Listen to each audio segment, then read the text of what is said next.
are the #1 seed, and we've got 2 chances for you to win 2 tickets to the divisional round at Lumen Field. Just open the Seattle Sports app and hit the Win tab, or head to the Seattle Sports YouTube page to find out how to enter. Don't have the app? No problem. Text the word app, APP, to 866-979-3776, and we will send you a link to download.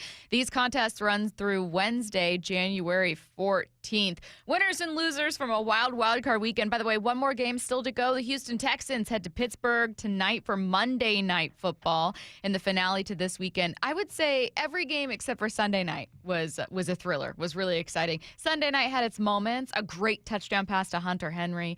Obviously, Drake May and the Patriots end up advancing their Chargers offensive line overwhelmed. Justin Herbert banged up, just as we kind of thought would happen.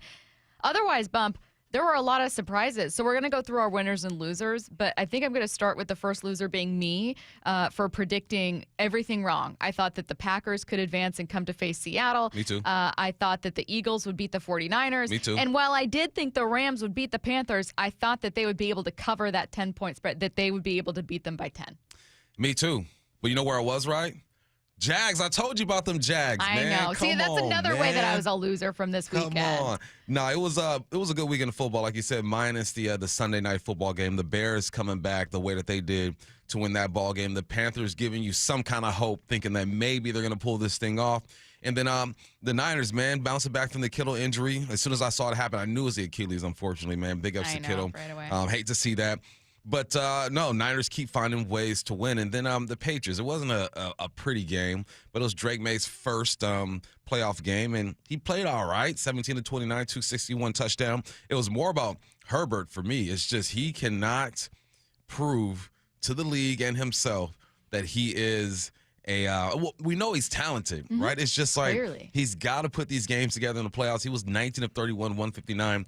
But, yeah, good weekend of football. We know who we're playing. We got the Niners for the 3rd time this year, and should be a good one. Okay, let's start with one of our winners. Is it really weird that I have, like, the Panthers as kind of like a halfway winner here? No one, absolutely no one, was expecting the Panthers to win.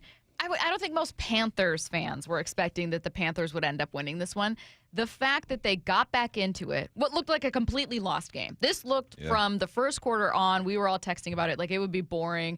I texted you guys and said, Rams are going to drop 40. Like, this game is done. And then they fight back in, make it very competitive at the half, and then pull ahead. And I thought that they could get it done, and I was like, I can't believe that we're about to see this. They ended up losing, but given how low expectations were, again, the single biggest underdog of the weekend, 10.5 points, I thought that they were kind of a winner, that they have some things to feel good about heading into the offseason. Yeah, I was proud of them. You put up a fight, man. And Matthew Stafford had himself a game, 304, 3 touchdowns, 1 interception. That's what you were counting on. You knew you needed 1 turnover, and Mike Jack once again intercepting Matthew Stafford.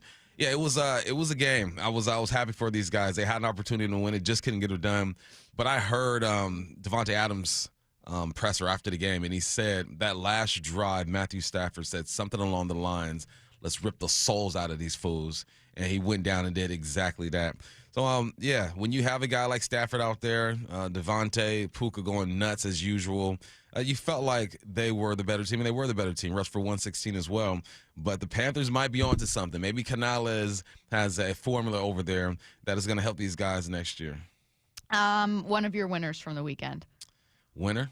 Yeah. Let's go with Josh Allen, man. He's that team. You got Cook, right? Cook's going to run the rock, but he only rushed it for 46 yards.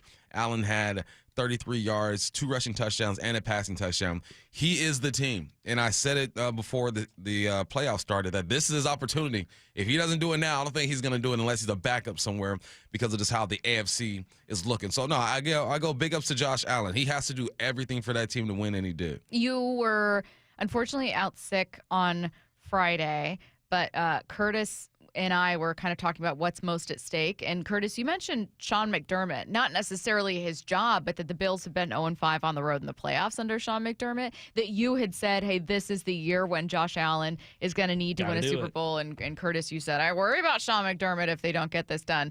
I think you could toss on Sean McDermott probably onto the winner category, but it was so vital, given your own prediction about, like, if ever there was a year for the Bills, it has to be this. Like Josh Allen needs to win a Super Bowl this year. Now we're looking at a number 1 Seahawks seed going like, yeah, sorry, Josh, it's not going to happen for you. It must be the Seahawks. But it was also vital. He would have been one of the number 1 loser category losers, not because he's not incredibly talented, but because if ever there was a year for the Bills to get past the Chiefs, it would be when the Chiefs aren't even in the dance. Yeah, it's set up perfectly for Josh Allen to make a run, at least make an appearance in the Super Bowl, right? Haven't been able to do that yet. So we'll see, but he's going to have to be Superman. He's going to have to do everything for that ball team, and he's capable. We've seen him have just ridiculous seasons and performances. So I'm all right. Another winner for me, it got to be the Bears, man. First playoff win in how many years, Curtis? When's the last time the Bears won a playoff game? Oh, he's talking about it. Never mind. 2010. 2010. All right, thank you. 2010. It's been a while. I saw people celebrating, Chicago fans celebrating like they had won a Super Bowl. There's this guy in a lobby tossing chairs up in the air, breaking them. That was kind of a irresponsible move, but it was fun to see the joy from these Chicago Bears fans. And for Caleb Williams, he had a post-game speech. I don't know how I felt about the post-game speech. Did you see it? He's giving the game ball to his coach. No. He's just a different cat. You know, seemed like a good dude, a good person, but he's just different to me. So I was watching it, and he got a little bit emotional, and but you can tell his teammates are behind him. It's as weird as I think he is. It don't matter. It doesn't. I don't matter. It's about his teammates. You can tell his teammates love him. They support him. And I texted you guys. He is probably the best thrower of the football in the game right now. What? 58% completion No, percentage. I'm saying the way he throws the ball, like the arm slot, like him throwing across his body. I'm not saying he's the best thrower, but it's just he can make throws that no one else can make. Maybe better Pat than Mahomes. Better than Josh. I'm telling you, the arm slot, the throwing across the body, it's different with him. He has to put it all together. You have to win ball games, and I would still take Josh Allen over him. I will still take Lamar. I'll still take Pat Mahomes, but his ceiling is something special. Fitting that was your answer after we were just talking about Rams and Panthers, because the Bears are obviously going to host the Rams in Chicago for this next round. We're going to get to more of the winners and losers, but just to stick with these two teams for a split second, should the Rams be concerned coming out of this one that they very nearly lost to the Panthers again? And what does it mean for the Bears? Are you favoring Chicago?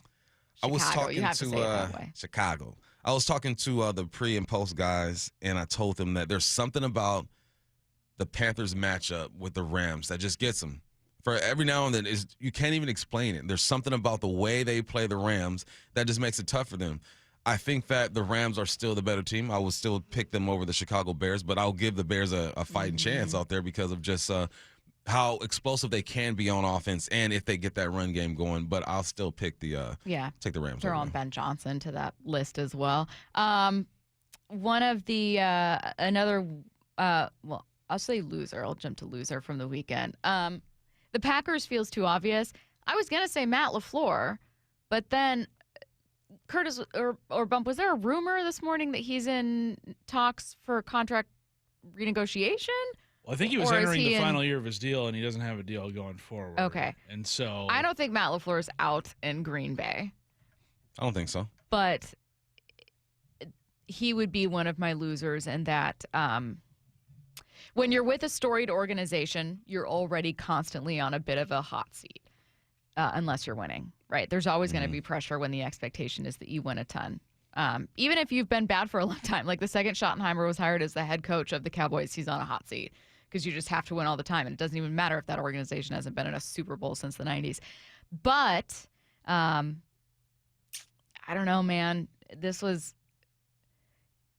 The Packers' issues this year were not only because they lost Tucker Kraft and Micah Parsons. And I don't think that LaFleur is a bad head coach by any means. But they stalled sometimes offensively. They ran into issues sometimes. And it's weird to even say that because Jordan Love threw 4 touchdowns, right? He was only sacked one time, but there were times in the game where it felt like you couldn't get in the right gear, right? You're shifting from second to third on a hill in the Palouse, and you just can't get into the right gear. And you gave Chicago Bears some life, man. And once you have a guy like Caleb who's not afraid to make any throw, like he'll make some poor decisions sometimes, but he'll also try to make throws that other guys wouldn't even dare to do. he's going to give you a chance. He plays with this energy of just no fear, and I can appreciate that about Caleb.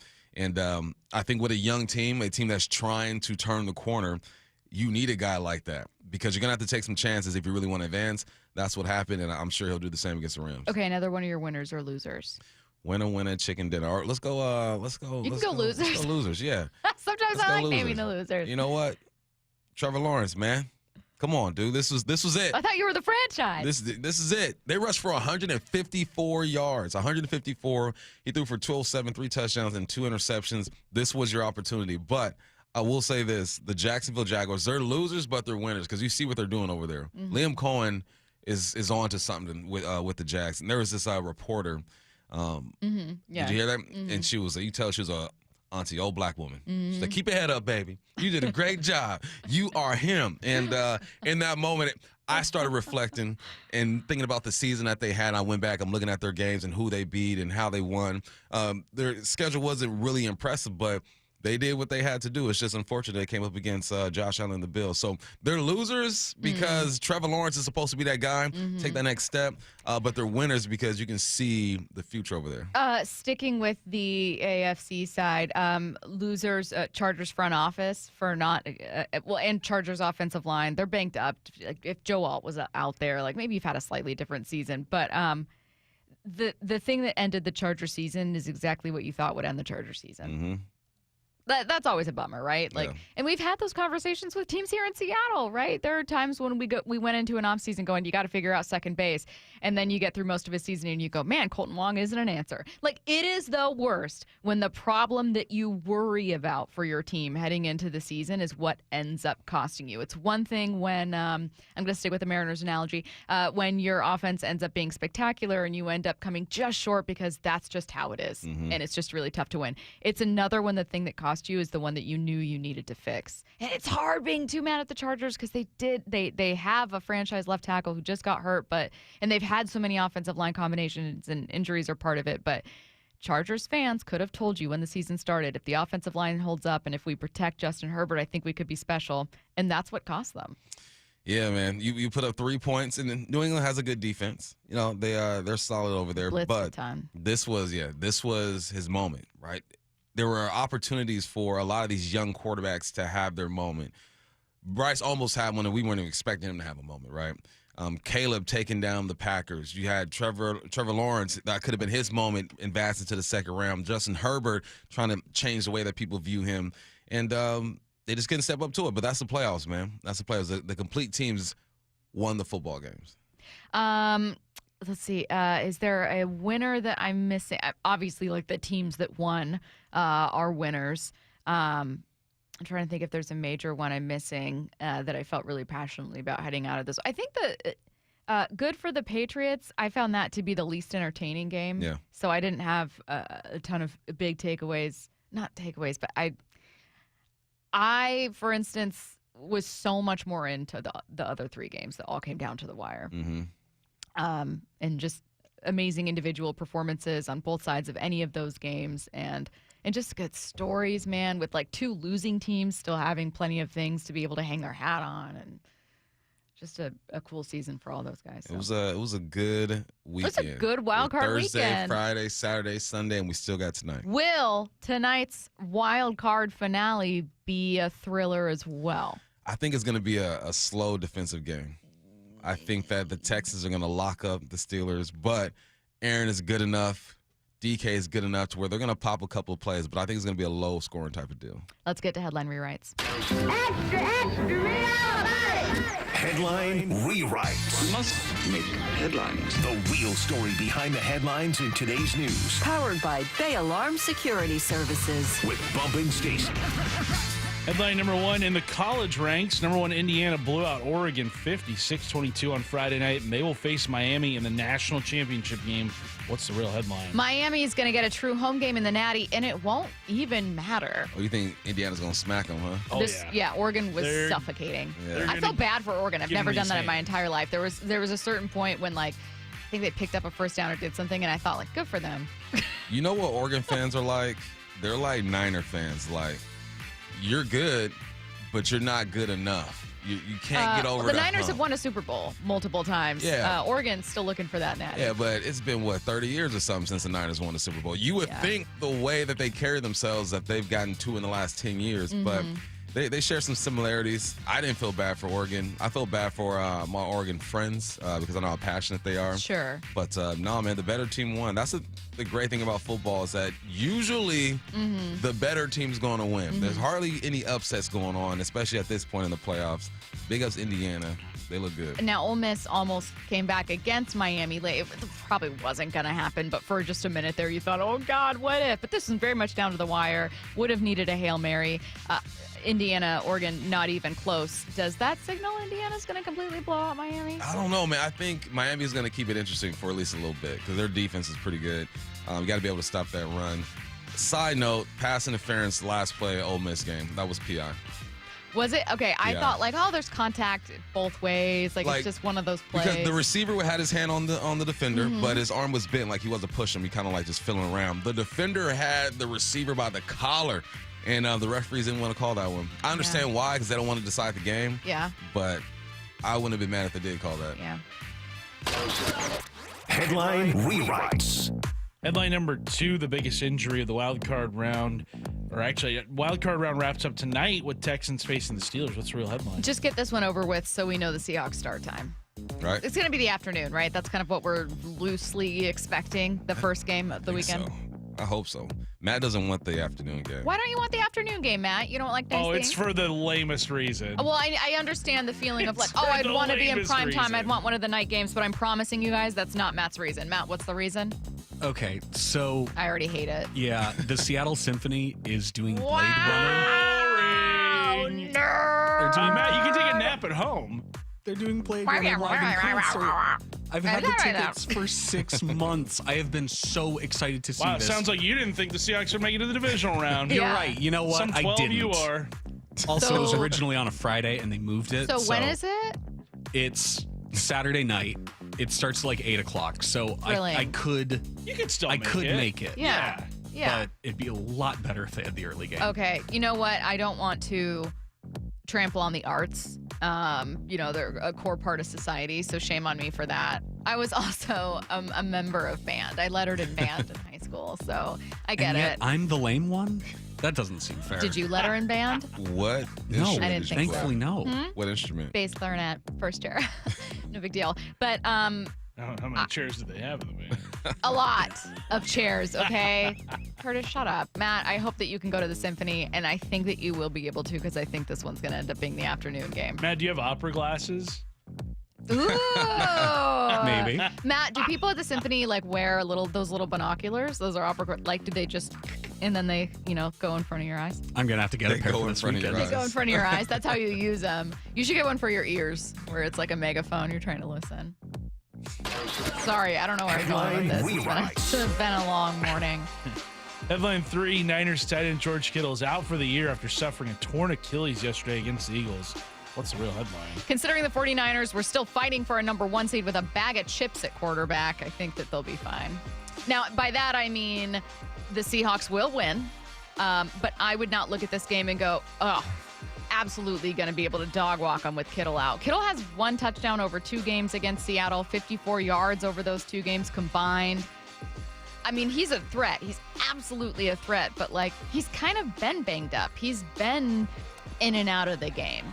This is going to come down to, I think, can you continue to contain Christian McCaffrey and can you get your run game going? I think that's the conversation. They beat us without Kittle, right? First week, Kittle got hurt and had to sit. I believe it was his hamstring. Yeah, he had 4 receptions. Have you heard about the conspiracy theory with all these injuries with the 49ers? Yes, but please say it. There's a power plant next to their field or Let me whatever. look it up what it is. It's a, what's their practice? Because their practice facility's right next to the stadium, Yeah, right? Yeah. Power plant. Oh, I'm writing this on the show sheet. Curtis, did you hear about this? I feel like this should be a Curtis conspiracy corner. it's in the timeline today. Oh, well. Well, maybe we should wait, no? Okay, we'll get to it. Normally when I hear stuff like that, I do like a heavy eye roll and think, oh, okay, maybe you guys just have bad luck. Maybe that's just unfortunately how it is. But they have had a lot of injuries. They've lost Nick Bosa to the season multiple times. Bosa More than gone. once has he been done for the season. Winter's gone. the Bethune play, the other linebacker. They're digging deep into the depth chart. They're on the practice squads, 2s and 3s. Like it's been rough for the 49ers, but they still find ways to win, man. So it's going to be a tougher one this time around with the Niners. I don't think it's going to be a 13-3 type of game. Yeah. I don't think you're going to hold McCaffrey to about 50 yards total. They got that dog in them, so it's going to be a good one. Someone said generally school bands will have 3 chairs. I don't know where you went to school. Our band was really good. Was it? Yeah. Tai? Yes. Let's go. Like actually genuinely good. Like I wasn't part of the jazz band, but the jazz band went to like competitions and like won stuff. Genuinely very, very good. You know, Banners. Banner. Hang the banner. Hang the banner. You know when a school has a good band when the national anthem was on point at football games? Because Yeah. I've been at football games, and that national anthem was the saddest thing I've ever heard in my life. I promise you the more talented group at our football games in high school was the band. Yeah? I can promise you that. I think Yeah, that our Tahiti football team football, had a stretch of 44 losses. Dang. I want to say 44 losses in a row. I don't remember the team winning when I was there. And I went there for 4 years. I don't know how long you guys went to high school. You had your little band suit on, too? I need to see a picture of this. No. No You guys band? just wear like matching. Yeah, sweaters it's not. and No, stuff. I think that's maybe for nicer schools, but no, we didn't have like band outfits. Oh, you didn't? But for concerts, you would have your like was it a dress. marching band or was it like concert band? Concert band. Yeah. Yeah, I wasn't in a marching band. I'm not a loser.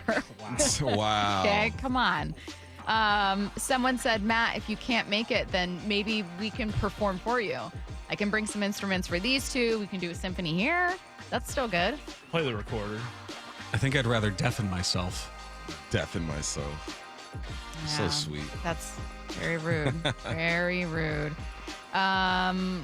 Let's see. I have a couple of questions coming in. I need to find a home for these. Obviously, we're talking a lot about Wild Card Weekend, getting to the best plays from Wild Card Weekend and what it told us about some of the upcoming opponents, including obviously for the Seahawks. That's coming up at 11 before we get to it. Well, the stage is set. Seahawks 49ers rematch is in the divisional round. After a slugfest to win the NFL's toughest division, the number 1 seed Seahawks' first playoff opponent, naturally an NFC West rival. And Purdy goes down inside the 15-yard line. Seahawks 49ers, Saturday. And Lumen will be rocking. All teed up. The road to the Super Bowl runs through Seattle. And Seattle Sports on 710 and the Seattle Sports app. How about a simple New Year's resolution, one that even I was able to achieve? Reverse the clock on hair loss with Advanced Hair's simple one-day FUE treatment. You'll feel more confident and more youthful when you witness your own natural hair growing into those places that have been balding or thinning for years. I'm surprised and relieved every time I look in the mirror. You need to know what that feels like. From Advanced Hair's breakthrough technology to their highly experienced team, there is no one I would trust more than Advanced Hair Restoration. I experienced their exceptional standard of care firsthand. Your comfort and your results are the top priority of the entire Advanced Hair team. Celebrate this new year with a fuller head of hair and get a free consultation, $250 off, and 250 free hair grafts. Call 425-449-8185. That's 425-449-8185. Discover what meeting your resolutions could look like with the before and after pictures at advancedhair.com.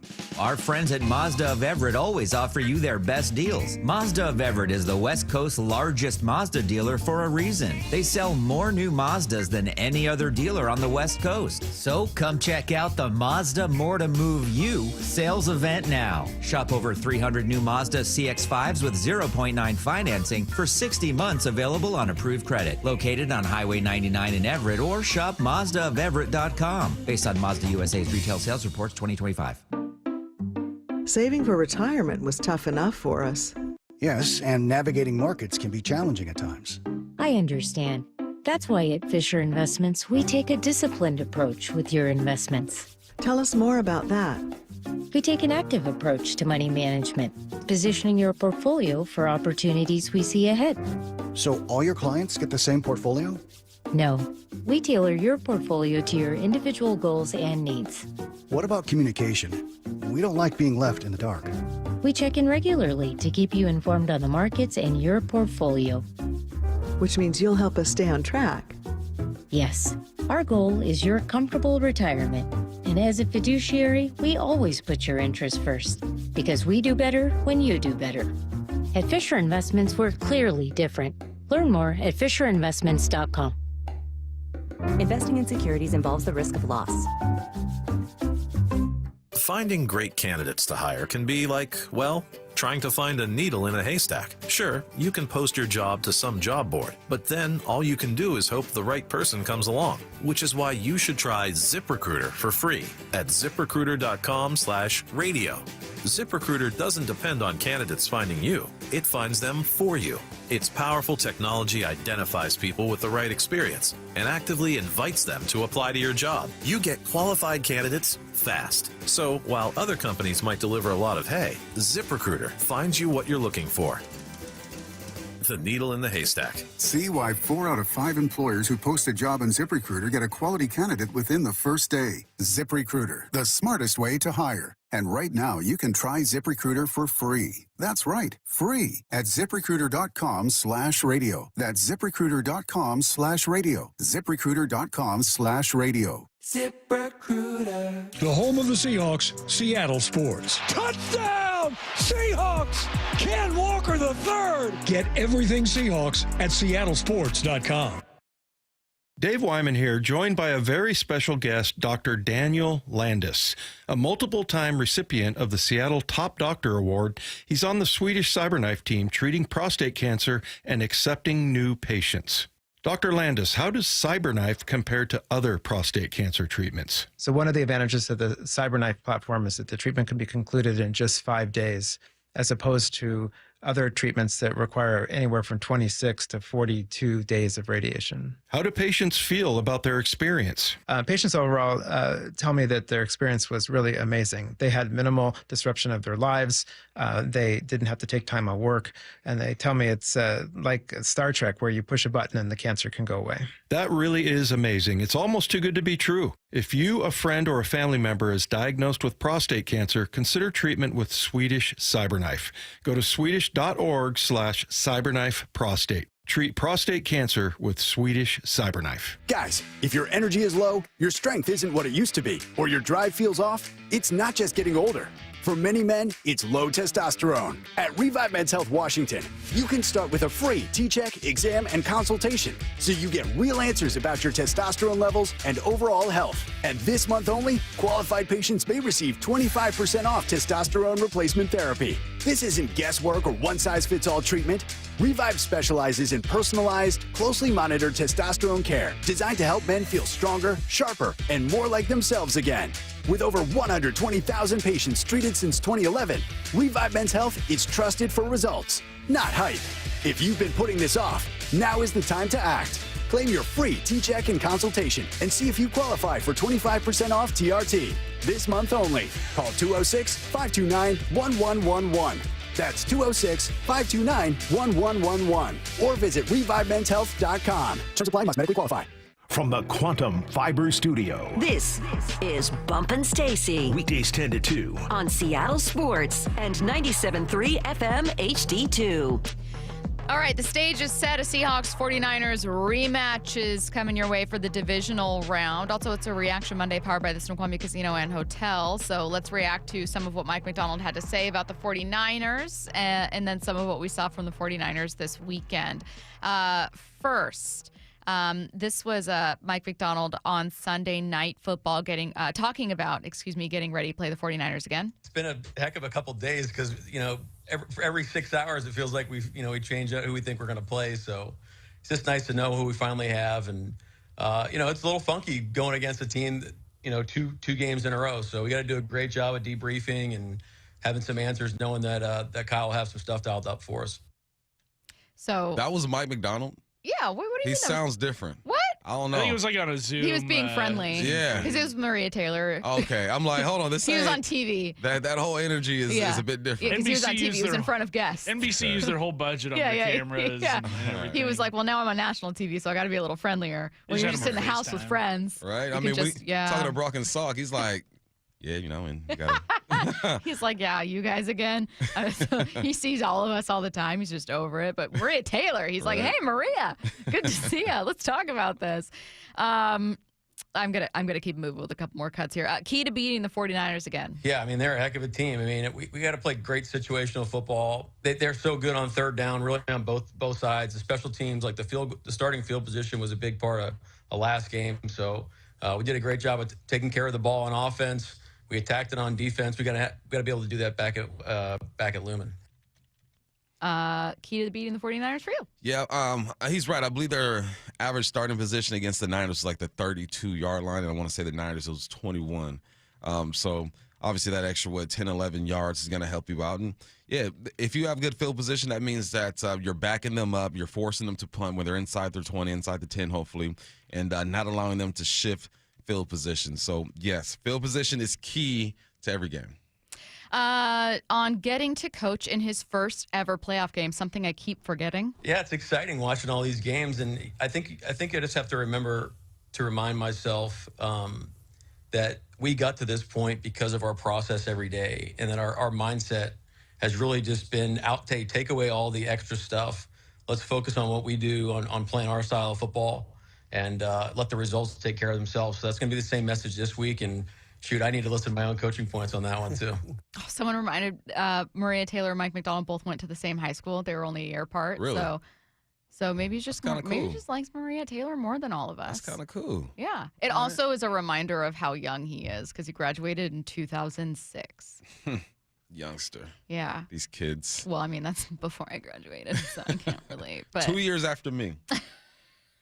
But I also thank you, Texter, for a reminder on that one. You're never going to have a head coach be like, yeah, no, I think we just roll out the same thing. But I did appreciate a lot of what he said about, let me see if I actually have that cut in particular. I might have already played part of it. You just have to keep the same approach. And I know it sounds like coach speak and it sounds really boring, but I also think that that's all of us underestimating how easy it might feel for a head coach who has never been in the playoffs before, that is a maniac with preparation. There probably is temptation to change things up and to be more thorough with a certain thing or do something else a certain way. And it's like, wait, do exactly what you did last time. Like, you change things up, but you keep the process the same, if that makes any sense, right? You're not going to go on with the exact game plan. You got to switch something up because Shanahan's going to hit you with something else. You got to prepare for the unknown, if that makes any sense, which is hard to do. But you're taking what you've seen them do against Philly and say, how would they attack us with that formation? How would they attack us with that play? When is that going to show up? So, yeah, you do the same thing. Your process is the same, but there has to be schematically some tweaks here or there. Let's see. I have a couple more. Let's get to Sam Darnold. McDonald on his message to Sam Darnold. Hey, just keep being you, man. He's been rock solid all year, and he's just kind of been a center of like confidence for our guys and consistency. And our guys have rallied around him. So we expect the same thing this week from Sam. I know he's going to be ready to go. The guys are off today, so I can't wait to see him tomorrow. What would be your message to Sam Darnold in the playoffs if you were Mike McDonald? Understand the game, right? I was watching the Tampa Bay game this weekend for some reason. I was like, well, when's the last time he was like throwing the ball all around the yard and stuff and going back and forth with Baker Mayfield? And in that moment, he needed to be that guy, right? I think that in the playoffs, coaches want to shorten these games. So that means they're going to run the football, high percentage plays, short passes to get things going, get the clock moving, and get their quarterback in a rhythm.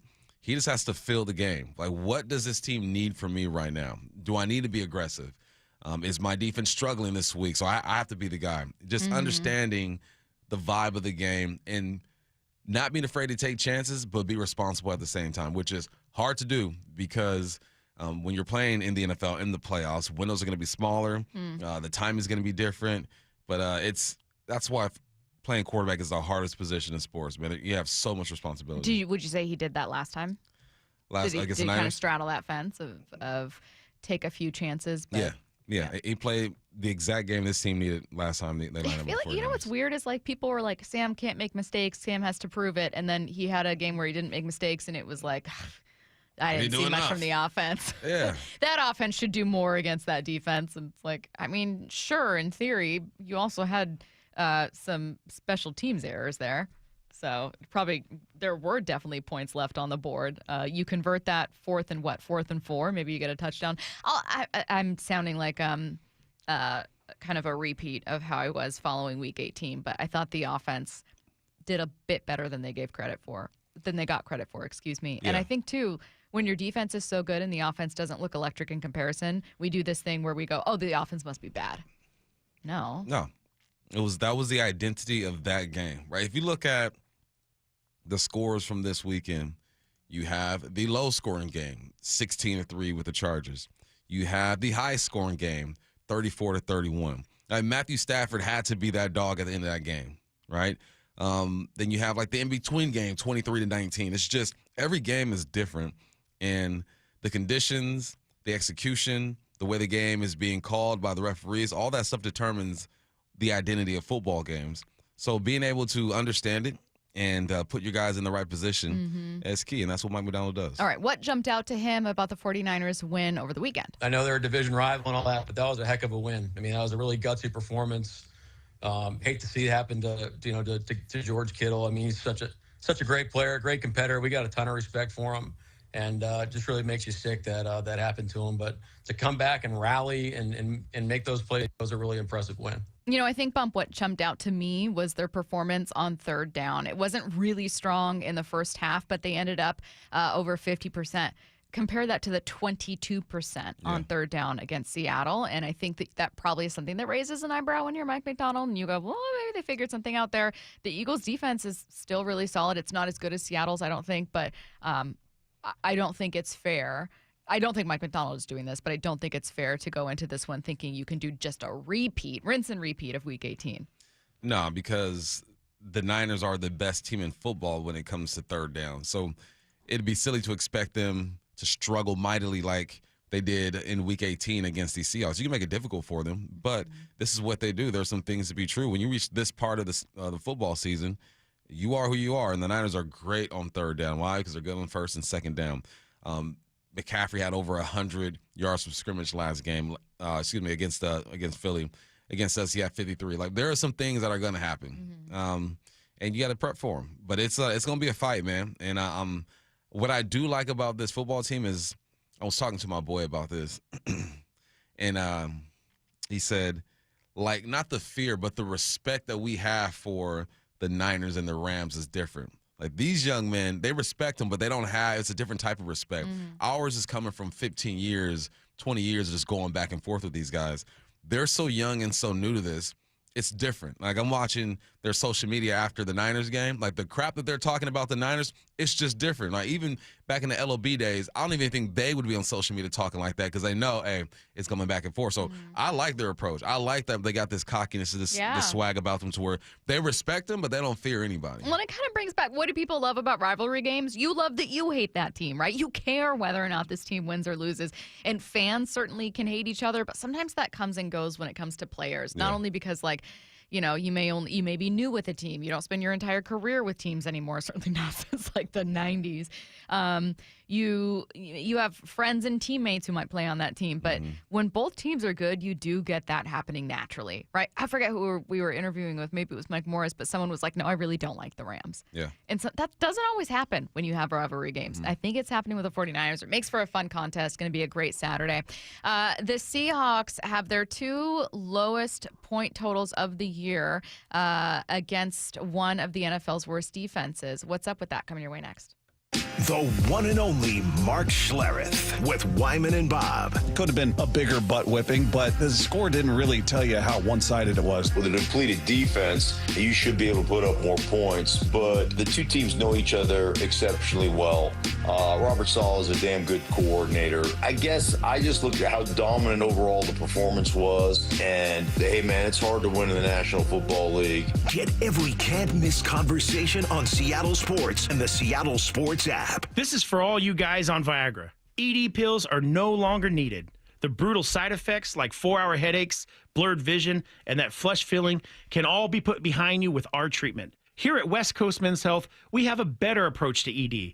Acoustic wave therapy creates blood flow circulation by safely removing the plaque in your arteries and restoring function naturally. Guys, let me be clear. Pills will never fix your problem. Our equipment is the latest technology, and our medical staff is the best in the industry. So give West Coast Men's Health a call today. Speak with our clinic manager. Ask him any question you like, how it works, the science behind it, and even the cost. If you suffer from ED or Peyronie's disease, give West Coast Men's Health a call today. It's not just about better health, it's about a better life. With clinics in Redmond and Tacoma, call 206-519-6541. That's 206-519-6541. Online at westcoastmenshealth.com. We've all been there, sleepless nights, wondering if your business's security service is really protecting what matters. At Bay Alarm, we can put your security insecurities to bed. Our advanced technology and personalized support ensure you can rest easy knowing we're here for you. BayAlarm.com. Collectors, Front Row Car Show is returning to Tacoma. Join us at the Greater Tacoma Convention Center on January 17th and 18th. 400 tables, baseball, football, basketball, and hockey cards, plus collectibles such as Pokemon, Marvel, Star Wars, and comic books. CTC, JSA, and Beckett will be there. So bring your cards, comics, and autographs to sell, trade, or get them graded. Hundreds of vendors, thousands of dollars in free prizes. Don't miss it. Front Row Card Show, Greater Tacoma Convention Center. Saturday and Sunday, January 17th and 18th, 11 to 5. For more info, go to frontrowcardshow.com. That's frontrowcardshow.com.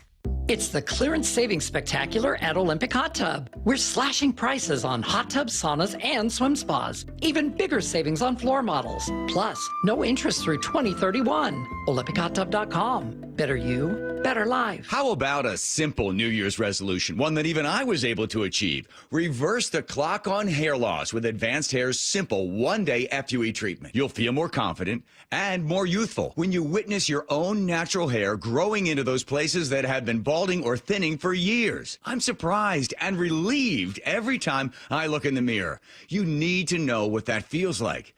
From Advanced Hair's breakthrough technology to their highly experienced team, there is no one I would trust more than Advanced Hair Restoration. I experienced their exceptional standard of care firsthand. Your comfort and your results are the top priority of the entire Advanced Hair team. Celebrate this new year with a fuller head of hair and get a free consultation, $250 off, and 250 free hair grafts. Call 425-449-8185. That's 425-449-8185.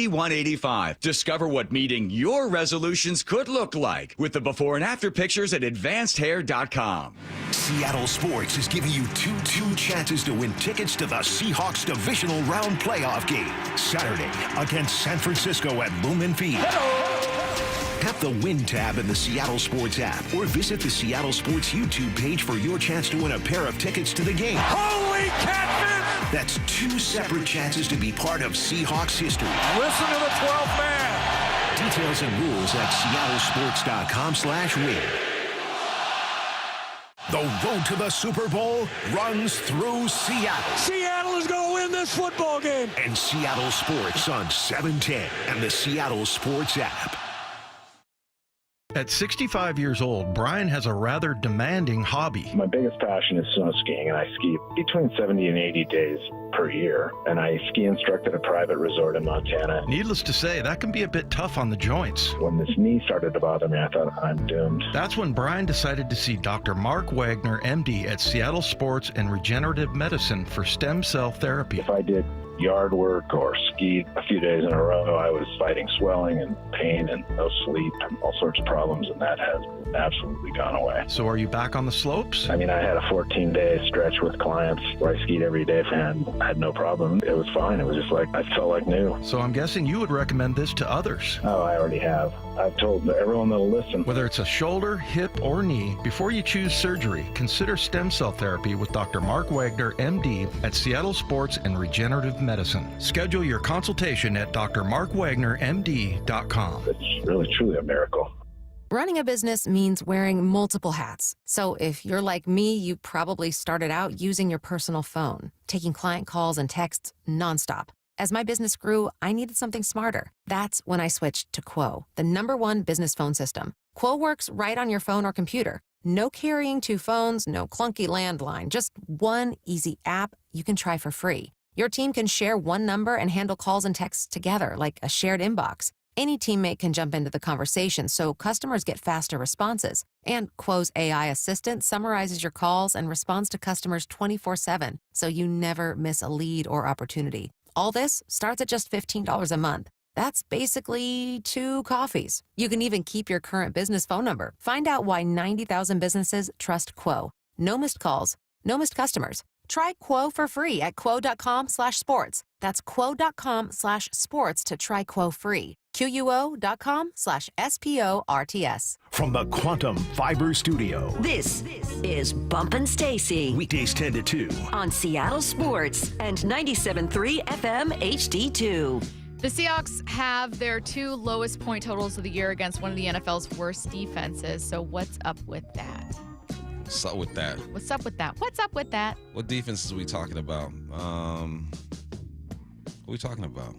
The team they're playing on Saturday. The Seahawks have, what was the final 17 points or 13 in the They have finale? scored only 13 points both times? in both games. Okay. So 17-13 being the week 1 Lowest loss, totals. and then 13-3 obviously being a win, but 13 points bookmarking weeks 1 and 18 against the 49ers, despite the fact that you finished as a top 5 scoring offense against everyone but a defense that's down to like me as their linebacker. Yeah, that's interesting. I think just like the Panthers give the Rams fits for some reason, it's just something about the matchup. There's something going on with this matchup that allows the 49ers to kind of hang around there, especially defensively. I don't know. That's a great question, man, because well, and it's also, I don't mean to interrupt, but I'll throw in the context that it's less than what San Francisco's allowing. So San Francisco's allowed an average of 21-7 in one of the easiest schedules this year. I think that's where the rival part shows up, is that you see this team twice a year. This year, you're going to see them 3 times a year. The coaches are familiar with each other. The players are familiar with each other. And that familiarity, I think, is one of the causes why the Hawks haven't put up big numbers against the 49ers. When you know someone, it's like every day I practice, when I was in the league, I knew how Trufant was going to play me. I knew how Jennings was going to play me because I see them all the time. I watch film on them all the time. So when you have 2 organizations that are guaranteed to play each other twice a year, the players have gone up against each other several times. There's the familiarity makes you comfortable out there, and it allows you to step your game up a bit.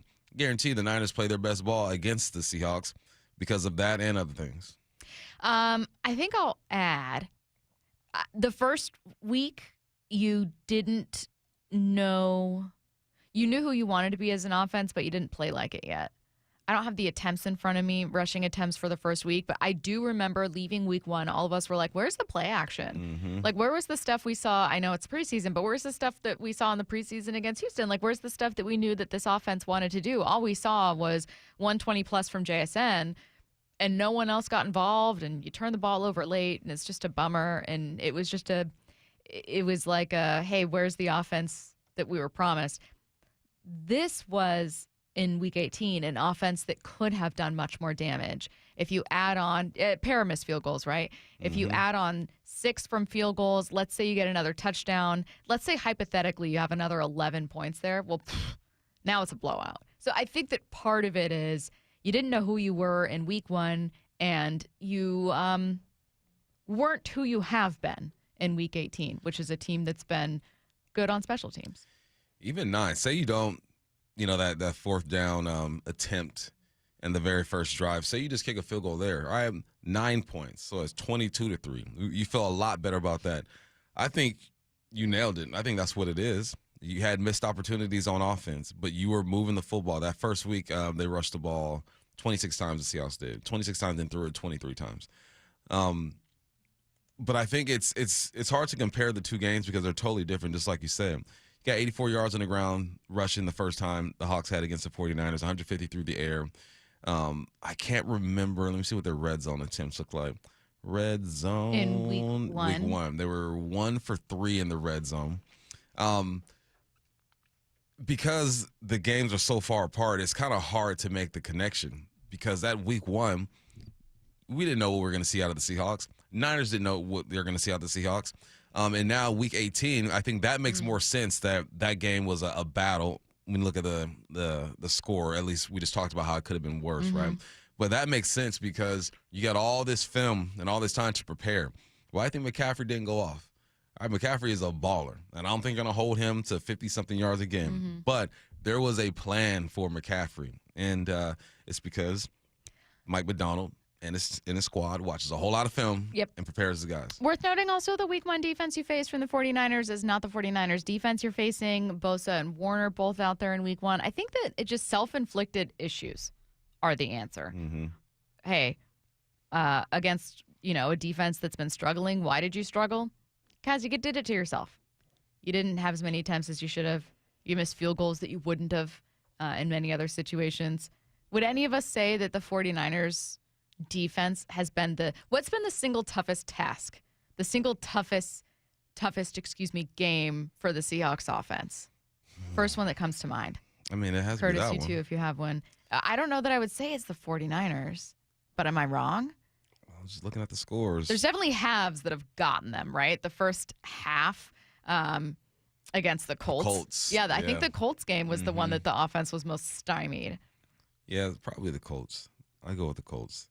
Sam Darnold, 22 of 36, 271, no touchdowns, no interceptions, only 50 yards rushing. JSN had 113. Let's look at first downs. 15 first downs to their 14, 2 for 13 on third downs. I think if they get out of their own way, I'm confident. 5 penalties. This has not been a defense that's gotten them. No, but you have to get down in the red, and you got to convert though. Jason Myers has to be the 6-for-6 guy that we saw at some point this year. We need to run the ball on first and goal, and just keep it simple down there. I feel like against the 49ers, at least that first drive, we just complicated the whole situation. Just keep it simple, run the football. You're inside the 5, and get a push. Still feeling confident about the Seahawks run game against this defense? Yes. I mean, the 49ers defense and Robert Saleh got praise after this one. Still technically allowed 140 from the Eagles. The Eagles just, I think, drops by A.J. Brown, who we didn't mention in losers from the weekend, but who absolutely could have been. Yeah. That's what really got them. Saquon still had 100 on the ground, a lot of tackles for loss. It looked like a lot of times the offense was going nowhere, but when you looked at the stats at the end of the day, this wasn't an electric performance defensively from San Francisco. Obviously, you can't hurt yourself. That's, I think, the answer for both of us for the common thread in these two performances. The best plays from Wildcard Weekend coming your way next. After a slugfest to win the NFL's toughest division, the #1 seed Seahawks' first playoff opponent, naturally an NFC West rival. And Purdy goes down inside the 15-yard line. Seahawks, 49ers, Saturday. And Lumen will be rocking. All teed up. The road to the Super Bowl runs through Seattle. And Seattle Sports on 710 and the Seattle Sports app. This might be the most surprising statistic I've shared in decades of doing local news. More than 75% of commuters will be involved in a car accident at some point. JP Pendergast of Pendergast Law with more. What makes it more surprising? The average person will be involved in 3 to 4 collisions in their lifetime. With accidents unbelievably prevalent, what are some safety tips if it happens to you? Safety first. Secondary collisions are not uncommon while awaiting help. Turn on those hazards and remain in a safe place. If a bystander witnessed the accident, capture their information and encourage them to remain at the scene. Seek medical attention immediately if needed, as delaying can be a costly mistake. Lastly, remember that statements made to police and insurance adjusters can affect your case. Collisions are more common than we'd like to think. If you find yourself in one, follow these helpful tips and then call my friends at Pendergast Law. If you or a loved one's injured in a car accident, call Pendergast Law. We can help. PendergastLaw.com. Fall rains can expose hidden roof problems, and once water gets in, the damage only gets worse. Is your roof ready for the season? Hi, Justin Shirley, CEO of State Roofing and Exteriors. At State Roofing and Exteriors, we repair and replace roofs with a quality you've trusted for decades. And yes, we also provide siding, windows, decks, and gutters to keep your entire home protected. Call 866-ROOF-ROOF or visit stateroofing.com today to schedule a free estimate. State Roofing and Exteriors, held to a higher standard since 1968. Imagine finding your dream home and moving in right away. No waiting to sell your old place first. Sounds perfect, right? That's exactly what Orchard's Move First, Sell Later program lets you do. Buy your new home now and sell the old one later. Here's how it works. Orchard gives you cash so you can buy and move into your new home first, on your timeline. No waiting, no showings, no double moves. Then the Orchard experts take it from there. They handle repairs on your old home for you so you attract the right buyers.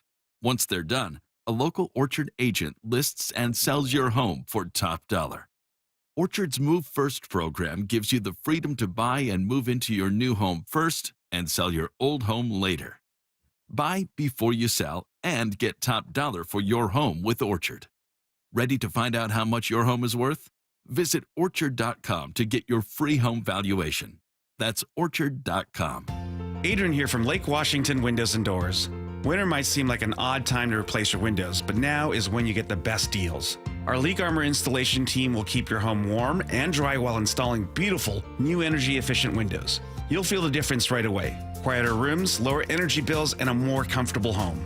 Right now, save $600 on windows and $1,500 on doors from Lake Washington Windows and Doors. Plus, enjoy 12 months same-as-cash financing. Visit LakeWashingtonWindows.com.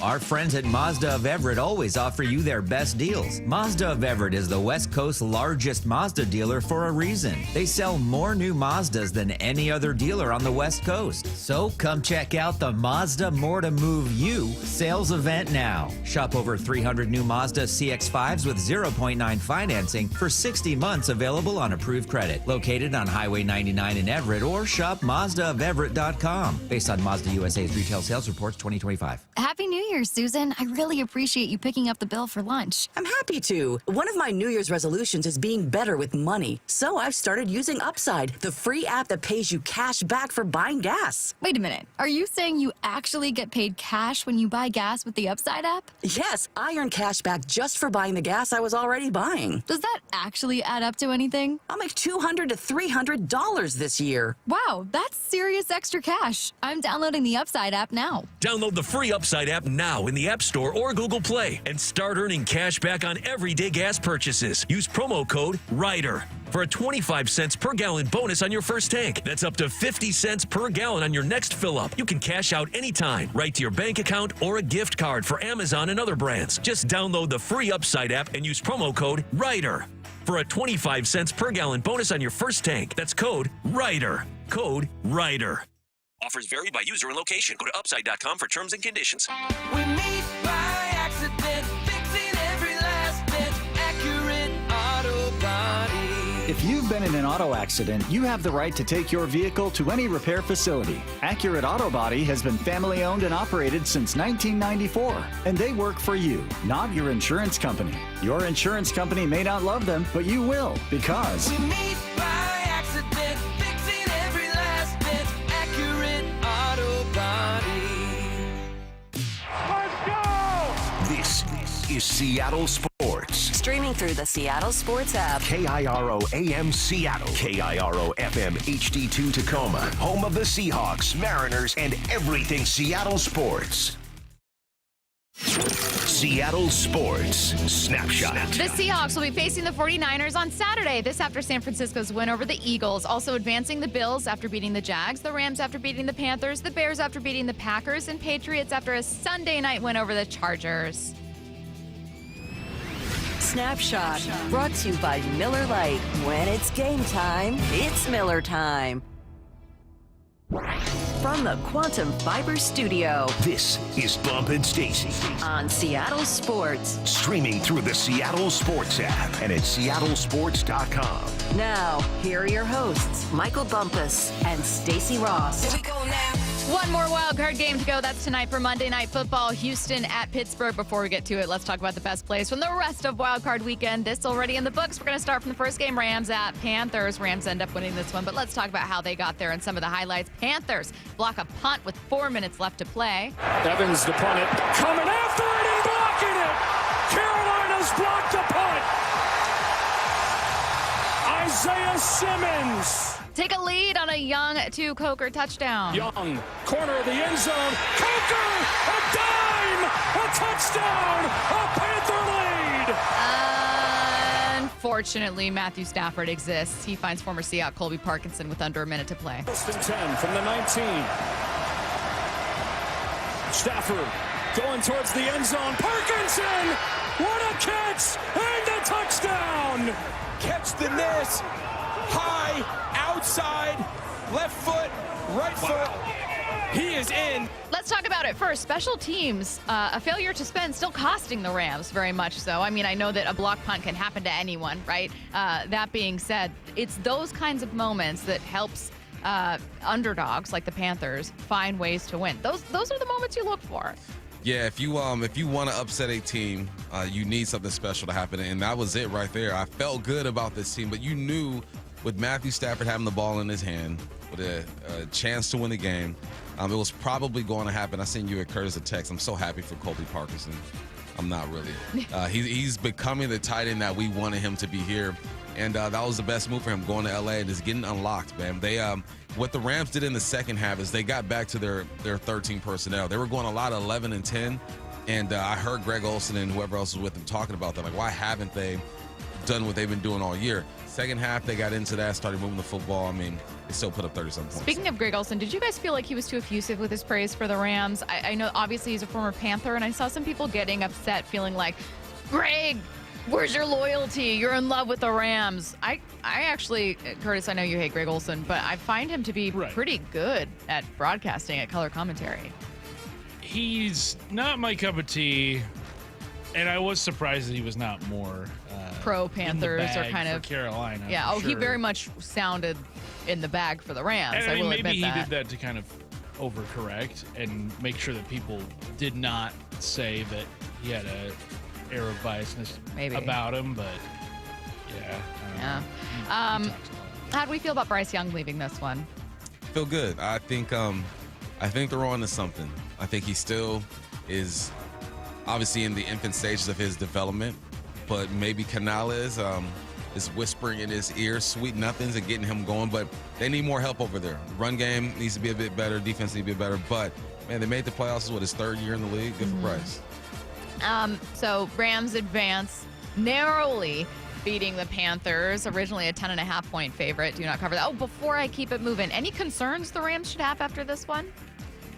That's not a good Panthers defense. It's not. But remember, I told you, it's just matchups sometimes. It's a style of play that can get you. Yeah. But no, if I'm the Rams, I'm still confident. I still drove the ball down at the end of the game to win it. I still rushed for over 100 yards. Matthew still threw for 300. Defense needs to play a bit better, take the ball away. But now the Rams, it's all about winning. At this point, there's no power rankings anymore. It's all about winning. I feel like Mike Jackson's secret power is being able to pick off NFC West quarterbacks. Like maybe that's just all the time. Just make sure he's facing NFC West teams. And he looks so much better in that single digit.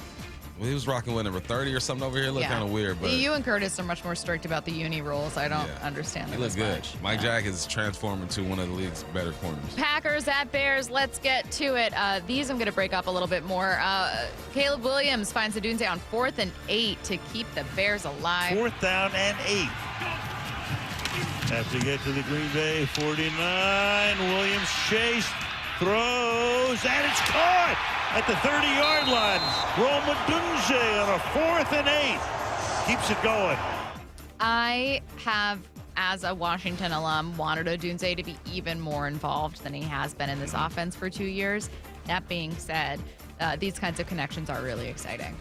Yeah, that throw was ridiculous, too. That's what I'm talking about when I say he is the best thrower of the football. Not the best quarterback, not the most accurate quarterback. He can just do some things that probably only Mahomes can do just with the way he throws that rock. But no, I'm with you, man. Rome Odunze had a better rookie year, kind of quiet this year.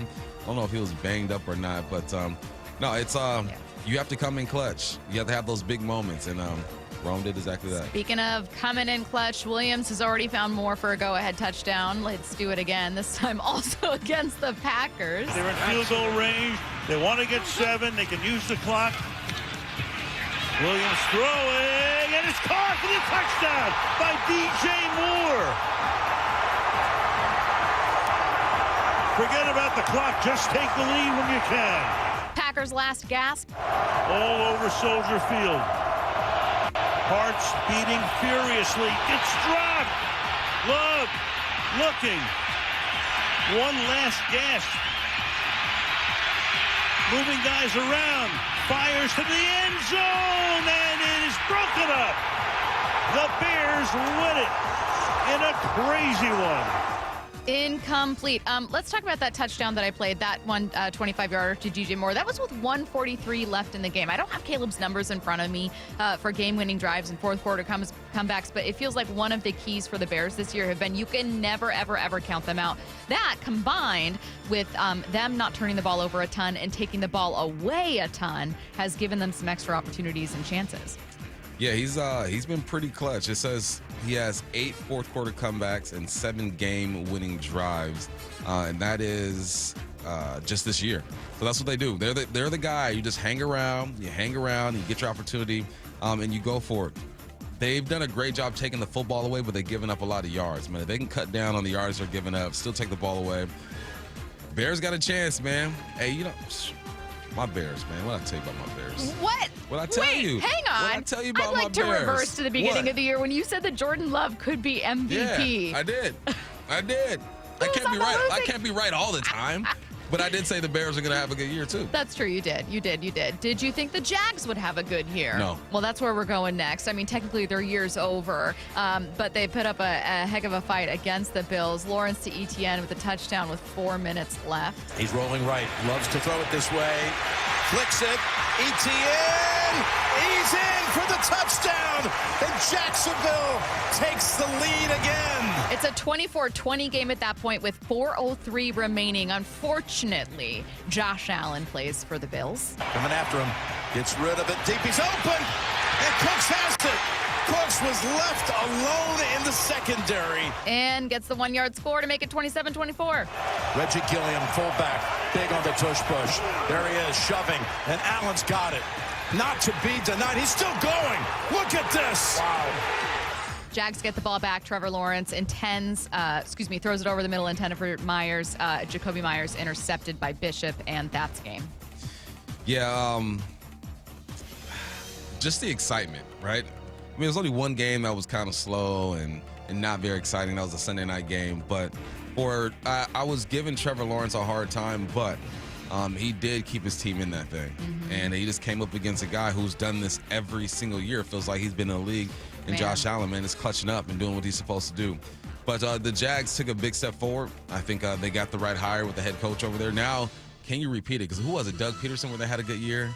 Was it Doug Peterson? And then they just fell apart. Well, and let's talk about the Bills are kind of facing very different problems than Seattle, but and with different solutions. But it's that thing of, oh, this will cost you, and then it just doesn't. So, for instance, we always talk about how Sam Darnold turning the ball over is going to cost the Seahawks, and then somehow they turn the ball over a ton, and they only have 3 losses this year.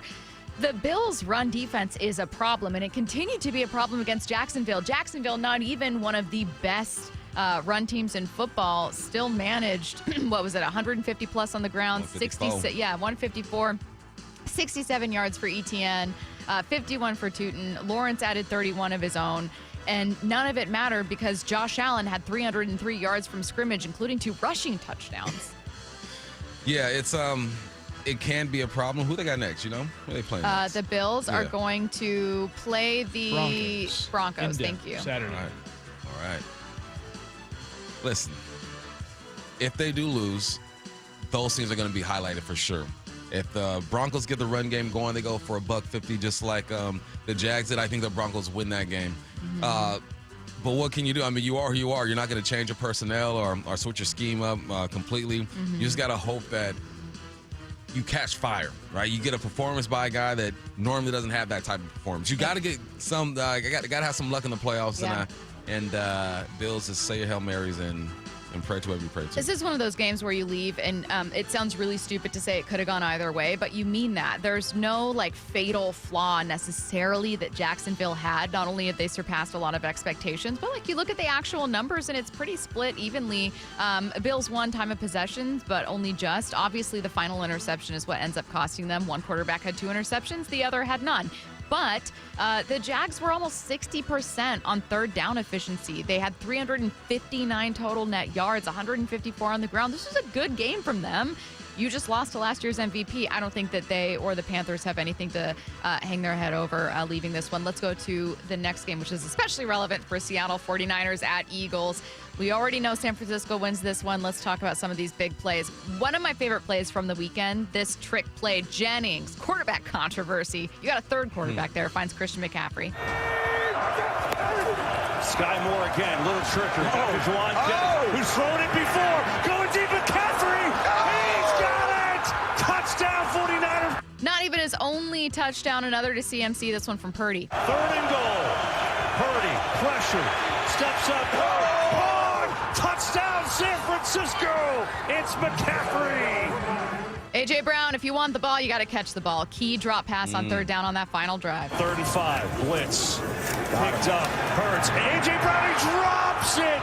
Oh, my goodness. And 49ers will advance 23-19 win over Philadelphia. You know what A.J. Brown just reminded me of? Aguilar. And I was catching him, not like Aguilar.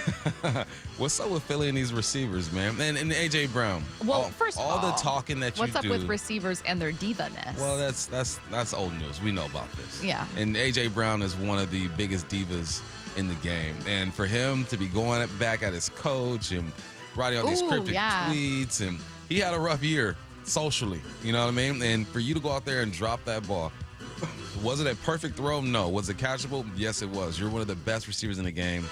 He's got to look in the mirror and eat some humble pie. What did we make of Dom breaking up A.J. Brown and Nick Sirianni getting in each other's faces? What do we make of him wearing a headset? That too. You're not a coach. What's You're going head on of in the security. headset? Are you listening to a podcast? Like, what do you need to hear? Play calls? You don't need to hear anything. You could have a walkie-talkie. You could have someone come up to you and say, hey, this guy, needs to be pulled back from the field, or this guy needs to be escorted to the locker room, whatever it is. Exactly. I'm sorry, but Big Dom, he's just. Do you feel like it's gimmicky? I think he's just a nice guy that all the players like. Yeah.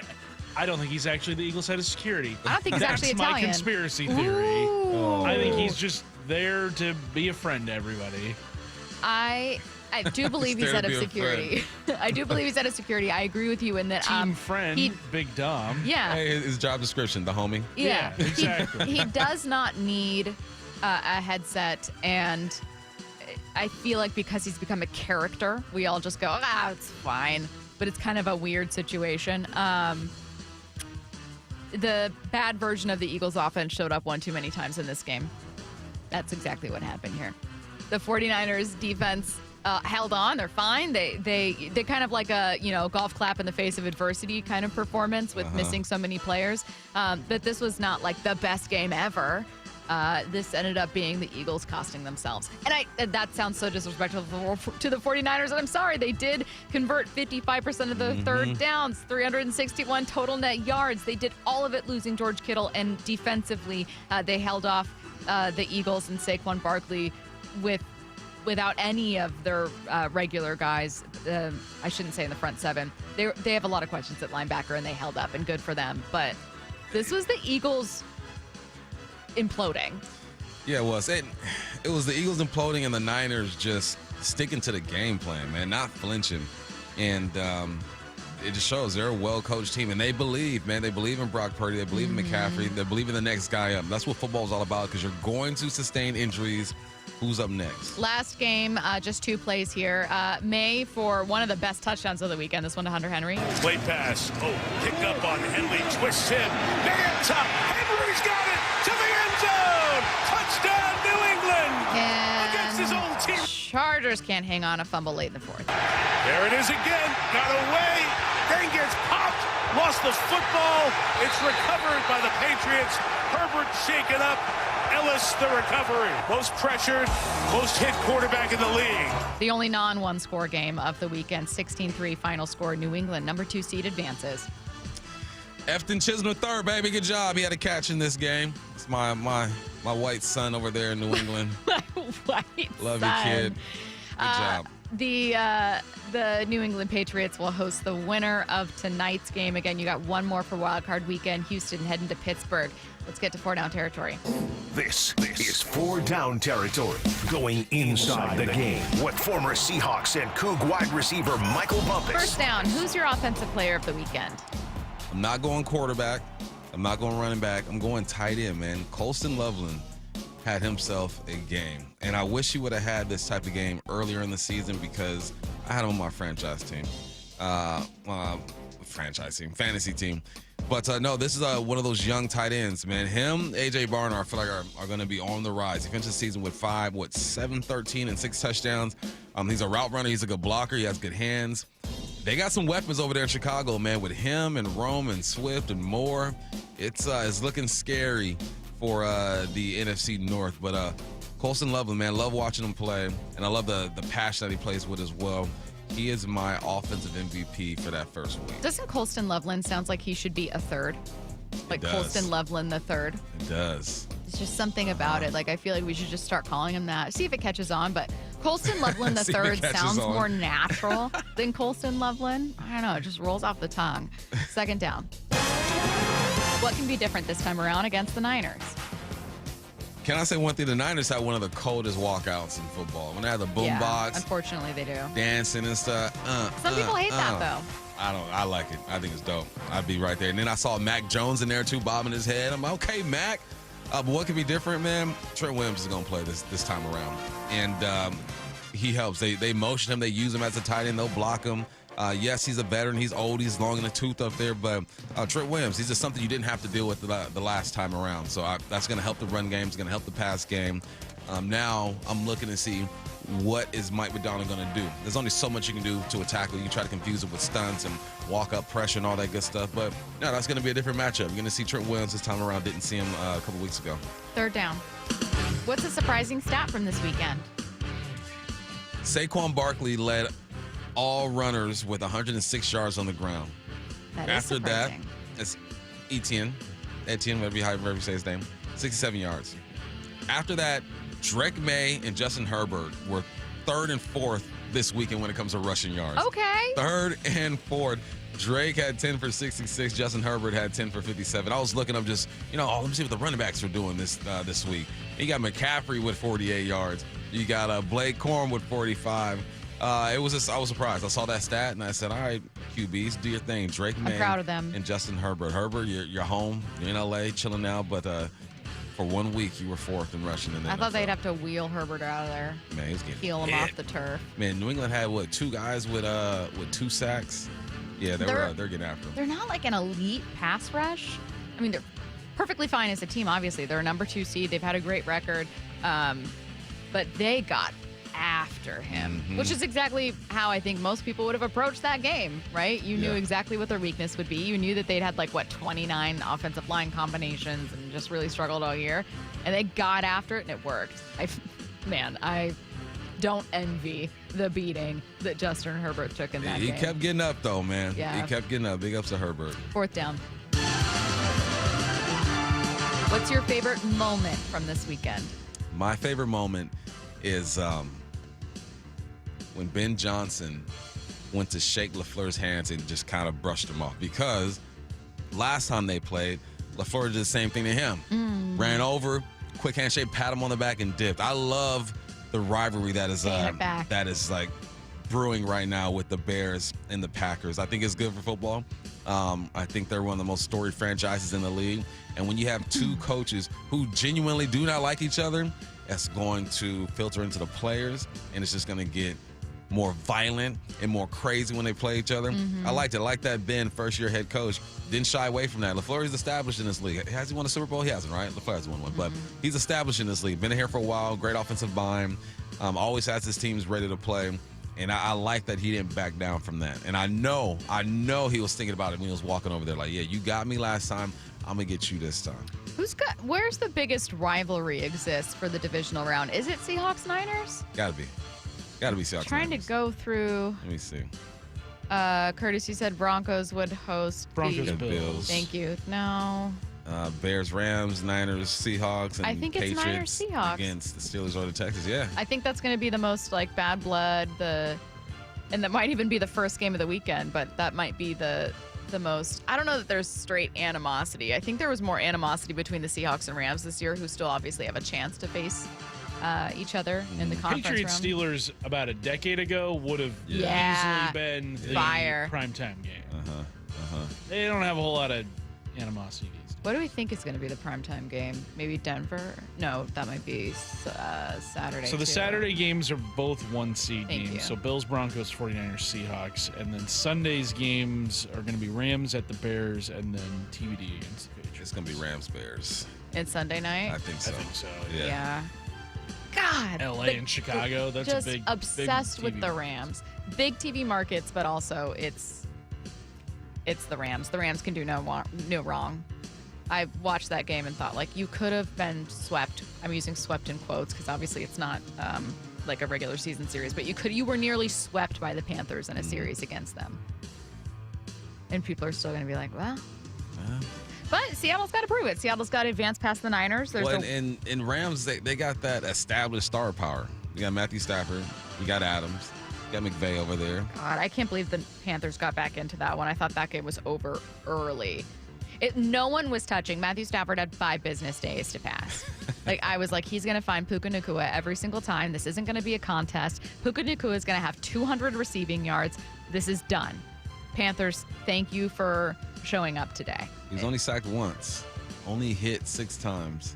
He did have a lot of time back there. Yeah. And once Puka starts going crazy, you see that look in his eyes where he's about to just slash someone's tires or something. You know it was going to be a tough day. He had a $111. Devontae Adams, first game back in, 3 or 4 weeks maybe? Had 5 for 72. Got the run game going. Yeah, but they... Favoring them over the Bears? Yeah, you have to. Yeah. Do you have so. to? I think so. Let's see what it is right now. Do they have the... Rams 3.5. Yeah. Yep. You have to. Curtis? Favoring Rams over Bears? Yeah, I think so. Matt?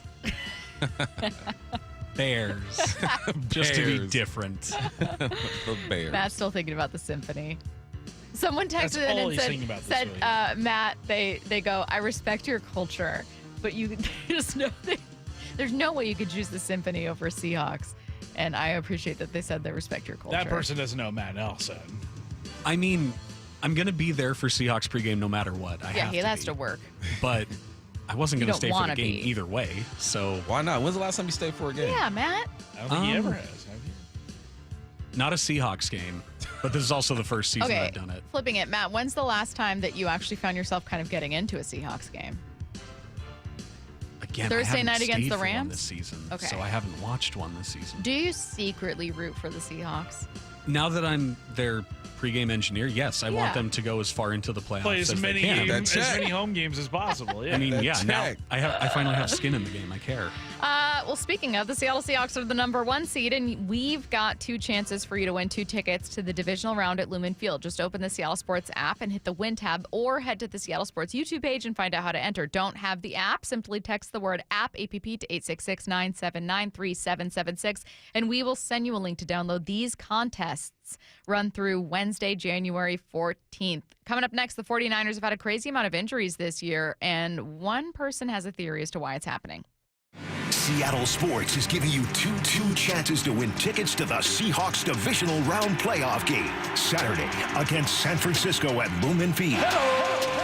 Tap the Win tab in the Seattle Sports app or visit the Seattle Sports YouTube page for your chance to win a pair of tickets to the game. Holy catfish! That's 2 separate chances to be part of Seahawks history. Listen to the 12th man. Details and rules at seattlesports.com/win. Tons of stuff happening this January, and believe me, whatever you're into, you can have an absolute blast doing it at Silver Reef Casino Resort. Take, for example, the playoffs games. Watch every game at Porter's Bay Sports Bar and Book. Cheer loud with the 12s. Enjoy a steak dinner at their steakhouse. Stay the night in one of their deluxe rooms and wake up feeling like a winner. If dry January is your kick, enjoy a relaxing stay at the spa and a good night's rest. If you want to test your luck, winter warm-up drawings every Friday for a chance at 5 Gs and polar bear payouts every Saturday for a grand prize of 10 Gs.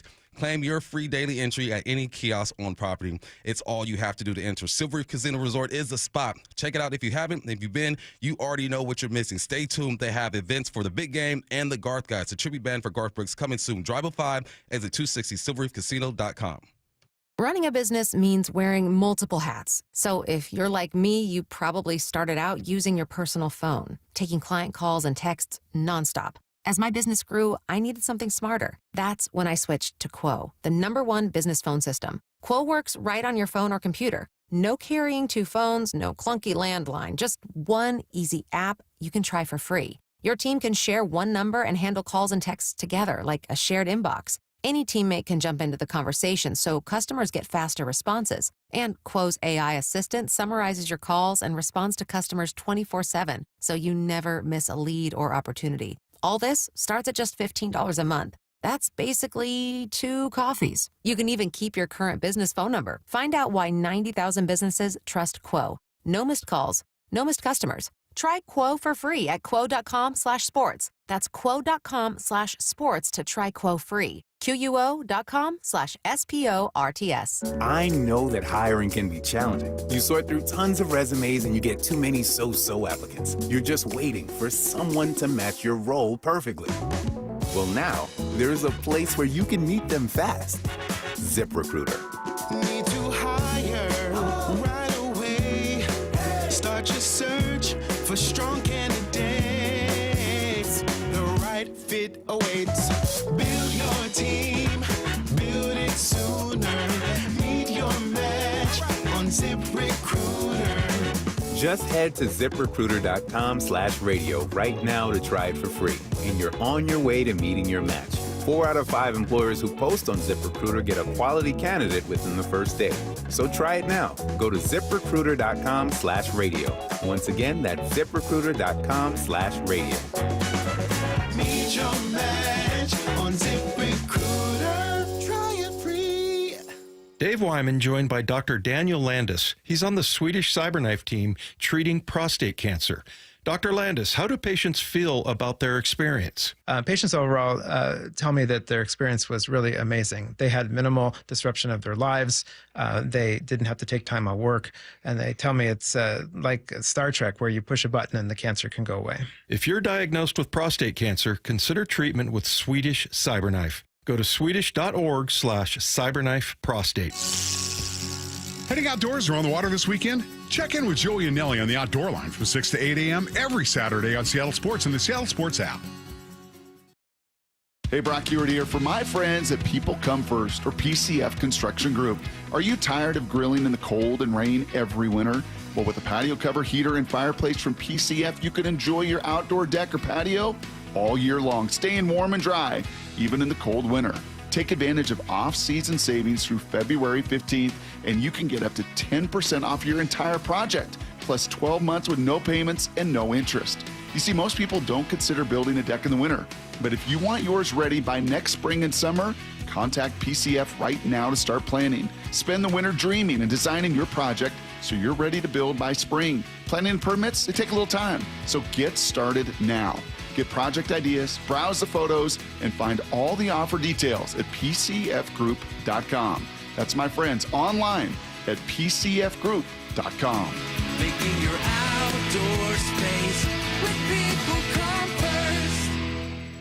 Between his hobbies and decades of work in a boatyard, Philip had put his body through a lot. I'm an avid fly fisherman and an avid skier. It takes its toll. Not to mention one other thing. I had a near-fatal motorcycle accident. Absolutely obliterated my lower left leg again. Philip couldn't live with the pain anymore, so he decided to see Dr. Mark Wagner, MD, at Seattle Sports and Regenerative Medicine for stem cell therapy. Listening to all these radio spots, I said, what do I got to lose? What was your experience like with Dr. Wagner? What I was so impressed with Mark about is that how often you have a surgery like this, and the guy calls you the next day to see how you're doing. I can't say enough good things about the guy, honestly. And how are you feeling now? I have no pain, none.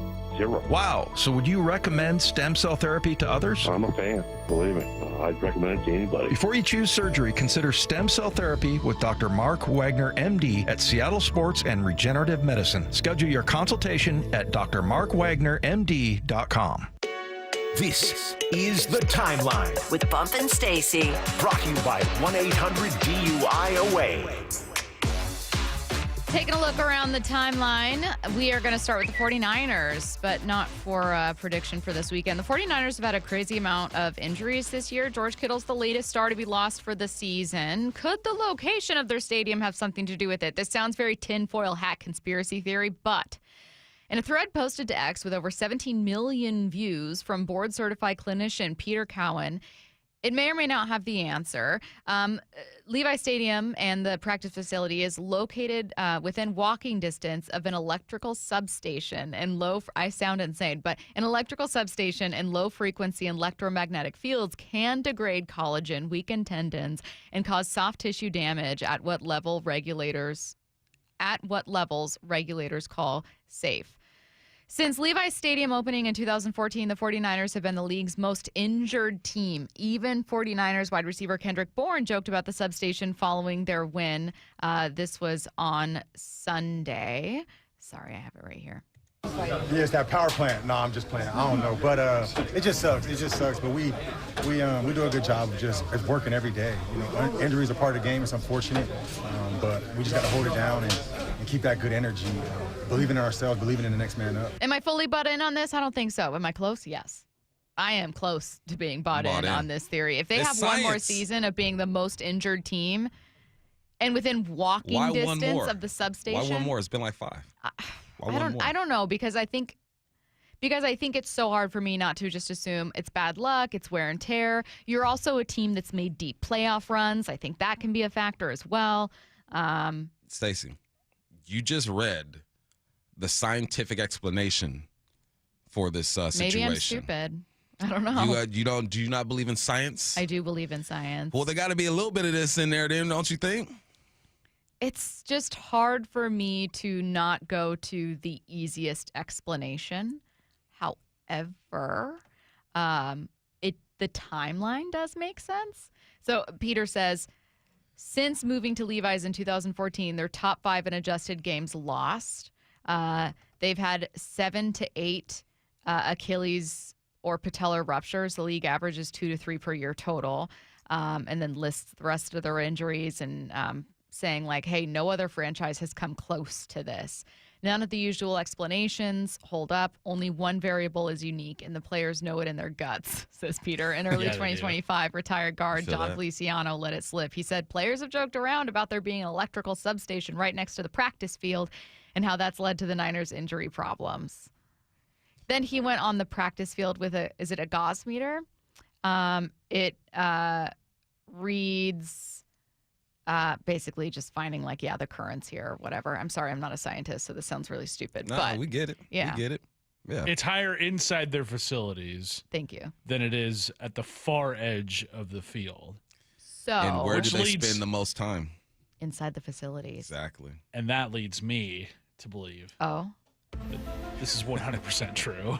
100%. That's right. This feels like a Curtis conspiracy corner. And there's no way you can do anything about it because it's a power plant. Like, it's got to power the city's power. Like, you can't move the facility anywhere else. Got to be powering. Yeah. I think you do need to move the facility, or you need to put up, you know how we have our tinfoil hats for this? Just put up tinfoil on the walls. Build a giant cement wall. That's what I did when the Game of Thrones... one of the final episodes came out. I had to watch it at 6 p.m. the second it came out, and I put foil up on the window because the episode was so dark. That's what they need to do. Put foil up on the windows. You can watch your shows. Give people an idea of how close this substation is to Levi Stadium and the practice field. It is literally across a street. Yeah, it's right. Like it is. It's there. You can wave to it. You can see it from the I'm trying to think of what the equivalent would be with VMAC. I mean, it would be like... It'd be like Dino's Pub. Yeah. That's what it would be like. Yeah. Probably closer than that. Probably closer. Yeah, it's probably like those trees that they probably like if the down. freeway, instead of being the freeway, was the substation. Yeah. So. Those apartment buildings next to it. Yeah. Mm-hmm. I'm all on board for this. Okay, I do have a question. So this is just if you're next to a substation, right? Sure. Like, yeah. Are these currents everywhere all around us all the time? What if my collagen and my kneecaps are being affected? That's called being in your 30s, Stacy.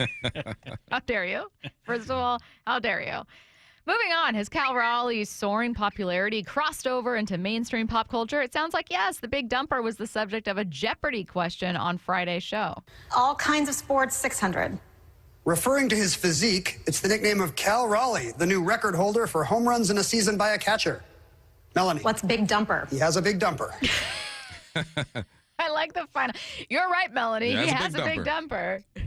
Good That's for good, Cal. man. Yeah, all the pub you can get. You know you've made it. I say that knowing that Cal was a finalist for MVP and nearly went to a World Series and won the home run derby, so he's made it. But also, you know you've made it when you're the answer to a question on Jeopardy. Pretty good. That's next level. Not many people can say that they're an answer to it. Would you rather have one MVP, boring, or be an answer to a question on Jeopardy? MVP. Yeah, You get I'd some take money, some extra MVP, cash, man. but this is pretty good. Here's the you thing. can brag Here's about what he this. has to be careful. And I work out in a gym, and lots of old men walk around naked. They have no dumpers. Once you get older, that dumper starts to go. I don't know if it's going to go for him. He gotta make sure he stay with them squats. No, I think he's them going to have. lunges. I think he's going to have a reservoir dumper. You know what I mean? Where it's like, you can't just go from all that dump to no dump. Hey, I'm just saying that's his brand. Just Everybody keep squatting, my changes. brother. This is inappropriate. I'm sorry to Cal. I'm just saying, you body types can only become so different from what they are. I don't know what What I'm are you saying right I don't now? know. I'm going to the next story.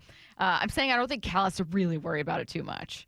The Seahawks are pushing back against season ticket holders who are reselling their playoff tickets. The team sent out this email recently to season ticket holders. It's a playoff ticket resale notice that says, our records indicate your seats for the upcoming divisional round playoff game are currently being posted for resale. As communicated prior to the 2025 season, 2026 renewal eligibility may be impacted if it is determined that your season tickets, including any playoff games, were used primarily for resale purposes. Then they add, to avoid any impact to your renewal eligibility, we ask that you remove your resale listing and ensure that your tickets are used by another 12. They encourage you to distribute tickets directly to friends, family members, neighbors, or community groups. Exactly. We need a sea of blue on Saturday. I know there's going to be some sprinkles of red in there. It's impossible to keep them out, but they cannot come in here and run our field, our stadium. The last time they were here, it was loud as heck. The Vikings were loud as heck. It's playoff time, man, and I'm glad they're holding them responsible, or holding them accountable, I should say. I know some people were getting upset about it, saying, if I want to sell my playoff ticket, I can sell my playoff ticket. And on the one hand, I completely understand. And there does exist stories of people that are like, hey, I'm going to be out of town. I didn't know this game would be on a Saturday. It was just scheduled. Hey, I had no idea that I'd be doing this. I want to get my money back. However, there was also, and we talked about it for a big chunk of the season last year, an issue with people that are very clearly primarily reselling their tickets. Yeah. Like they have season tickets primarily as a money-making venture. Yeah. So I don't blame the Seahawks for wanting to get on top of that. I'm sorry if you're getting caught up in the crosshairs and you can't go to this game and you want to recoup some of that money. I completely understand. There are resources out there where you can make sure that they land with Seahawks fans. At least put an effort in. Put an effort in to try to make sure 12 gets But like, let's be real. Let's be 100% honest. There are people out there who do this as a way to make money. Yeah. They don't care. For sure. I don't know how they got these season tickets, but it's primarily for resale. So, yeah, that's why the Seahawks are doing it, and I can't blame them. And I hope that other people find some of those resources to help resell to Seahawks fans. Speaking of fans, Eagles fans are ruthless. This Philly kid outside of Lincoln Financial Field ripped into A.J. Brown and OC Kevin Petullo. Yes, this was a huge letdown. This was my Christmas present, and I got a loss. Oh, no. You probably would have rather had Cole, huh?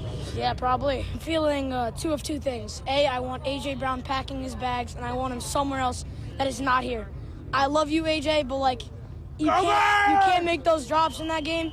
And I also want Kevin Petullo flipping burgers at, like, the local McDonald's or something. I don't care. Why do you say that? Whenever he's an offensive coordinator, it's like he's flipping burgers.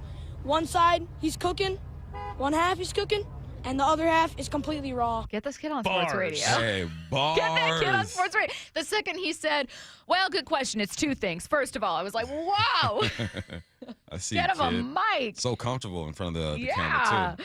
All right. Well, we're sticking with the Seahawks. Coming up at noon, Seattle Times' Bob Condotta answer our questions about this matchup, what he saw from the 49ers. We'll talk about what we saw coming up next.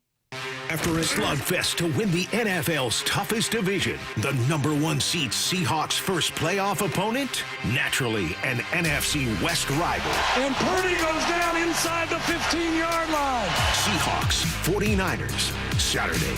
And Lumen will be rocking. All teed up. The road to the Super Bowl runs through Seattle. And Seattle Sports on 710 and the Seattle Sports app. For those diagnosed with anxiety, depression, or PTSD, Northwest Ketamine Clinics wants you to know hope exists. A recent patient, Evan, details his experience. Every day was a struggle. I was constantly throughout my life researching what are new ways, are there any breakthroughs for depression, anxiety, these things. And at some point I started to read a few things about ketamine. I probably read every single thing on the website multiple times. Northwest Ketamine Clinics defines success as a reduction in symptoms by 50% or more. Over a 3-week period, 86% of their patients are successful. When I arrived at the clinic, it was just a beautiful, peaceful, quiet place. As I saw that healing and growth could take place, and as I put the energy into it, I just saw so many things change in my life. Welcome to the Pacific Northwest's most experienced ketamine center. Book a free phone or video consult at nwketamineclinics.com. Healing starts here. Good Dog Auto Glass. When your windshield breaks, the national brands say their fix is safe, but the quality is light. Instead, trust Good Dog Auto Glass for the best in quality auto glass. Don't let the insurance company bully you. When you call, we answer the phone. Visit us online and get more bang for your buck. This is a special alert to all Americans who own a vehicle with less than 200,000 miles with an auto warranty about to expire or with no warranty coverage at all. Due to a decline in the economy, CarShield is announcing a low-cost month-to-month vehicle protection plan that is now available to the public to save any driver out-of-pocket expenses on future auto repairs. Call now to find out how you can pay almost nothing for covered auto repairs. Yes, you heard that correctly. Pay almost nothing for covered auto repairs. An open phone line has been established for all drivers to call for a free quick quote. Call 800-292-4541 now. Drivers who are covered will not have to pay for covered repairs again. This protection plan is at an all-time low. Additionally, drivers who activate this vehicle protection today will also receive free roadside assistance, free towing, and car rental options at no additional cost. Call us for your free quick quote today. 800-292-4541. That's 800-292-4541. What do you have to lose? Call 800-292-4541. Again, 800-292-4541. Adrian here from Lake Washington Windows and Doors. Winter might seem like an odd time to replace your windows, but now is when you get the best deals. Our Leak Armor installation team will keep your home warm and dry while installing beautiful, new energy-efficient windows. You'll feel the difference right away. Quieter rooms, lower energy bills, and a more comfortable home. Right now, save $600 on windows and $1,500 on doors from Lake Washington Windows and Doors. Plus, enjoy 12 months same-as-cash financing. Visit lakewashingtonwindows.com. Stacy here. Sell your car to Wayscar Ford, and when they resell it, they share half their profit with you. That's right. Sell your car to Wayscar Ford, Isuzu, and Auburn. They'll pay you today for your car, and once they resell it, they'll share half their profit with you. WayscarFord.com. Seattle Sports is giving you two chances to win tickets to the Seahawks divisional round playoff game Saturday against San Francisco at Lumen Field. Tap the Win tab in the Seattle Sports app or visit the Seattle Sports YouTube page for your chance to win a pair of tickets to the game. Holy catfish! That's 2 separate chances to be part of Seahawks history. Listen to the 12th man. Details and rules at seattlesports.com/win. The road to the Super Bowl runs through Seattle. Seattle is going to win this football game. And Seattle Sports on 710 and the Seattle Sports app. We are well into the rainy season, Seattle, but it's not too late to get your roof replaced. Schedule your free estimate at 3treeroofing.com and get $500 off your roofing project this winter. Our certified technicians build a custom plan for your home, ensuring a worry-free installation even in the winter months. Replace your roof now while material prices are low and lead times are short. Stop wasting your time on costly repairs and Band-Aid fixes. Visit 3treeroofing.com to schedule your free estimate today and secure your $500 discount. 3 Tree Roofing, your Puget Sound roofing experts. Happy New Year from Frank Lumber, the Door Store, your locally owned custom pre-hung door shop. boasting the largest selection of residential doors in the Seattle area for decades. We specialize in interior and exterior pre-hungs and matchups. Along with pocket doors, barn doors, bypass, and bifold doors, the selection is huge. If it swings, we've got you covered. Come and visit our showroom and bargain barn in Shoreline. Also, be sure to check us out online at franklumber.com. This message comes from Viking, committed to exploring the world in comfort. Journey through the heart of Europe on an elegant Viking longship with thoughtful service, destination-focused dining, and cultural enrichment on board and on shore. With small ships that bring travelers closer to the destination, there's more time to explore. And every Viking voyage is all-inclusive, with no children and no casinos. Discover more at Viking.com. I know that hiring can be challenging. You need someone to match your role perfectly. Well, now you can meet them fast on ZipRecruiter. Build your team, build it sooner.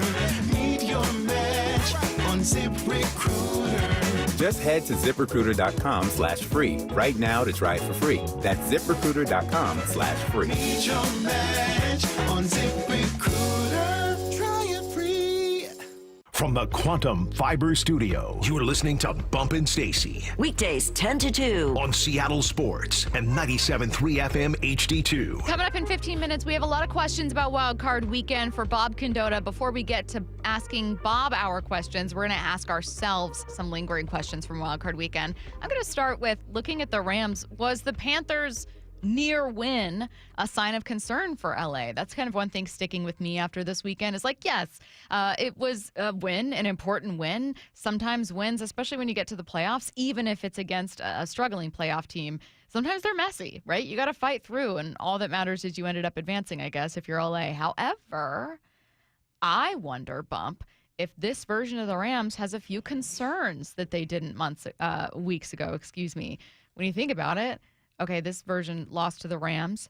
They lost to the Seahawks, then lost to the Falcons in back-to-back weeks. And then they nearly fell to the Panthers again in the playoffs. Like, are there questions that we're now considering about this team?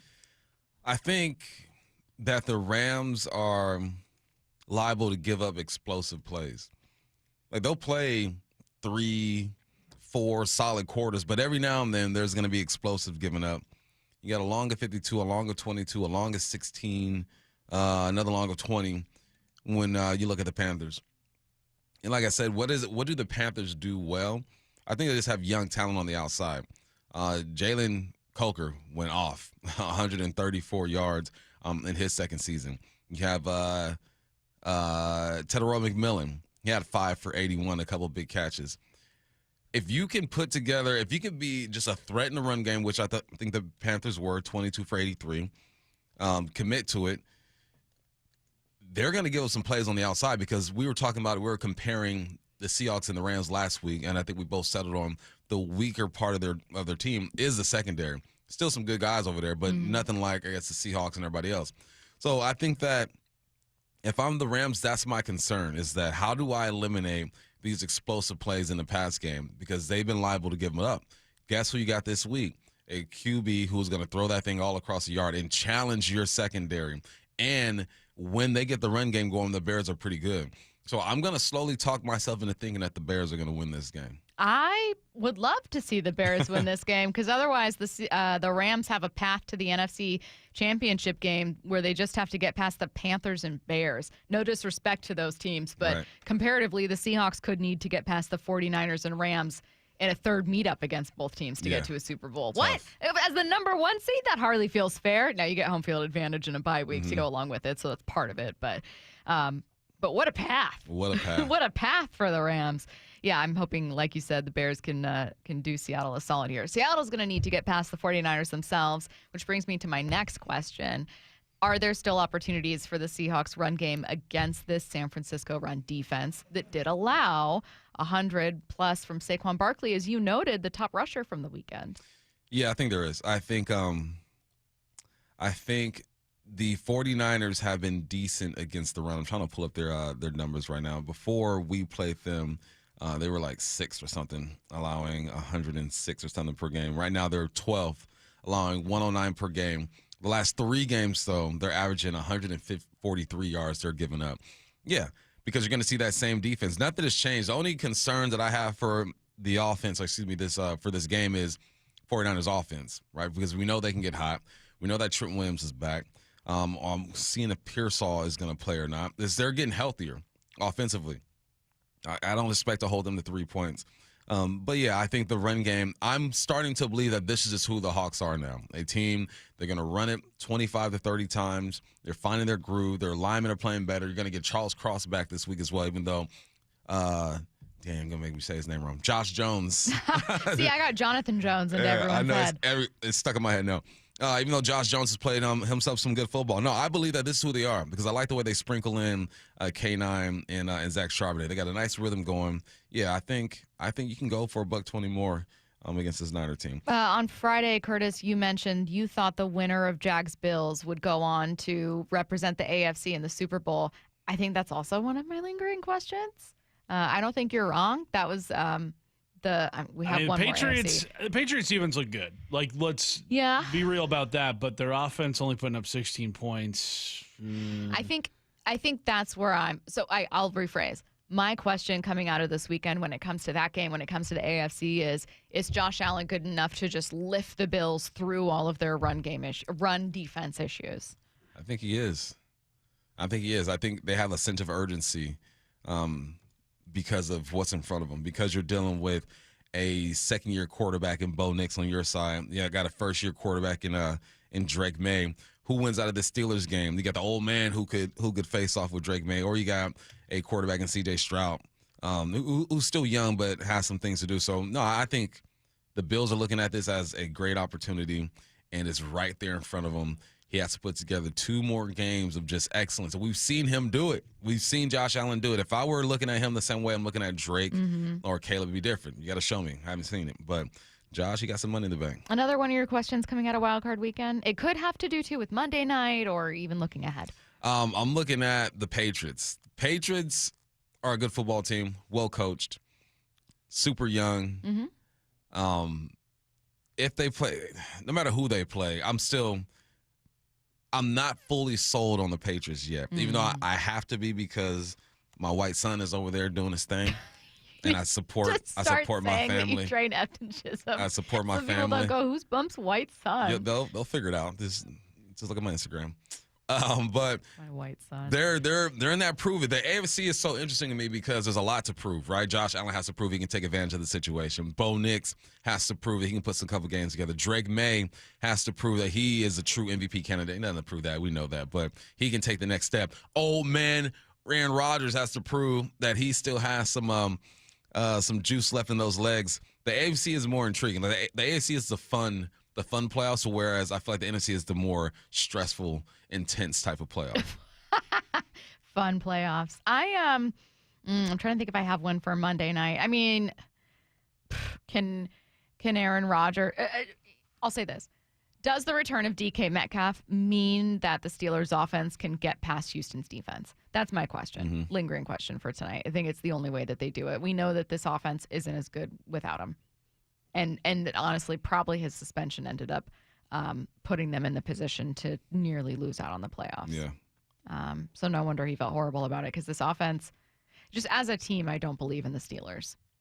I don't think they get past Houston, but I was wrong about 4 other games from the weekend, so maybe I know nothing.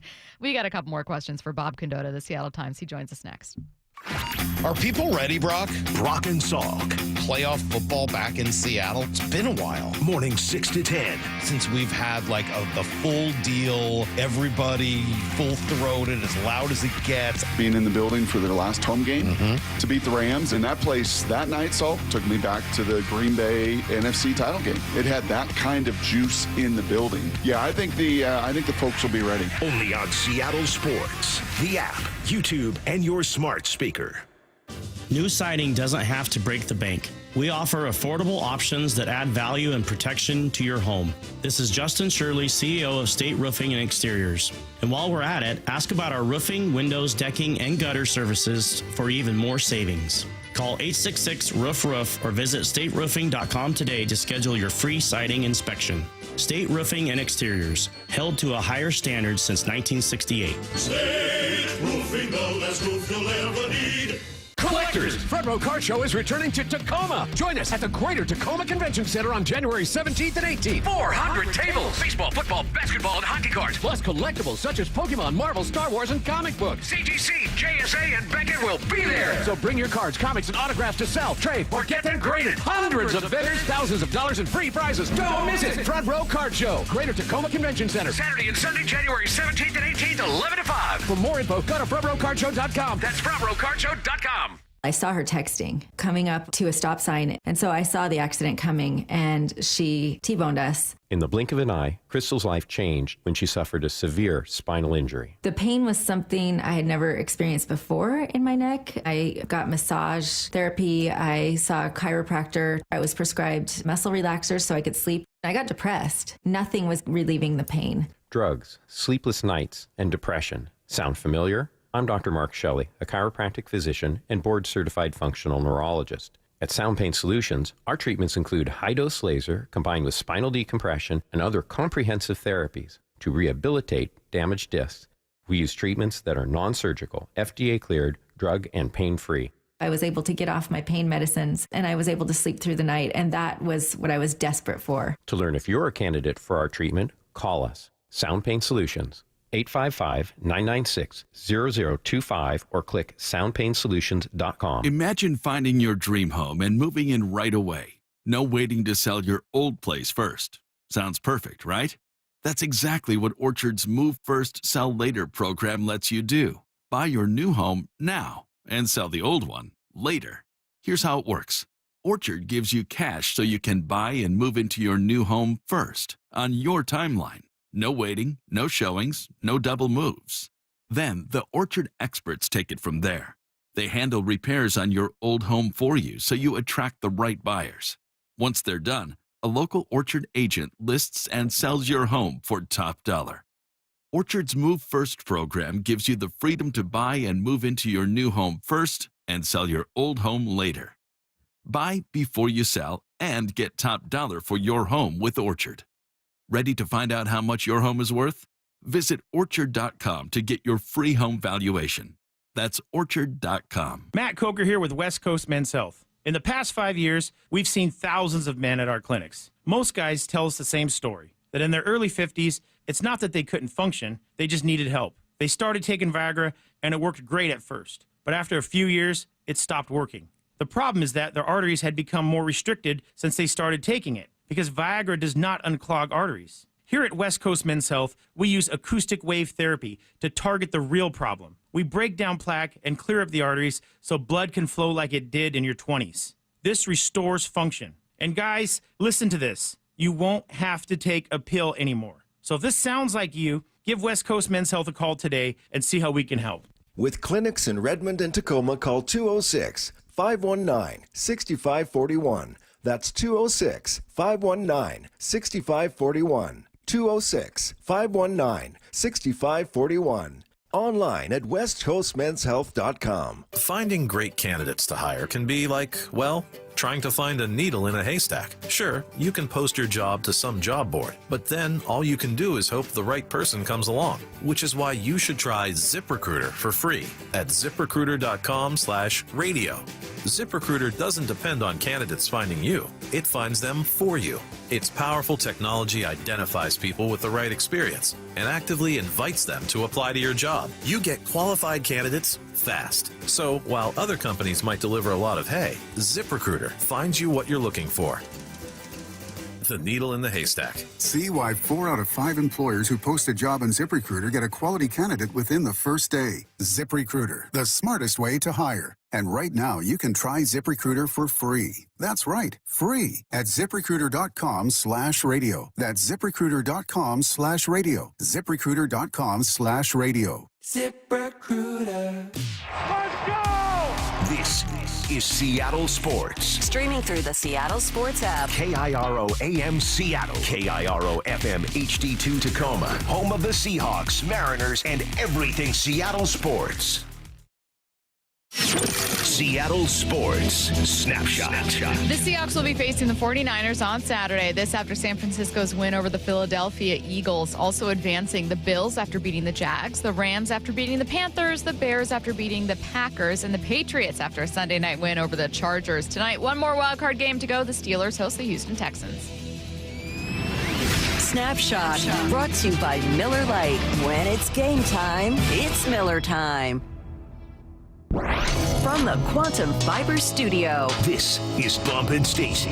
On Seattle Sports. Streaming through the Seattle Sports app and at seattlesports.com. Now, here are your hosts, Michael Bumpus and Stacy Ross. Here we go now. Seattle Times Bob Condotta joining us now in the Emerald Queen Casino Sportsbook Hotline. It will be the San Francisco 49ers after all. Now, the good news is the last time the Seahawks hosted the 49ers in the playoffs, it ended up being pretty good for Seattle. Bob, for a third meeting between these two teams, are you expecting a repeat of something like Week 18 or something else? No, I don't think I'd expect a complete repeat of that. I think the 49ers will come up with something to make it a little more interesting than they did that time with the offense. I think it would be a lot to ask to hold them to 3 points and the yards they did the first time around. I don't think it'll be a high scoring game, but I do think I do think a repeat of that is probably unrealistic. Kittle's out. Unfortunate for him and the 49ers with that Achilles injury. What do you think that does to the 49ers offense? They've been able to weather the storm with injuries, man. They're pretty resilient, but how do you think that affects them and what should be the Seahawks approach? Yeah, I mean, they're just the cockroach that won't die, right? I mean, you keep thinking everybody, I kind of thought that in the moment, like, it didn't seem like things were going that well for them in the game at the time, and Kittle's out, and like this is when Philadelphia's going to pull away and win this game by 2 touchdowns in the second half, and instead the 49ers just kind of kept finding a way, and you got Jawan Jennings throwing touchdown passes, and I mean, it's they've weathered not having Kittle at times the last few years and kind of figured out a way to do it. He's been battling some injuries. They'll just throw. They won the first game up here without Kittle playing the second half essentially, and so they'll just throw Jake Tonjes out there, and I don't think it'll change what they do necessarily offensively in terms of what they do scheme wise or anything like that. It'll just maybe change who gets the ball a little bit, and they'll emphasize some other things. But they'll still have Christian McCaffrey. They've kind of made it work with the receivers that they have, even though it's not necessarily the group of guys they've had so often. They might make one thing they might try to do, is in Seattle really took it away, obviously, as their running game, but maybe they make a really concerted effort to just try to get that more, feed Christian McCaffrey 30 times or something like that, just really try to go at it that way and see if they can make it work that way. I almost said Seattle. San Francisco still allowed 140 on the ground from Philly. Obviously not a good day for the Eagles offense, though. Still 100 for Saquon. What'd you see from the 49ers run game over the weekend? I mean, it's just, it's Christian McCaffrey, so that's what you try to. Oh, excuse me. The run defense. Sorry, I didn't. Run defense. Well. Their linebacker. I mean, what everybody was kind of talking about afterward was how well their linebackers played, and it's Eric Kendricks, not Michael, but Eric Kendricks, and they've really had injuries there this year, and you saw a lot of praise for KJ Wright helping put those guys together. That's kind of become his thing. He's not the linebackers coach per se. I think he's got the defensive quality control coach, I think, or something is his title. But that he's kind of taken that under his wing a little bit, as you might expect. And so the job that those guys did, it's really kind of a ragtag group because of the injuries that they've had. They played it pretty well. There was the kind of the short yardage stops. There was the early fourth down stop that they had. They kind of just. Despite the fact they don't have 2 or 3 of their really best and kind of well-known players on defense, they found a way to make that work this year. So that'll be a real key for Seattle too. I think the weather is supposed to be nice. It sounds like, so I don't think this will be a game where it's going to be rainy or something like that, according to the early forecast. So I don't know if teams will be they'll have to alter anything for those reasons. I think they'll just kind of come out and play what they play. But the Seahawks obviously have played the run real well, or have run the ball real well the last 3 weeks. They really did against the 49ers, and I'm sure I'm sure the 49ers defense is going to hear an awful lot about the 3rd and 17 play in practice this week. And so, it will be really interesting to see that matchup for sure. The big question I would say every week, Bob, is what type of game do you need from Sam Darnold? How do you anticipate this one going? You opened the interview talking about it's not even fair to ask this defense to hold them to 13 points and 190 or 70 something yards. But what type of game do you think Sam Darnold is going to have to play? Well, it was 3 points, so let me be exactly. I didn't think they hold them to 13. Yeah, my bad. I just don't know if they'll hold them to 3 again. Yeah, I just don't know if they'll hold them to 3 again. I just want to be on the record with that. I think they can hold them to 13 probably. I just think 3 might be a lot to ask to do again. Yes, I mean, what you need from Sam is just no mistakes. I think that's pretty obvious. I don't know if you need him to have a 300-yard type game. I just think you need him to not make any mistakes. When they've not done that this year, they've pretty much been unbeatable. That there was the late fumble against the 49ers in week 1. If they don't do that, maybe they win it. There was obviously the 4 interceptions against the Rams. If they just have one fewer of those, maybe they win that game. And, even the Tampa Bay game turned on a turnover. Wasn't by Sam, but, the really key one. But it did kind of turn on a turnover. And, if you just don't do that, they've pretty much won them all. So, I think that's the biggest thing you're looking for there. But obviously, you're going to have to make some plays. And, Jackson Smith and Jigba, get him going again and do some more stuff. Try to. I mean, I don't think there's anything different. I think it's just the same recipe that they've had all year. It's been harder to do against the 49ers in these games. They did not. They didn't score a lot of points in the first game. They did move, or in the last game, they did move the ball. They just didn't. They missed a couple field goals. They didn't hit the early 4th down. And they just, so they've just got to be better in those situations this time around, because I do think they'll probably need to, they might need to score a few more points this time. So they just need to be a little bit cleaner in the red zone opportunities and in the short yardage opportunities this time, I think. You would have loved for the Panthers to find some kind of way to come to Seattle. Didn't end up happening. Do you think it's better in theory that Seattle's hosting the 49ers as opposed to the Rams? You can look at that several different ways. Obviously, if you beat the 49ers, you get the Rams next week, then you're getting the Rams 3 straight road games. That's really hard to do. A couple teams have done it in NFL history, but winning 3 straight road games to get to the Super Bowl is a tough thing to do. That's what, by that point, you'd be asking the Rams to do. And who knows if they get beat up a little bit more, and they'll have had to take another long trip to Chicago and all that. Conversely, if you're the Seahawks, you probably got to beat the 49ers this week and then maybe beat the Rams next week. So you got to beat, these 2 teams that you kind of just go to war with all the time against anyway. And, there's no secrets against or anything like that. You've got to beat them back to back to do that. And you sort of have to do it as the favorite in each of these games. I think they're about a touchdown favorite in this game. I would imagine if them and the Rams played next week, they'll still be, a couple point favorite. I would think the Seahawks would be in that one, but so maybe it's a little bit of a different psychological thing that you go into it that way.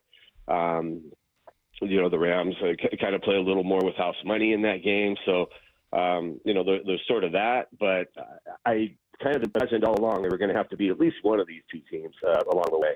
Just the NFC West have been so good this year and really proved it this weekend. I mean, 2 NFC West teams going on the road and getting the wins in the playoffs. I know the Rams struggled a little bit more than you might have thought, but, that was kind of your cliche situation, I guess, when you play a team like Carolina is kind of just happy to be there. And the Rams Carolina made some mistakes too, but the Rams kind of made just enough mistakes at the end of the game to kind of keep Carolina in it and give them new life and things like that. And they did pull it out at the end. But, I think having to play both these teams is not going to be easy. I think if you could have played, if you'd have gotten Carolina somehow this week and then had to play one of the Rams or 49ers next week, something like that might have been a little bit more of an optimum situation. But conversely, maybe the Rams lose this week and then you get the Bears coming in here next week. And, that's not going to be easy either. The Bears have just talk about your ultimate just find a way team this year, the way they keep overcoming these deficits that they've had and kind of forcing key turnovers and things like that at the key time.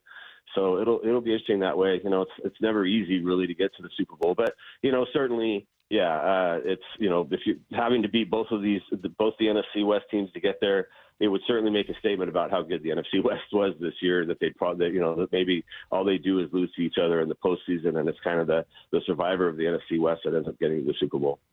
Bo, what was your favorite game this weekend?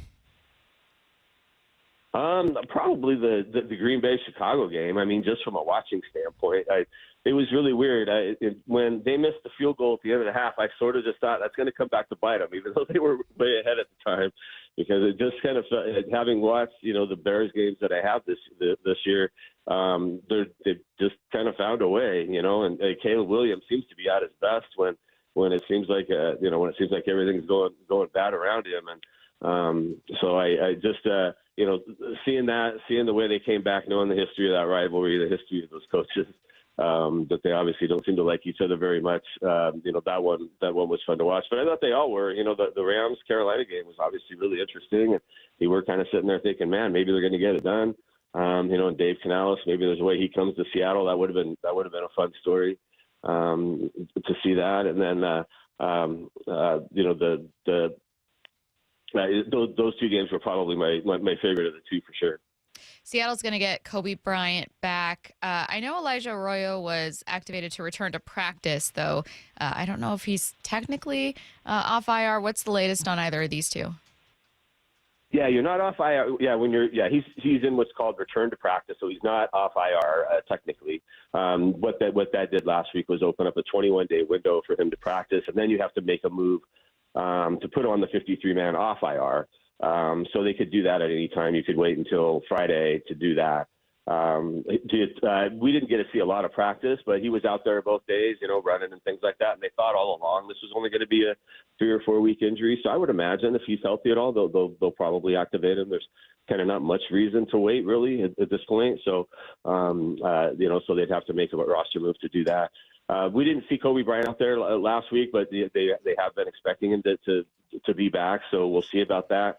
I don't know if we'll get any answers on stuff today when we talk to Mike McDonald. This could be one of those. We'll tell you once the injury reports come out, kind of weeks. But those would start to come out tomorrow since they're playing on Saturday. So we'd have a clearer idea then. But yeah, it'll be interesting to see with Kobe. Condotta has played so well, that.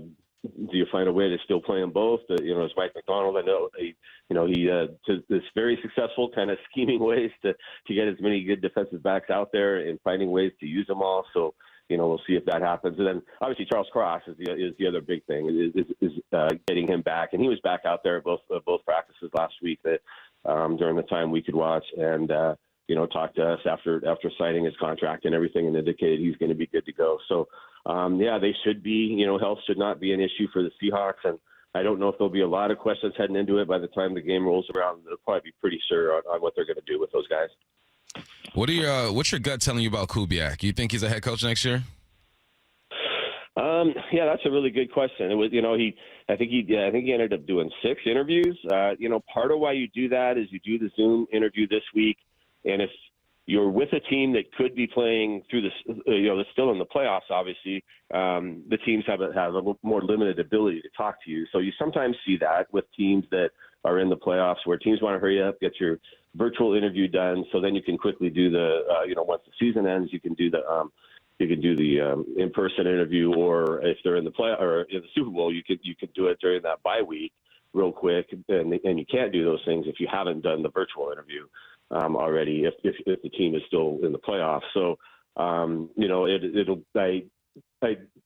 didn't feel like we heard a whole lot of, kind of any rumors of how any of those interviews went. So, if he rose up anybody's radars or stuff like that, or anybody's list because of how the interviews went. So it'll be interesting to see if we start to hear some rumblings that, this week, again, as a few more teams lost, as say John Harbaugh's status becomes a little more clear, there might be some shaking out of what's going to happen with some of these jobs that might make Kubiak's situation a little more clear. I know, he's moved his family around a lot the last few years. There's been some thought that he'd love to just stay in one place for a while. Obviously here in Seattle, I think with Mike McDonald, obviously probably going to be here for a long time. This is probably a place he could stay for quite a while. So he may not have to just jump at the very first job offer he gets. But conversely, there's only, as everybody always says, there's only 32 head coaching jobs and NFL head coaching jobs in the world. and they pay a lot of money now. And so, even if you feel like, maybe you're in a situation they could wait a few years, you just kind of never know, how quickly your star might fall or whatever for whatever reasons. And, so if he got a really firm offer from somebody, I could still see him being tempted by that and wanting to take it. The teams more and more are given, Mike McDonald got a 6-year contract as a first-year head coach at 36 years old. If a team really wants you, they can put together an offer that I think can make it really hard to turn down. They can offer you a lot of security and what's basically a life, kind of the money that'll set you up for the rest of your life. So, it'll be interesting to see again, how those interviews went. If he is going to really be in the mix with some teams. You saw an awful lot of guys do interviews last week, and again, a lot of teams doing virtual ones with coaches that are still playing on teams to kind of get those done with, so they get in line with those guys. So, my gut, I guess, would be that maybe he's still here next year. Maybe this is kind of the start of the process for him. That happens a lot. You kind of saw that with Ben Johnson a couple of years ago, where he went through the process and then kind of, it took a year and then ended up getting the job, getting the kind of job he really wanted. So, maybe that's what happens with Clint this time around. He is Seattle Times Seahawks reporter Bob Condotta. Thanks, Bob. Thanks, Bob.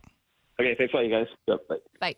Let's get to headline rewrites. Extra, extra, real Headline rewrites. Must make headlines. The real story behind the headlines in today's news. Powered by Bay Alarm Security Services. With Bump and Stacy.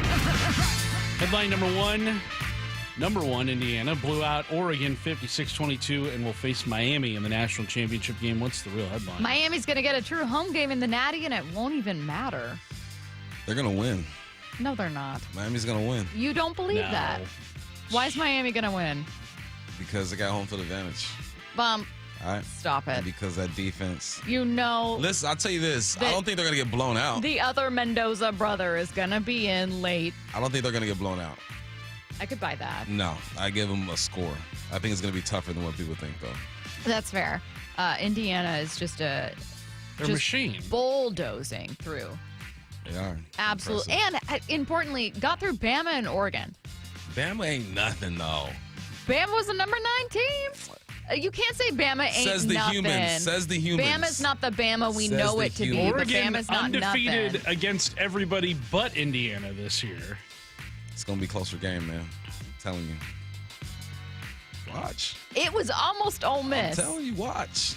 It's going to be a closer game. I would have loved to see Ole Miss in Indiana. What a weird college football championship game. That would have been like. I never would have predicted that. Well, maybe. That would have been some Lots NCAA football gaming system type. Where everyone has their game. backstory. Yeah. Well, it's funny because in this national championship game, you have the 10 seed Miami making it all the way. And it feels like most everybody's rooting for number 1 Indiana to pull it off because very good point. Indiana historically has been garbage. They've been terrible. Maybe the worst in terms of win-loss total, maybe the worst Power 4 conference school ever. 206, Miami's really good. It's not hard to believe they'll win. I'm telling you, it's not going to be what you think. It's not going to be I don't Indiana think it will either, but just rolling through Miami. Yeah, no, I don't think it will either, but I think Indiana's the better team and is on fire right now. I think Indiana gets it done. And I don't think it's super close. Let's make a bet. Okay. Indiana is 8.5-point favorites right now. Do they almost cover? 2 scores. Hey, and the Rams were 10.5 favorites. And they won. By 3. Barely. What's next? Headline rewrites. Headline number 2, the wild card round wraps up tonight with the Texans facing the Steelers. What's the real headline? My God, just get this one over with so we can know the Seahawks start time. No one cares if the Steelers or Texans advance. I don't think Texans are going to the Super Bowl. I don't think the Steelers are going to the Super Bowl. You're going to watch, though? Oh, absolutely I'm going to watch. Yeah. We're rooting for the old man. You are? Aaron Rodgers, yeah. I think I'm going to Miko Ryans, Yeah. wanting this for him. Like, it doesn't matter, honestly. Like, if the Steelers win, good for Aaron. If the Texans win, good for D'Amico, because they've won like 9 games straight. The Texans to get here has been impressive. So, yeah, it's good either way, but I got to go with the 80s, baby. I'll throw you another question. If the Steelers lose, is Mike Tomlin out in Pittsburgh? No, I don't think he's out. Curtis? Yeah, he's out. Well, you gotta. This thing about getting rid of these coaches, man. Who else is out there? Harbaugh. If you can get He's not Harbaugh- going to go not gonna to go to Pittsburgh Steelers. How crazy would directly that be? from He will Baltimore. not. I think he'll go to Miami. They might New go to York? Green Bay too. There's, Yeah. I think Harbaugh's not even entertaining offers until this week. Yeah. Nor should he. I mean, he's going to be the top priority for pretty much any team. He can take his time. I just look at what Tomlin I'm on the fence. is right now. It's very similar to how Pete Carroll ended here Yes. in Seattle, where it's like, yes, he's a good coach. No one is denying that, but they've been pretty stagnant. Well, and it's that's- like 6 of their last 7 years have been like 9-win seasons. And when you're stagnant but solid, you don't get high draft picks. You don't get it's the Seahawks of the East, but it's happening here where it's like you don't get a luck out on those. Not only a 4th place pick, a horrible, 3-win, number 3 overall pick, but you don't get that 4th place schedule. Like it's just the 49ers know how to do it. You're really, really horrible. Then you get a number 2 pick and a 4th place schedule, and then you crush it and get to a Super Bowl, and then you're horrible the next year. That's the way to go. I think that whenever Tomlin hangs up the clipboard, TV is waiting for him. I think he hit you with some bars and some real just talk. He could be like how Nick Saban is. Nick Saban says what he wants. He even curses sometimes, which surprises me. But I think Tom would be perfect for TV. Headline rewrites. Headline number 3, Niners tight end George Kittle is out for the year after suffering a torn Achilles yesterday against the Eagles. What's the real headline? Okay, maybe they are onto something with the substation theory. It's real. It's real, man. Humans aren't, we're not made to be around all this. Open your third eye. It's technology. And I all had this 2 people text in. Someone said, electricity. I work at a substation. It's absolutely not true. And then someone else texted in and said, this is absolutely true. That's right. Don't know who to That's believe. when you know it's a great conspiracy. That's the internet for you right there. Yeah. It's true. It's not true. Someone, a true scientist, show me your degree or whatnot. I actually tell me if this is true or not. A perfect example of like the internet today is what happened post game with Liam Cohen's press conference, where a reporter said something really encouraging to him, and there were some people who were like, "Hey, this is kind of out of place for a reporter in there." Which I think, in the context of it, if I was at a press conference and there was a reporter that was like, "Hey, I just want to say blah blah blah," I'd be like, "Oh, that's kind of weird." But given she's older and like a local, I don't know. It is what it is. Who cares? I don't think she was Let it go. a Jags reporter. No, She was no. just kind of like a news In anchor, which case, news if it's reporter, just someone who's like an anchored or like covering the whole city, you're like, whatever. I don't. Okay. But people were tweeting about it, and then now people are yelling at those people tweeting about it with stuff that's really mean. And it's like, it's when you respond to something you disagree with venom, and then it just goes back and forth with venom all day over something that's like completely benign. She sounded Who like cares? an auntie. Let her be cares? an auntie in that Just moment. It's let it all happen. good. If it was they a did beat have a reporter- good season. He did turn this thing around. He did have Trevor Lawrence Let it playing. just at a leave good, it alone. Just let him. Who cares? Leave it Why does alone. that bother anybody? I think it was just. It's just we create discourse online is what happens, and sometimes I jump into it because it's hard not to, and then sometimes I have to remind myself to stay out of it. But no matter what side you fall into, people just end up yelling at each other and being toxic and horrible. Over what? How does what she said Over what? affect anybody's day to day? I think it's. She's showing encouragement. I don't even think it's her. And I thought it was kind-hearted. I think it's that people feel the need to say, hey, if anyone wants to know, this is kind of out of place. But then people jump on that. You know? If you were to go out and be entirely unprofessional, I'd be like, chill. But if someone were to be asked about it and they were like, yeah, it's kind of weird, but who cares? And then someone got mad at them for saying that, that's what's ended up happening. I want to know who It's she is. so online. It's such and an what she online. means We're to chronically online. This is an wanna know online conversation. Who she is and what she means to that organization, that person. Like there's so much that I think she's could been be a reporter lost there here. for a minute. Yeah. So Yeah. when you're at a certain place for a long time, you can move a little different. Yeah. Someone said Stacy afraid to touch the older black woman subject. No, not at all. She is an older black woman. I was more hesitant to. Sometimes I hesitate to say older woman, but I'll say it. Older black lady. Well, I don't want to be disrespectful. She sounded like it. Well, she is an older black woman. I'm not afraid to touch the subject. I do walk delicately around age sometimes. Well, speaking of the NFL, we're taking a look around the NFL coming up at 12:45, and what caught my eye is coming your way next. After a slugfest to win the NFL's toughest division, the #1 seed Seahawks' first playoff opponent, naturally an NFC West rival. And Purdy goes down inside the 15-yard line. Seahawks, 49ers, Saturday. And Lumen will be rocking. All teed up. The road to the Super Bowl runs through Seattle. And Seattle Sports on 710 and the Seattle Sports app.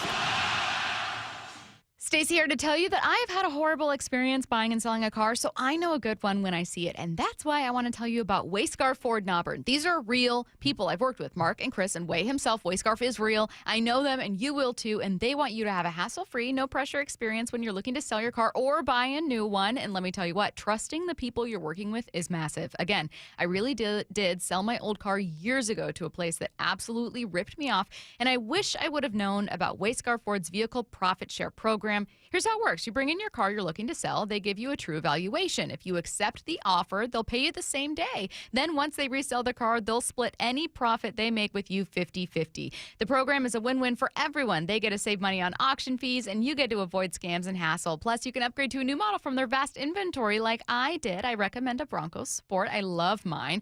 They've just surpassed sharing over $1 million with people who have sold them their cars. Find out how you can do it, too, at wayscarford.com. Hey everyone, Bum here for Seattle U men's basketball. Next up for the Redhawks, Gonzaga. This is going to be big. Grab your tickets for Seattle U versus Gonzaga January 17th at Climate Pledge Arena. Go to seattleu.com/tickets. Redhawks rising. This is a test of your emergency alert system.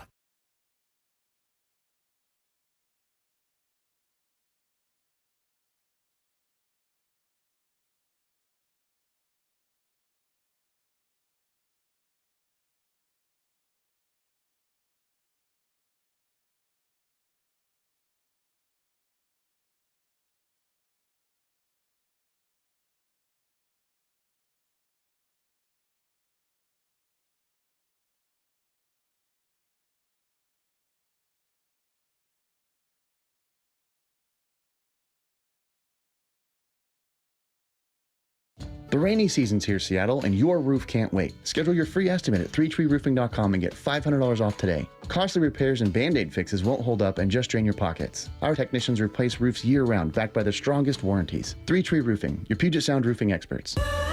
I love a day on the water with friends, but my moderate to severe plaque psoriasis sometimes holds me back. Now I'm all in with clearer skin thanks to Skyrizi. Risankizumab Riza, a prescription-only 150 milligram injection for adults who are candidates for systemic or phototherapy. Teaching music is my passion, but my active psoriatic arthritis can limit me at times. Now I'm treating my joint symptoms with Skyrizi. With Skyrizi, most people with plaque psoriasis saw 90% clearer skin at 4 months. Or if you are an adult with active psoriatic arthritis, Skyrizi helps you move with less joint pain, stiffness, swelling, and fatigue. Don't use if allergic to Skyrizi. Serious allergic reactions, increased infections, or lower ability to fight them may occur. Before treatment, get checked for infections and tuberculosis. Tell your doctor about any flu-like symptoms or vaccines.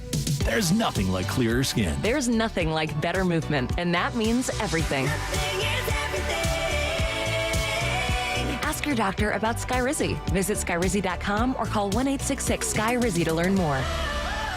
Happy New Year, Susan. I really appreciate you picking up the bill for lunch. I'm happy to. One of my New Year's resolutions is being better with money. So I've started using Upside, the free app that pays you cash back for buying gas. Wait a minute. Are you saying you actually get paid cash when you buy gas with the Upside app? Yes, I earn cash back just for buying the gas I was already buying. Does that actually add up to anything? I'll make $200 to $300 this year. Wow, that's serious extra cash. I'm downloading the Upside app now. Download the free Upside app now in the App Store or Google Play and start earning cash back on everyday gas purchases. Use promo code RIDER for a 25 cents per gallon bonus on your first tank. That's up to 50 cents per gallon on your next fill up. You can cash out anytime, right to your bank account or a gift card for Amazon and other brands. Just download the free Upside app and use promo code RIDER for a 25 cents per gallon bonus on your first tank. That's code RIDER. Code RIDER. Offers vary by user and location. Go to upside.com for terms and conditions. The road to the Super Bowl runs through Seattle. Seattle is going to win this football game. And Seattle Sports on 710 and the Seattle Sports app. This is the story of the one. As an HVAC technician, he and his digital multimeter are in high demand. So when a noisy office HVAC turns out to be a failing blower motor, he doesn't break a sweat. With Grainger's easy-to-use website and product information, he selects the product he needs to keep everything humming right along. Call 1-800-GRAINGER, click Grainger.com, or just stop by. Grainger, for the ones who get it done. Wesley Financial Group is not a law firm. I'm Chuck McDowell, founder of Wesley Financial Group. Did you buy a timeshare because they told you it was a great investment? That's a lie. Most timeshares can be bought online for $1. To find out what your timeshare is worth and to cancel it, call us today and we'll send you our timeshare exit kit free with all your options for cancellation. Call Wesley for your free exit info guide. 800-897-4400. That's 800-897-4400. How about a simple New Year's resolution, one that even I was able to achieve? Reverse the clock on hair loss with Advanced Hair's simple one-day FUE treatment. You'll feel more confident and more youthful when you witness your own natural hair growing into those places that have been balding or thinning for years. I'm surprised and relieved every time I look in the mirror. You need to know what that feels like. From Advanced Hair's breakthrough technology to their highly experienced team, there is no one I would trust more than Advanced Hair Restoration. I experienced their exceptional standard of care firsthand. Your comfort and your results are the top priority of the entire Advanced Hair team. Celebrate this new year with a fuller head of hair and get a free consultation, $250 off, and 250 free hair grafts. Call 425-449-8185. That's 425-449-8185. Discover what meeting your resolutions could look like with the before and after pictures at advancedhair.com. From the Quantum Fiber Studio, you're listening to Bumpin' Stacy. Weekdays 10 to 2. On Seattle Sports and 97.3 FM HD2. Coming up in 15 minutes, taking a look around the NFL. It's a Reaction Monday powered by the Snoqualmie Casino and Hotel, and we are reacting to Wild Card Weekend with What Caught My Eye. Bump, what you got? What caught mis ojos? Odafe Owe. 3 sacks for the Chargers. 3 of them things. Deion Henley, 13 tackles for the Chargers. Go Cougs. Still took that L though. Chargers still took that L. You have great individual performances. You even got Justin Herbert, who's 4th in the league this weekend in rushing yards. I can't believe that. And you still take the L. It's going into this weekend. Justin Herbert was one of the young men that I wanted to have a really good performance, man, because that's the next step in his story, right? That's the next chapter. But I wasn't able to do it. But you had 2 great performances on defense for the Chargers, but just not enough. I'm going to combine mine quickly. Normally I would react, but I'm going to jump on it. You mentioned the top rusher, so let's go to what caught my eye. That rushing total from Saquon Barkley. You mentioned it in 4-down territory, led all rushers over the weekend. Herbert was 3rd, 4th? Herbert was 4th. Crazy. Drake made 3rd. I don't think it felt like an especially effective day for the Eagles offense, but I think a lot of that were drops. Tackles for loss were big too, but I think the run game is going to matter for Seattle. So if we're talking about the numbers that Seahawks fans are probably looking at, 106 on the ground from Saquon. Now 4.1 per carry. It was 26 attempts, but 106 on the ground from Saquon. The longest play of the day allowed from the Eagles by the 49ers was a 29-yard run from Saquon. Yeah, those are the things that are catching my eye. I was very much watching this game going, what's the run defense look like? Like, to me, the key for the conversation for Seattle is going to be about Sam, but the key to Seattle is going to be whether they can keep the run going. And so that was something I watched very closely. It was not consistent with the Eagles, but I do think it's notable that Barkley got 106, most of any rusher of the weekend. Yeah, Barkley, man, he had a couple of runs where he looked special, where he reminded you that was one of them, yeah, that 29. he was the offensive player of the year, man. And what do you do in Philly? I think you got to get rid of AJ. I think you need a new offensive coordinator over there. But you have so many fundamental pieces defensively that I think are going to be okay. But philosophy-wise, something has to change on offense. Do you think that the problem with the Eagles is their offensive coordinator is not good, doesn't know how to exploit things, or is it combustion?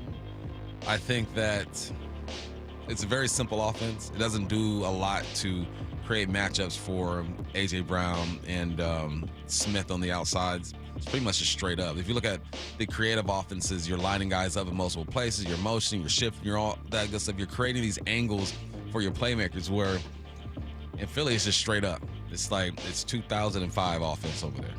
2005 is a great year. It's a great year. It brought us a lot of great things. Like what? The Seahawks Super Bowl. We went to a Super Bowl against the Steelers. 2005, guys. Anything else that I'm forgetting from 2005?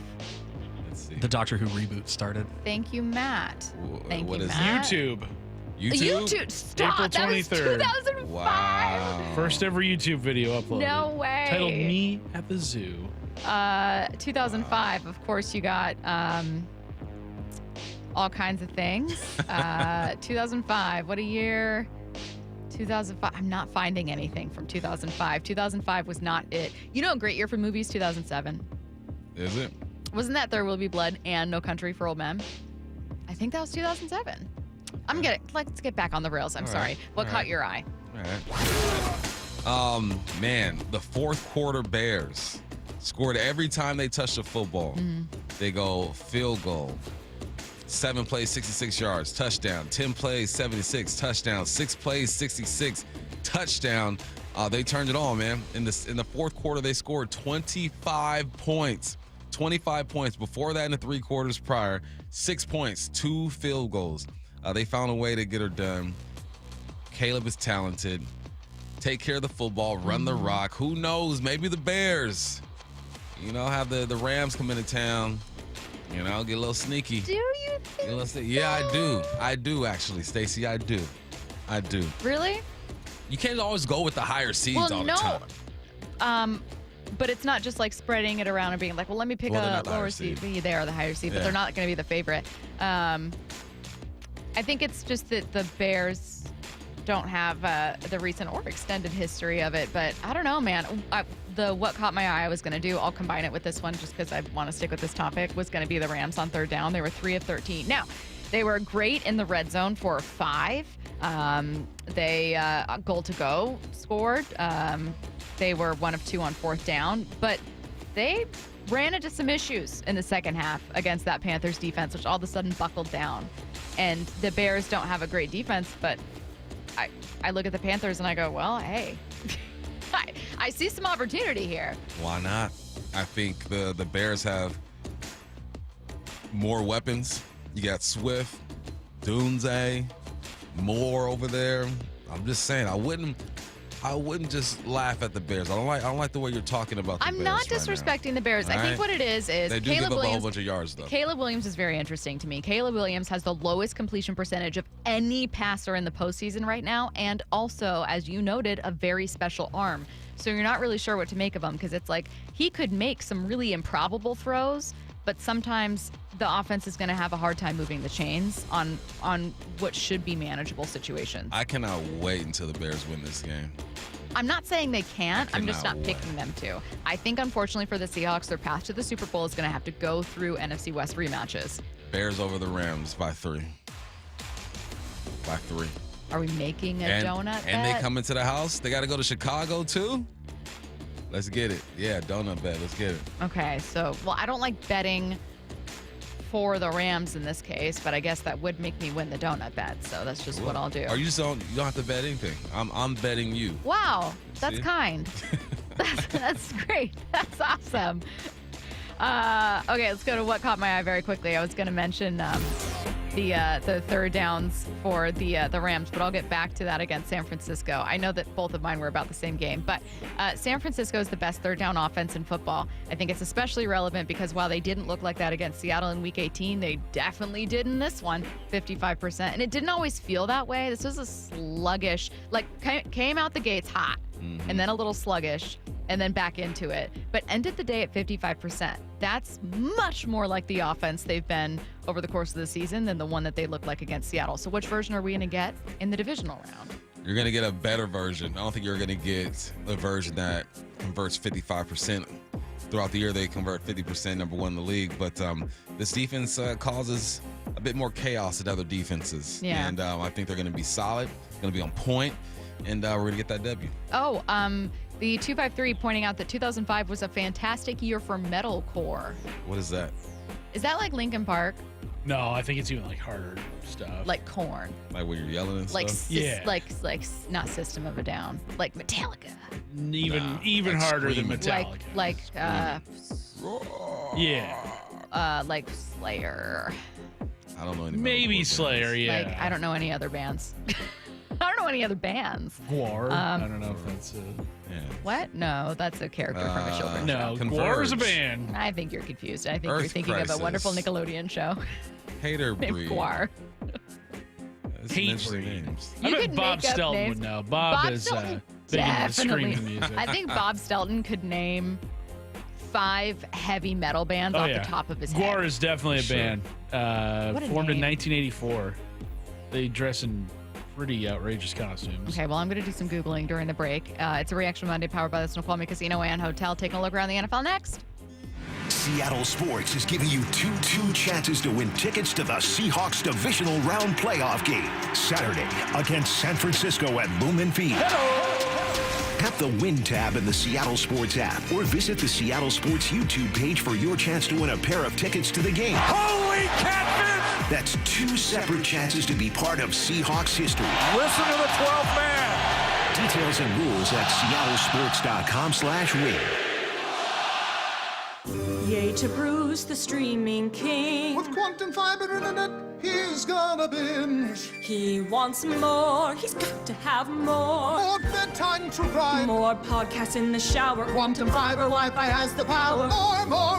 Fast internet speeds. Got the geeks to go big, bring him the games. Right now. And his royal we. More sports non-stop. His quantum fiber's on top. Yay to you. Switch today at quantumfiber.com. Limited availability, service, and speed in select locations only. As a quarterback, you cannot run a winning play with a messy playbook. And most companies' data, well, it's a mess. AI is changing the game, but if your data is scattered, you're stuck on the sidelines. Brock Heward here, and this is where my friends at Marquee Data come in. They get your data in shape, clean, connected, ready to perform, so you can finally put AI to work for your business. Whether sales, finance, or operations, every smart move starts with the right data. So head to mydataqb.com to draw up your game-winning data play today. That's Marquee Data or mydataqb.com. Imagine finding your dream home and moving in right away. No waiting to sell your old place first. Sounds perfect, right? That's exactly what Orchard's Move First, Sell Later program lets you do. Buy your new home now and sell the old one later. Here's how it works. Orchard gives you cash so you can buy and move into your new home first on your timeline. No waiting, no showings, no double moves. Then the Orchard experts take it from there. They handle repairs on your old home for you so you attract the right buyers. Once they're done, a local Orchard agent lists and sells your home for top dollar. Orchard's Move First program gives you the freedom to buy and move into your new home first and sell your old home later. Buy before you sell and get top dollar for your home with Orchard. Ready to find out how much your home is worth? Visit Orchard.com to get your free home valuation. That's Orchard.com. Texting enrolls you into recurring automated text messages. Consent not required to purchase. Message and data rates may apply. Man, I love seeing the old gang at these reunions. Did you see Brian? He's in better shape than he was 25 years ago. How is that even possible? Yep, I ran into him a few weeks ago and had to ask. He told me he started taking Nugenix Total T2. The testosterone booster? Yeah, but it's way more than that now. It also skyrockets your nitric oxide in as little as 3 hours. I started taking it right away and I'm already seeing results. I was wondering what you were doing. You seriously crushed me in that pickup game last week. Yep, after 40, energy, strength, drive, it all starts going downhill. But with T2, I feel like my old self again. Stronger, leaner, and my energy is way up. My wife even noticed a difference. They're giving out complimentary bottles right now. Just send them a text. Text CAR to 321-321 for your complimentary bottle of new Nugenix Total T2. Text now and you'll also get a free bottle of Nugenix Thermo X, our most powerful fat incinerator. That's CAR to 321-321. These statements have not been evaluated by the FDA. Product not intended to diagnose, treat, cure, or prevent any disease. Seattle Sports is giving you two chances to win tickets to the Seahawks divisional round playoff game Saturday against San Francisco at Lumen Field. Tap the Win tab in the Seattle Sports app or visit the Seattle Sports YouTube page for your chance to win a pair of tickets to the game. Holy catfish! That's two separate chances to be part of Seahawks history. Listen to the 12th man. Details and rules at seattlesports.com/win. Want more Seahawks content? Join me, G. Scott, on The Reset. New episodes of the podcast every Monday and Thursday on YouTube or on the Seattle Sports app. Do you get sinus infections, congestion, sinus pressure and pain, sinus headaches? You've gone to the doctor. You visit urgent care over and over again. And it's always the same thing, right? Oh, I know. Let's try antibiotics and some nasal sprays. But they just keep coming back. You may suffer with chronic sinus infections. The good news? Relief is possible. How? A minimally invasive procedure called the Sinusoft procedure, available only at the Modern Nose Clinic. Imagine a procedure so delicate there are no narcotics. Less cutting means less bleeding, so no packing, and no operating room. The Sinusoft procedure is designed for the clinic. If you suffer with chronic sinus infections, facial pain, pressure, and congestion, find out if the Sinusoft procedure, available only at the Modern Nose Clinic, is the solution for you. Call and set an appointment today. 206-388-2770. 206-388-2770. That's 206-388-2770. Want to make 2026 your year of adventure? Book that trip and learn a new language with Babbel. Go ahead, make a resolution you can stick to. Now is the time. Babbel's New Year sale is here. Unlock all of the languages on Babbel with the lifetime subscription for 65% off. Just go to Babbel.com and start today. Babbel teaches you relevant words and phrases, so you can start speaking with confidence in as little as 3 weeks. And because Babbel's bite-sized lessons fit easily into your daily routine and are easy to remember, you'll be talking like a local in time for takeoff. Dive into the world of language learning content with Babbel's videos, podcasts, and stories from around the world, full of culture bites and language learning tips. Turn your daydream into a destination this year with Babbel. But don't wait. This offer ends January 15th. Get Babbel's lifetime access for less at Babbel.com. That's Babbel.com. Babbel.com. From the Quantum Fiber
football, it might be a bit different. There are 2 other footballs he could have caught as well, but you can't really just narrow it down to that game. It's the whole season. You have talent on both sides of the ball.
Playing some good football as well. Number 3, number 4. I mean, on paper, he looks like the guy. I think he deserves at least 2-3 more years. I do too. I don't see the problem. Now, maybe Packers fans feel differently, but it's hard not to look at, yes, the offense fell flat at times. That's a problem. Don't get me wrong. Earlier in the show, I even said it's not just injuries, but injuries are part of the story. So I'd be really curious to see another season clearly with Matt LaFleur there. What did they look like when they get Micah Parsons back? They won't have him for the full year, but when they get him back, hopefully you don't lose your quarterback for some key games, including that earlier Bears game, right? The Rams were on the brink of disaster against Carolina. What was going through Sean McVay's mind during LA's game-winning drive? I think we were both, you're just immersing yourself in the moment. I think in a lot of instances when I'm watching games, I'm like with some of my close friends or, you get more nervous watching that, then you don't have a time to really just think about it. You just immerse yourself, see the game one play at a time, try to put the players in a position to have successful outcomes, and you're not thinking about anything else. You're kind of just in that moment, and I could feel Matthew and I were on the same page, and he did such a great job. I did feel really good that you knew you had 4 downs. Never even got to that point where we needed to even really get it to a 3rd down, but he was outstanding. Easy to trust Matthew Stafford, on the same page.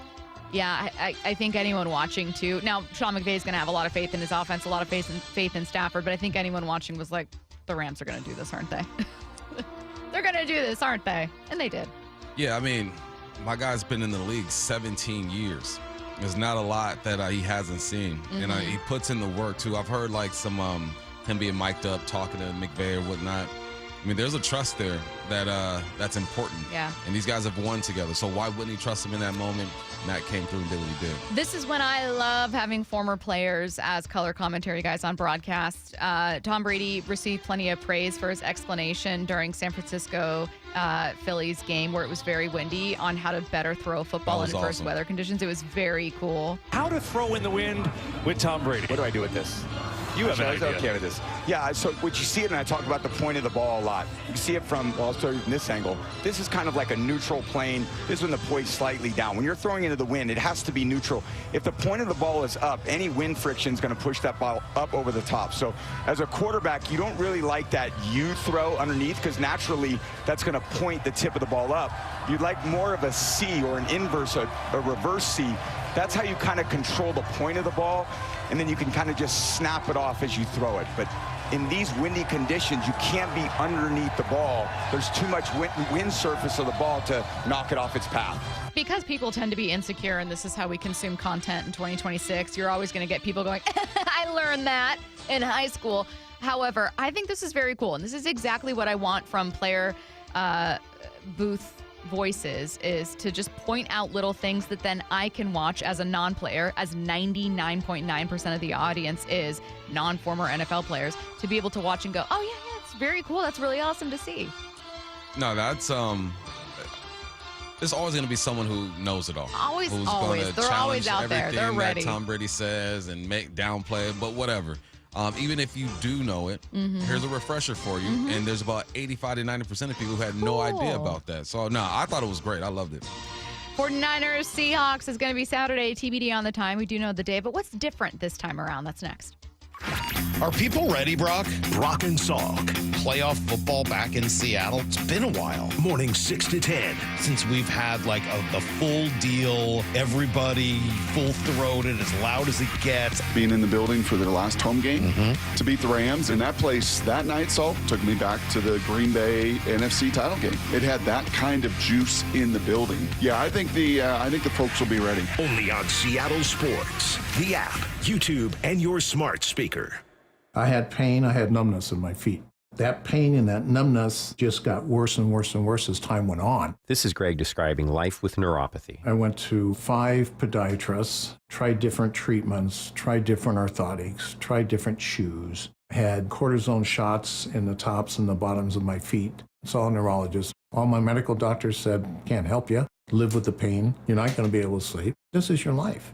And then I just gave up until I found Sound Pain Solutions. I'm Dr. Mark Shelley, a chiropractic physician and board-certified functional neurologist at Sound Pain Solutions. Our neuropathy treatments can rehabilitate damaged nerves. We use FDA-cleared, non-surgical, drug, and pain-free procedures that help neuropathy sufferers like Greg find relief. I feel better. I mean, just feeling better is huge. If you experience numbness, shooting or burning pains, or loss of balance, call us. Sound Pain Solutions, 855-996-0025, or click soundpainsolutions.com. This is for all you guys on Viagra. ED pills are no longer needed.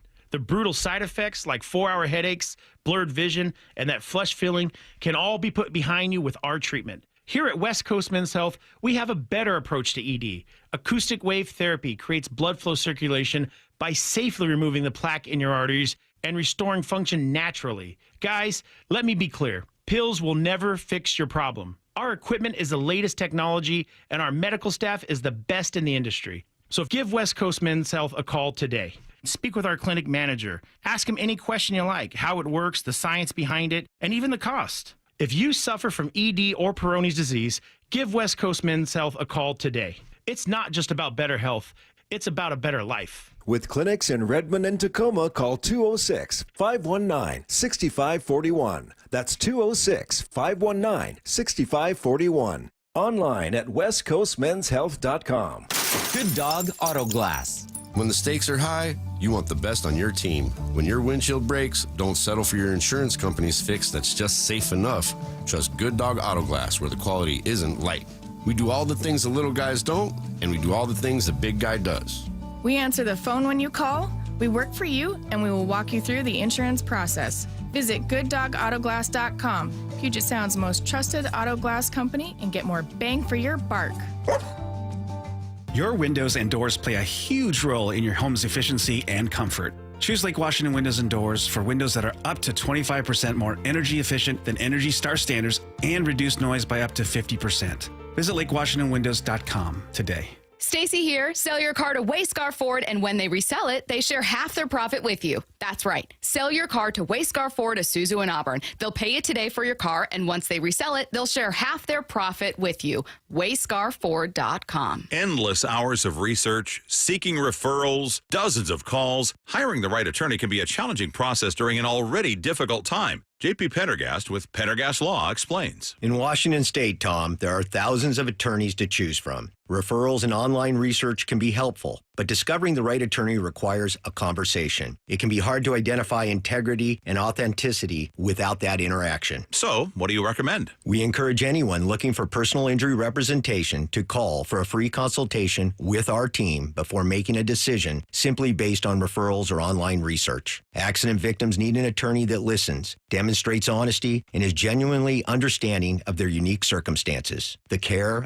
attention, and preparation preparation that our firm provides throughout the case mirrors the effort involved when taking on the insurance companies. Save time and avoid mistakes after an injury. Contact the caring and compassionate team at Pendergast Law. If you or a loved one has been injured in a car accident, call Pendergast Law. We can help. Running a business means wearing multiple hats. So if you're like me, you probably started out using your personal phone, taking client calls and texts nonstop.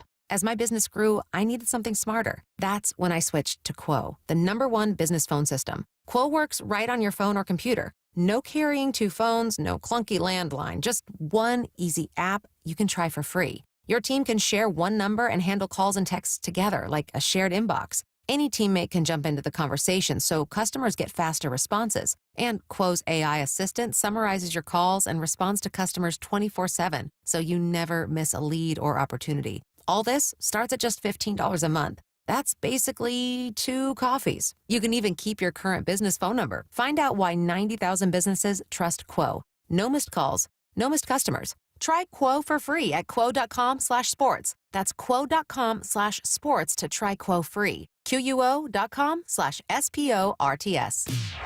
go! This is Seattle Sports. Streaming through the Seattle Sports app. KIRO AM Seattle. KIRO FM HD2 Tacoma. Home of the Seahawks, Mariners, and everything Seattle sports. Seattle Sports Snapshot. It'll be the 49ers facing the Seattle Seahawks here in Seattle over the divisional round. That'll be on Saturday, TBD on a time. One more game to go for Wild Card Weekend, and then they'll figure all of that out. The Steelers are hosting the Houston Texans. Snapshot, brought to you by Miller Lite. When it's game time, it's Miller time. This hour is brought to you by Mazda of Everett. From the Quantum Fiber Studio. This is Bump and Stacy. On Seattle Sports. Streaming through the Seattle Sports app and at seattlesports.com. Now, here are your hosts, Michael Bumpus and Stacy Ross. Here we go now. 49ers are taking on the Seahawks Saturday at Lumen Field for the divisional round. We're going to talk about what's different, what's the same, and what's at stake. So here we go. It's a Reaction Monday powered by the Snoqualmie Casino and Hotel. We'll start with what's different this time around. The return of Trent Williams, who actually made his return in this past playoff game. Bump, it's always hard to tell. Like, an offensive lineman comes back and, you go, okay, well, what was the impact? I don't know. But, 12-time Pro Bowler Trent Williams, obviously it's impactful, even if there's no stats to show for offensive linemen at the end of the day. What's it mean to get him back in this one? It means the walkout's going to be fire because he's always leading the charge there with the walkout. It means you're more versatile on offense. With Trent Williams, they line him up as a tight end at times. They move him around. He lead blocks. He protects. He's a left tackle, right? Protects the left side, right? The blind side of your quarterback. And there's leadership too. Trent Williams has been around a long time, man. What is he, like 35 or something like that? He's been in the league a while. So when you're in the huddle with guys like that too, they just give you confidence, right? You imagine being in a huddle. You got like Trent. Granted, Kittle's out. You got Kittle. Got McCaffrey, Purdy. Like there's a continuity that they have that allows a guy like Juwan Jennings to go out there and play out of his mind. Even though Juwan is a good ball player, not saying that he's not. But leadership wise, it's going to be great. But when it comes to schematics, you have a guy that you can move around. The question is, how healthy is he for real? I know he played, I think, every snap last game. Hamstrings are tough, though. But the hammies at 37 years of age is tough. Speaking of Kittle, obviously not going to be in this one. A devastating loss. Wishing him a speedy recovery for San Francisco. He appeared in both games for Seattle, though played much more heavily in the finale, ended up leaving along with Nicky Manwari. You profiled that matchup in Week 18, saying that would be important. What's it mean for them to not have Kittle this time around? Oh, man. This is the worst part about the Niners is that even though Kittle ain't there, I'm like, this is going to throw somebody else in there, and he's going to be just fine. Unending. But you lose, again, a leader and a playmaker, man. He is one of the best tight ends in the game, all-around dude. He can block. He can catch the rock. His run after the catch is good. So we're probably going to see more Tungus. And didn't he score the game-winning touchdown against us, I think, week one? Yeah, both tight ends scored touchdowns. Kittle has 1 and 2 games combined. And maybe it is Tonjes who goes off in this one and is once again a weapon there. Luke Farrell hasn't done Hopefully much this year. 11 receptions, 85 yards. But it doesn't matter, man. They have a system that just works. But, again, you lose a guy who just instills some confidence in this offense. And is versatile, man. He one of the things I like about Kittle in this offense is the split zone look. So he'll be like in a wing, say on the left side next to Trent, right? And they're going to run a zone right. What he'll do is when the ball is snapped, he'll go underneath the formation and kick out the end. You'll do that, and he'll lead with use check. And then now he'll fake the kick out the end, hit the flat, Purdy boots around, you check up the gut. It's just his versatility allows you to do a lot of things that other teams do, but he just does it at a different level. I like Seattle in this one. And it's not just me being biased and hoping that they win because it's always good for us. They're 6.5-point favorites, but it's because I genuinely think that they're a better team. They're a healthier team. And earlier in the show, we talked about any common theme or thread between those losses, scoring 13 points in each of these games against not the best defense they'd faced all year. And it felt like both times it was getting in their own way. And that, I think, is going to be the key for Seattle this time around, right? It's no matter who's back or who's gone for San Francisco, I think this is about Sam not making mistakes and keeping that run game going. Yeah, I mean, what type of game is this going to be? Like, is it going to be something similar to the last game where you're moving the ball, you're not finishing? I think if you play the game you played last game, moving the ball, not finishing, I don't think you can get away with that twice against the Niners, right? They're going to take advantage of these opportunities. And what is going to be the approach? Does Kubiak look at this defense with the Niners who are beat up, who don't have their guys, and say, okay, I'm going to let Sam let loose a little bit more? We know he's going to establish the run, right? This is what they do, top 5 in the league when it comes to attempts. But where does he see the flaws? Right, I can't wait. Today's going to be my first prep day for this game, so I can't wait to look at the film and kind of see what Philly did and didn't do and what they have on that back end or not, because I would prefer it be the type of game where Sam only throws the ball 25 times. We threw 26 times last time, 20 and 26, I believe he was. I think that's right in his sweet spot. Yeah. But that means you're running the ball 39, 40 times, though. I mean, I hope that I feel not overly confident, right? I mean, look at these games we just watched. One game was more than a one-score game. Yeah. And most of them were 3-point games. These were close. These were wild for a wild card weekend, fittingly. So it's hard to think you can get to the divisional round, suddenly repeat exactly what you did in Week 18. That being said, I feel the same way about this 49ers team as I did then, which is, yeah, you never know what could happen. They have talented players. Kyle Shanahan is brilliant. Brock Purdy is rolling, but this defense is suffocating. And Seattle's offense, when they aren't kicking themselves with turnovers, is way better than they get credit for. If I were not a Seattle or 49ers fan for any reason, I'd pick Seattle in this one. I wonder what the national voices are going to say. Seattle. You think they're going to say yes, without a doubt. Overwhelmingly, it should be Seattle. But I want to hear, but I always like to hear the reasons people don't pick Seattle. I want to hear someone get on the TV, radio, whatever it is, not pick Seattle and then tell me why. Because if they don't pick Seattle, I can probably guess what they're going to say. Sam Darnold. Because of 14. Yeah. And say, well, we don't know if we can trust him. I trust him at this point. Yeah. And I trust him more because I trust what's around him as far as this defense and special teams. What's around him is also Mike McDonald. This is what he told Maria Taylor on Sunday Night Football about what his message is going to be to Sam Darnold. Hey, just keep being you, man. He's been rock solid all year, and he's just kind of been a center of like confidence for our guys and consistency. And our guys have rallied around him. So we expect the same thing this week from Sam. I know he's going to be ready to go.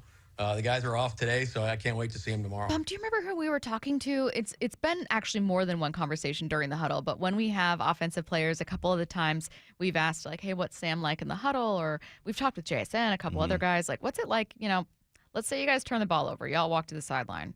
Yeah, I know that's an awkward question, but what's that like? And almost without fail, they're like, yeah, Sam's pretty even-keeled dude. Who was that? I can't remember. It's driving me crazy. Maybe it was JSN. It wasn't JSN. Coop. Was it Josh Jones? I think it was Josh Jones. It was Josh Jones. Okay. Yeah, it was. Yeah, and that's important. What quarterbacks have you seen who are just so emotional? Too emotional. And have extreme success. I think Baker Mayfield is an emotional guy out there. Kyler has bad body language. Yeah. But like Caleb sometimes has bad body language. I mean, like explosive emotion. Yeah, I think sulking, I hate seeing it, but I think you can deal with it. Yeah. It's the more combatives, like Yep. the Genos. Yep. You know, Geno on the sideline tripping. I've seen Tom Brady do it, but he got 1,000 rings. I've seen Peyton Manning do it at times. You can't be volatile like that and not have proven it already. So yeah, it's good. I think that's just Sam's personality too. He's an Orange County kid, you know, California dude. He's good. Wanted to talk about, in addition to what's different and what's the same, the third thing we wanted to get to is what's at stake. And I wanted to go back all the way back to the 2024 NFC title game, not that long ago after all, when Dan Campbell was talking to his locker room and said this. This may have been our only shot. Do I think that? No. Do I believe that? No. However, I know how hard it is to get here. I'm well aware, and it'll be twice as hard to get back to this point next year than it was this year. That's the reality. And if we don't have the same hunger and the same work, which is a whole nother thing, once we get the offseason, then we got no shot of getting back here. I don't care how much better we get or what we add or what we drive. It's irrelevant. It's going to be tough. Excuse me, that might have been a press conference. Either way, that went viral at the time, not for bad reasons, but it was just blunt. Rarely do you hear a head coach say, yeah, we might not be back here. But he was right. And the reason, Bump, that I bring it up is not to say, oh, my God, what if the Seahawks don't get back here? But it is so hard to get a number one seed. It is so hard to win this many games, so hard, in fact, that the Seahawks have never done it before.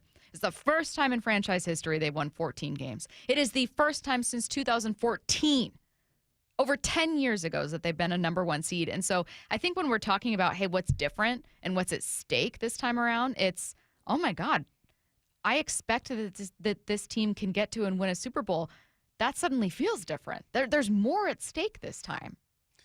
Yeah, there is, man. And you've been chilling at the house for a week. You know, your coaches have been going over possible scenarios when it comes to matchups. Like, you feel like you should be extremely prepared for this. And you're catching the 49ers after a tough game against Philly, and they should be beat up. You lost Kittle. Yeah, there's more at stake because you genuinely feel like this team can win a championship. In past years, when was the last playoff? What, 2022 we're in the playoffs? I didn't think they're going to win a Super Bowl. I just thought, look, you're here. Let's make some noise. You can get lucky. They fell in backwards, didn't they? Yeah. I'm like, let's just see what happens. Yeah. With this one, I expect minimum conference championship. Like, that's minimum for me. And once you get there, you got to see how healthy you are, who you're playing up against, how they're playing football. But minimum for me is conference championship game. And you get there, you're looking right at the Super Bowl. Yeah, I think that's what I'm thinking too, where it's just not when the season started. I was not here when the season started. I didn't think they'd get to 14 wins. I didn't think that they'd be who they are. I thought that they could be the best defense in football, but that they would have to really rely on that to get here. And in a way, sure. But they've also been a top 5 scoring offense. They've also gotten a ton from Sam and obviously from JSN, who's led the charge there. And I think because of that, and I look at the teams remaining, you've got 3 teams from the NFC West and the Bears. Like, that's who you're looking at. And I think that this team is good enough to get to a Super Bowl, is good enough to win a Super Bowl. And that adds so much to this matchup. And the idea of you needing to go through the 49ers and maybe even the Rams to get back there, what a path. I think they can do it. It just adds a layer of nerves, expectation, intensity. I don't know. Well, the best thing about that is you've shown that you can beat those dudes, right? Yes. You've proven it. Yeah, you beat them. All right, lost to them first time around, lost to them, made some corrections and got on them after that. It's whatever. You play who you got to play. I just wish it was like somebody else. You wish you had the Rams path where you got to play the Panthers and Bears? Yeah, just mix it up. You know what I mean? Like, we're playing the same Maybe dudes. you should have been a 5 seed. It's like when I go to these tournaments with my teams and we go all the way to Nevada and we play this same team from Washington. I go up to the director and say, please, can we play someone else? We play these guys all the time. We could have done this here. Yeah, exactly. We didn't need to get on the plane. But it is what it is. But they put themselves in this position, which is a great position. They had a week to get healthy, a week to prepare, and you're playing against a team that you beat down the last time you squared up. You beat them down, so run it back. How's that last game influencing the way you're seeing this matchup? Like when you saw in this game that pass sail through A.J. Brown's hands as a drop. 49ers win. What were you thinking? I was thinking you got to catch that dang ball, AJ. That too. No, but this is what is going to affect this game the most. Can this D-line be as ferocious as they were last game? Like, Brock Purdy had no time to do anything. That's what this is going to come down to, because when he's in rhythm, he's a dang good quarterback in this system. So, yeah, seeing the defensive line dominate the way that they did encourages me, but now we know that Trent's going to be there as well. So just there'll be a bit more bet on that line. I think seeing the Seahawks offense not turn the ball over was something that changes for this one. Not that you think like, oh, they absolutely will not turn the ball over, but you needed to see a game, maybe not in which Sam throws for 400 yards, but one where he throws for $150 and doesn't turn the ball over and just gets the job done. And you got that. I think that does influence how I'm seeing this matchup. It does make me feel more confident in this matchup than I did in Week 18. In Week 18, I was nervous. Yeah, I was nervous as heck Week 18. And I'll be nervous for this one, too. It's the playoffs. It's the man. playoffs. Hey, but we're at the house, though. Yeah. So don't sell your tickets. No. Show up. But we are talking playoffs. We are talking playoffs. And we're going to talk wild card for 4 down territory. Let's get to it. This is 4 down territory, going inside the game with former Seahawks and Coug wide receiver Michael Bumpus. First down, Bump. Who's your offensive player of the weekend? How dare you keep out Aaron Rodgers still to play? Hey, well, he ain't going to be it. I promise you that. How dare you? He might. Who knows? But I got to go to Colston Loveland, the third, as you call him. 6'6", 241. First year. He's the number 10 pick overall out of Michigan. My man went bonkers. He went nuts. 137 yards. And this is what new tight ends, the new age tight ends look like, right? They're not these Jason Wittens, Tony Gonzalez, Antonio Gates, all great tight ends, but they just look and move different now. And this is what they look like. 6'6", 241, can move. He probably was a good hooper back in the day. Great hands, a good blocker. He's part of the future, man. Him, A.J. Barner are two tight ends that I feel like once these older heads kind of transition out, they can step right in and be those guys, man. So, no, Colston Loveland. And if that was my name, Loveland, man, I had wordplay for days with that last name. Second down. Colston Loveland. What can be different this time around against the Niners? Well, we pretty much talked about it already. The matchups could be different, right? That left side is going to be more secure with Trent Williams there. Our left side could be more secure with Charles Cross. Big up Josh Jones, though, for doing a great job filling in. You have Arroyo, who could be back. That adds you another option at the tight end spot. Can he make a big player, too? Is Horton coming back? Maybe Horton is coming back. No, he's done? Never mind. Horton, rest up, homie. Kobe Bryant might be back. This defense could be better this week against the 49ers. So there are going to be some changes, but it's really all about the trenches, man. Yeah. It's really all about the trenches. Can you be dominant once again? Jay Reed, B. Murph. We need D. Hall. Welcome back. He had a sack his first game back after his 2-game suspension. D. Hall and Moffitt need to have big games. What was it that you used to say when a player was injured, but you said it like he was dead? They're no longer with us. That's what it was. Torrey Horton. No longer with us. No longer with us for Someone's the just season. going to be like, wait, what did I just hear? He's no longer with us. It's for the season. He's Third good, down. though. Yeah. Kuna Ford, who's no longer with us. I'll never forget that texter was like, oh my God. What's a surprising stat from this weekend? Run game wasn't popping this weekend. You got Saquon Barkley with 106 yards. He led all runners. Travis Etienne with 67.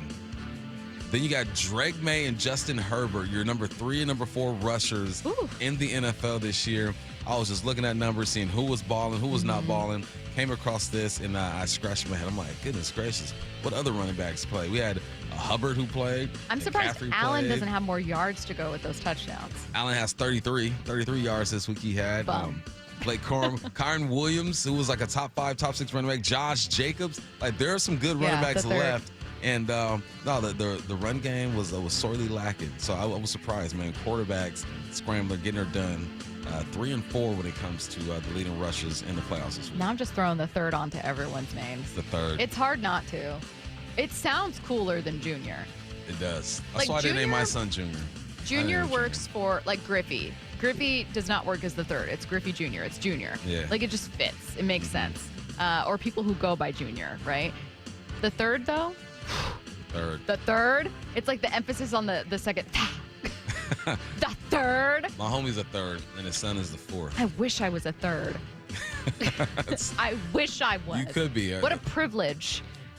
The third. Have that name passed down from generation to generation. Stacy Ross, the third.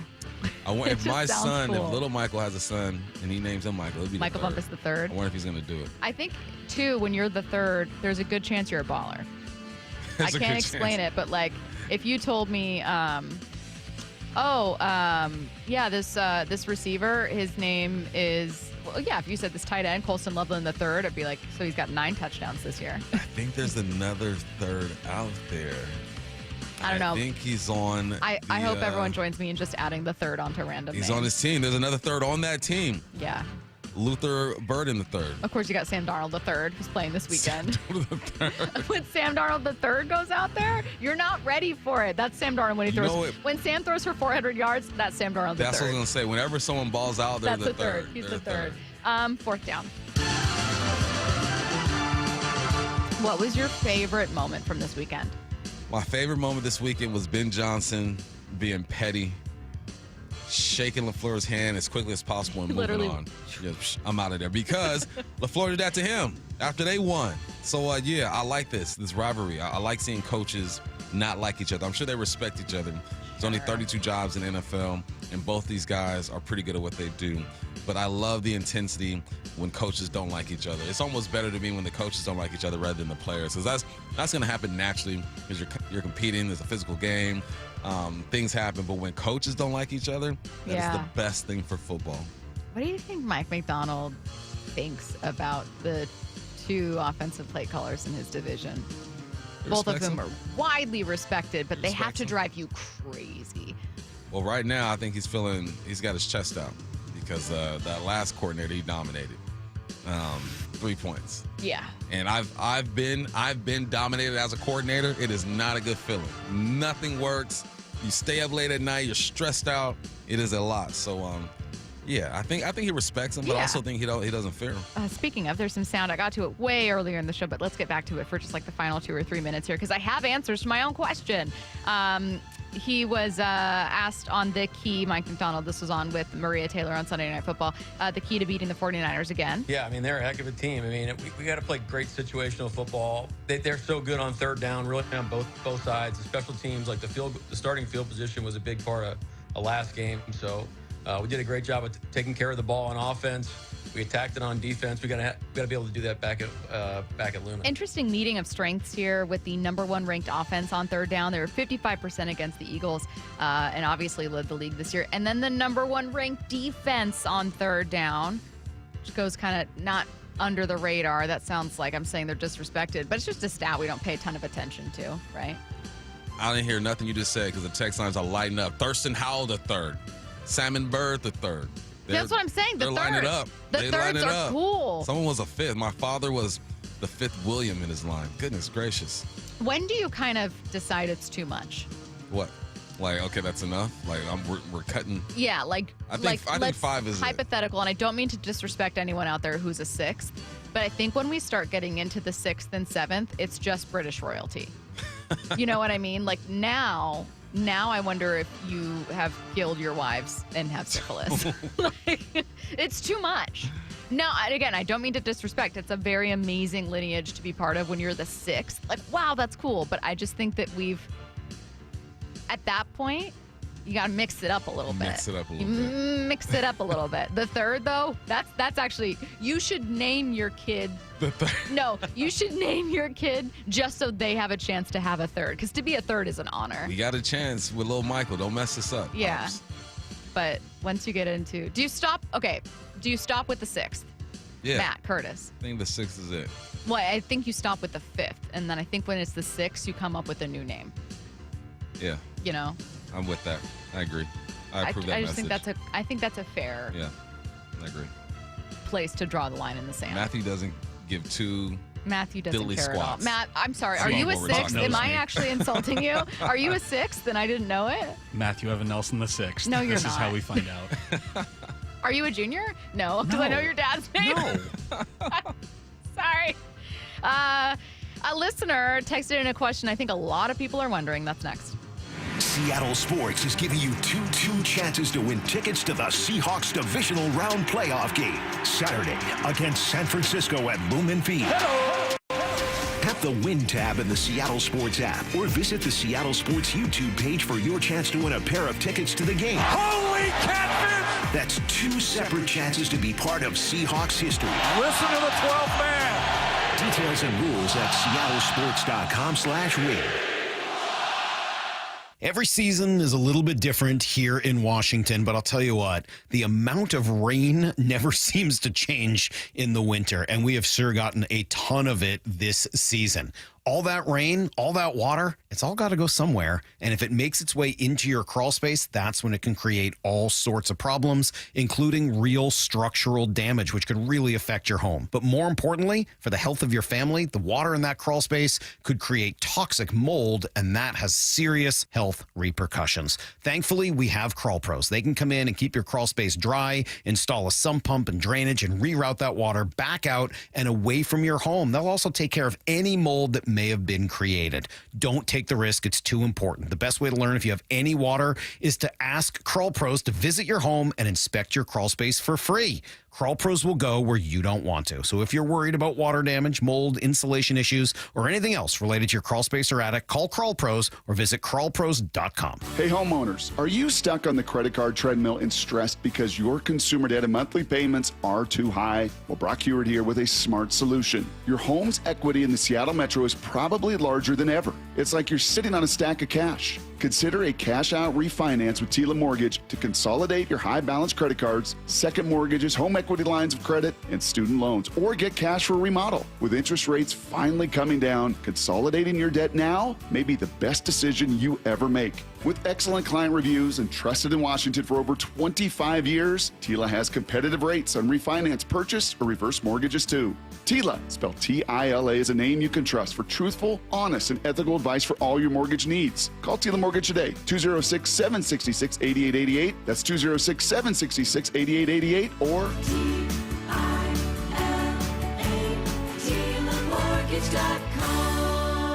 Tila Mortgage LLC is a mortgage broker. NMLS 2472046. It's the Clearance Savings Spectacular at Olympic Hot Tub. We're slashing prices on hot tubs, saunas, and swim spas. Even bigger savings on floor models. Plus, no interest through 2031. OlympicHotTub.com. Better you, better life. Save $600 on windows and $1,500 on doors at Lake Washington Windows and Doors. Enjoy easy zero down, zero payments, and zero interest financing for 12 months, plus a lifetime installation warranty. Visit LakeWashingtonWindows.com today. Do you get sinus infections, congestion, sinus pressure and pain, sinus headaches? You've gone to the doctor. You visit urgent care over and over again. And it's always the same thing, right? Oh, I know. Let's try antibiotics and some nasal sprays. But they just keep coming back. You may suffer with chronic sinus infections. The good news? Relief is possible. How? A minimally invasive procedure called the Sinusoft procedure, available only at the Modern Nose Clinic. Imagine a procedure so delicate there are no narcotics. Less cutting means less bleeding, so no packing, and no operating room. The Sinusoft procedure is designed for the clinic. If you suffer with chronic sinus infections, facial pain, pressure, and congestion, find out if the Sinusoft procedure, available only at the Modern Nose Clinic, is the solution for you. Call and set an appointment today. 206-388-2770. 206-388-2770. That's 206-388-2770. The road to the Super Bowl runs through Seattle. Seattle is going to win this football game. And Seattle Sports on 710 and the Seattle Sports app. We meet by accident, fixing every last bit, Accurate Auto Body. If you've been in an auto accident, you have the right to take your vehicle to any repair facility. Accurate Auto Body has been family owned and operated since 1994, and they work for you, not your insurance company. Your insurance company may not love them, but you will, because We meet by accident, fixing every last bit, Accurate Auto Body. Hey, it's Mike Salk here. When I first met with Trajan Wealth, I love what I got. Straight talk. Not a sales pitch, straight talk. I left the meeting feeling empowered. They're fiduciaries, so their advice is built around what's best for you. I saw the difference, and so will you.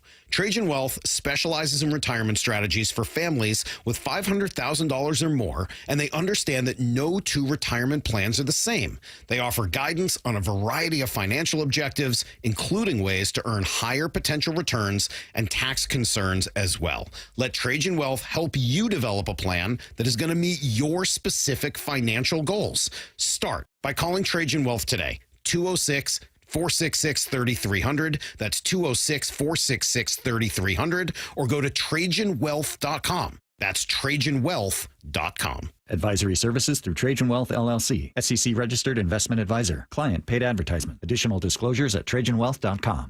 Our friends at Mazda of Everett always offer you their best deals. Mazda of Everett is the West Coast's largest Mazda dealer for a reason. They sell more new Mazdas than any other dealer on the West Coast. So come check out the Mazda More to Move You sales event now. Shop over 300 new Mazda CX-5s with 0.9 financing for 60 months, available on approved credit. Located on Highway 99 in Everett, or shop MazdaofEverett.com. Based on Mazda USA's retail sales reports 2025. This hour is brought to you by Mazda of Everett. From the Quantum Fiber Studio. This is Bumpin' Stacy Weekdays 10 to 2. on Seattle Sports and 97.3 FM HD2. It's a Reaction Monday powered by the Snoqualmie Casino and Hotel. Get your questions in for What I Need to Know coming your way in 15 minutes. Any question, text it now, 866-979-3776.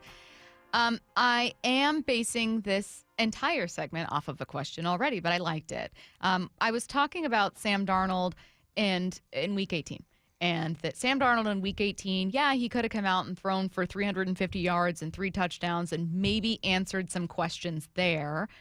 But I felt as though he answered some questions and not turning the ball over and in just being efficient, right? Just doing his job, being exactly the quarterback that people said, if you can do that, you'll be great. Mm-hmm. He was that quarterback. So then someone texted in and said, am I the only one tired of the national media moving the goalpost on Sam Darnold? So I thought we'd talk about that for 10 minutes and kind of isolate that question by itself. Because while in 15 minutes we're going to get to all of your questions and we have a lot to get to, I really like this one because I think that it is simultaneously one of the biggest stories of the Seahawks season, moving on from Geno signing Sam Darnold, and also kind of an elephant in the room when it comes to the Seahawks. And it's weird that you can be both. It's weird that you can be the name that's going to be on everyone's lips on Saturday, and also the one thing people are quietly holding against this number 1 seed. I mean, when we look at every football team, the first thing we think about is quarterbacks, right? Mm-hmm. First thing we think Of course. about. Bears, Caleb Williams.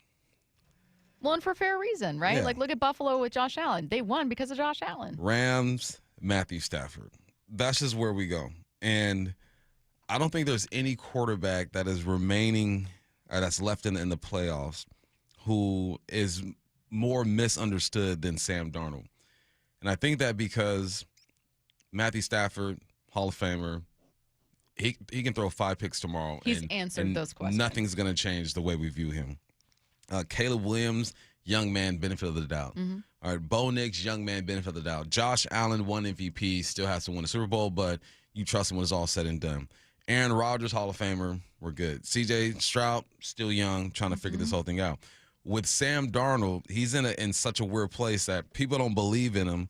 So once he checks a box, they're always looking for another box for him to check.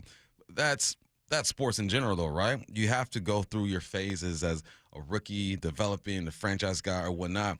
But we've had this conversation before. His age jacks it all up. Because he's 27, you assume like he should be established already. So I think that there are always going to be different boxes to check for Sam Darnold, or maybe even more when it comes to the national media until he gets to the Super Bowl, which is hard to do. Yeah. Right? Josh Allen ain't even been to a Super Bowl yet.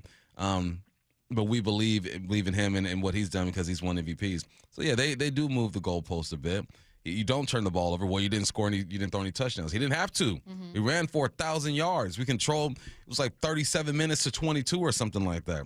It was a dominant performance. And the way that, to me, the way the NFL is going is that it's not going to be so much on the quarterback like it used to be. I think that teams are understanding that, look, it has to be an all-around type of thing.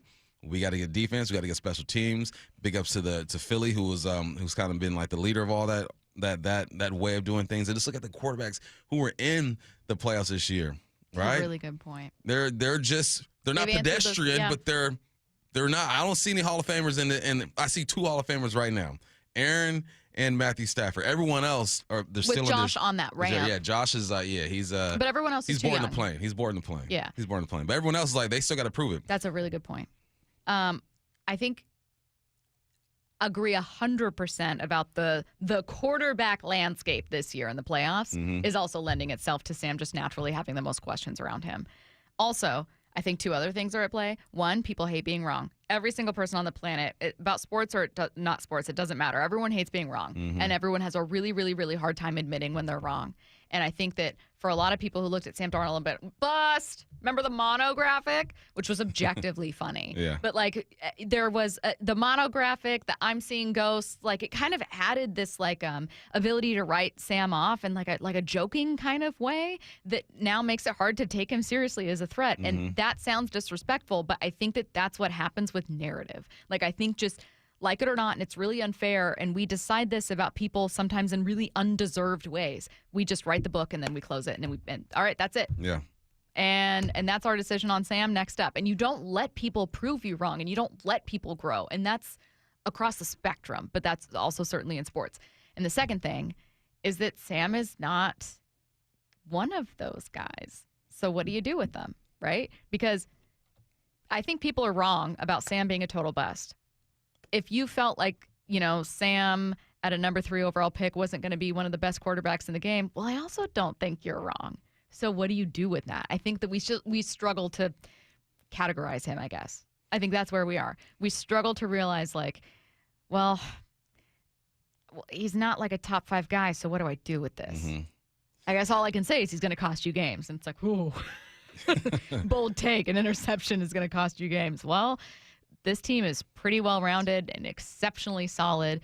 And if their quarterback's good enough, I think they can win a Super Bowl. And, like, people don't know what to do with that type of team. Most quarterbacks are not going to win Super Bowls. Right? What a take.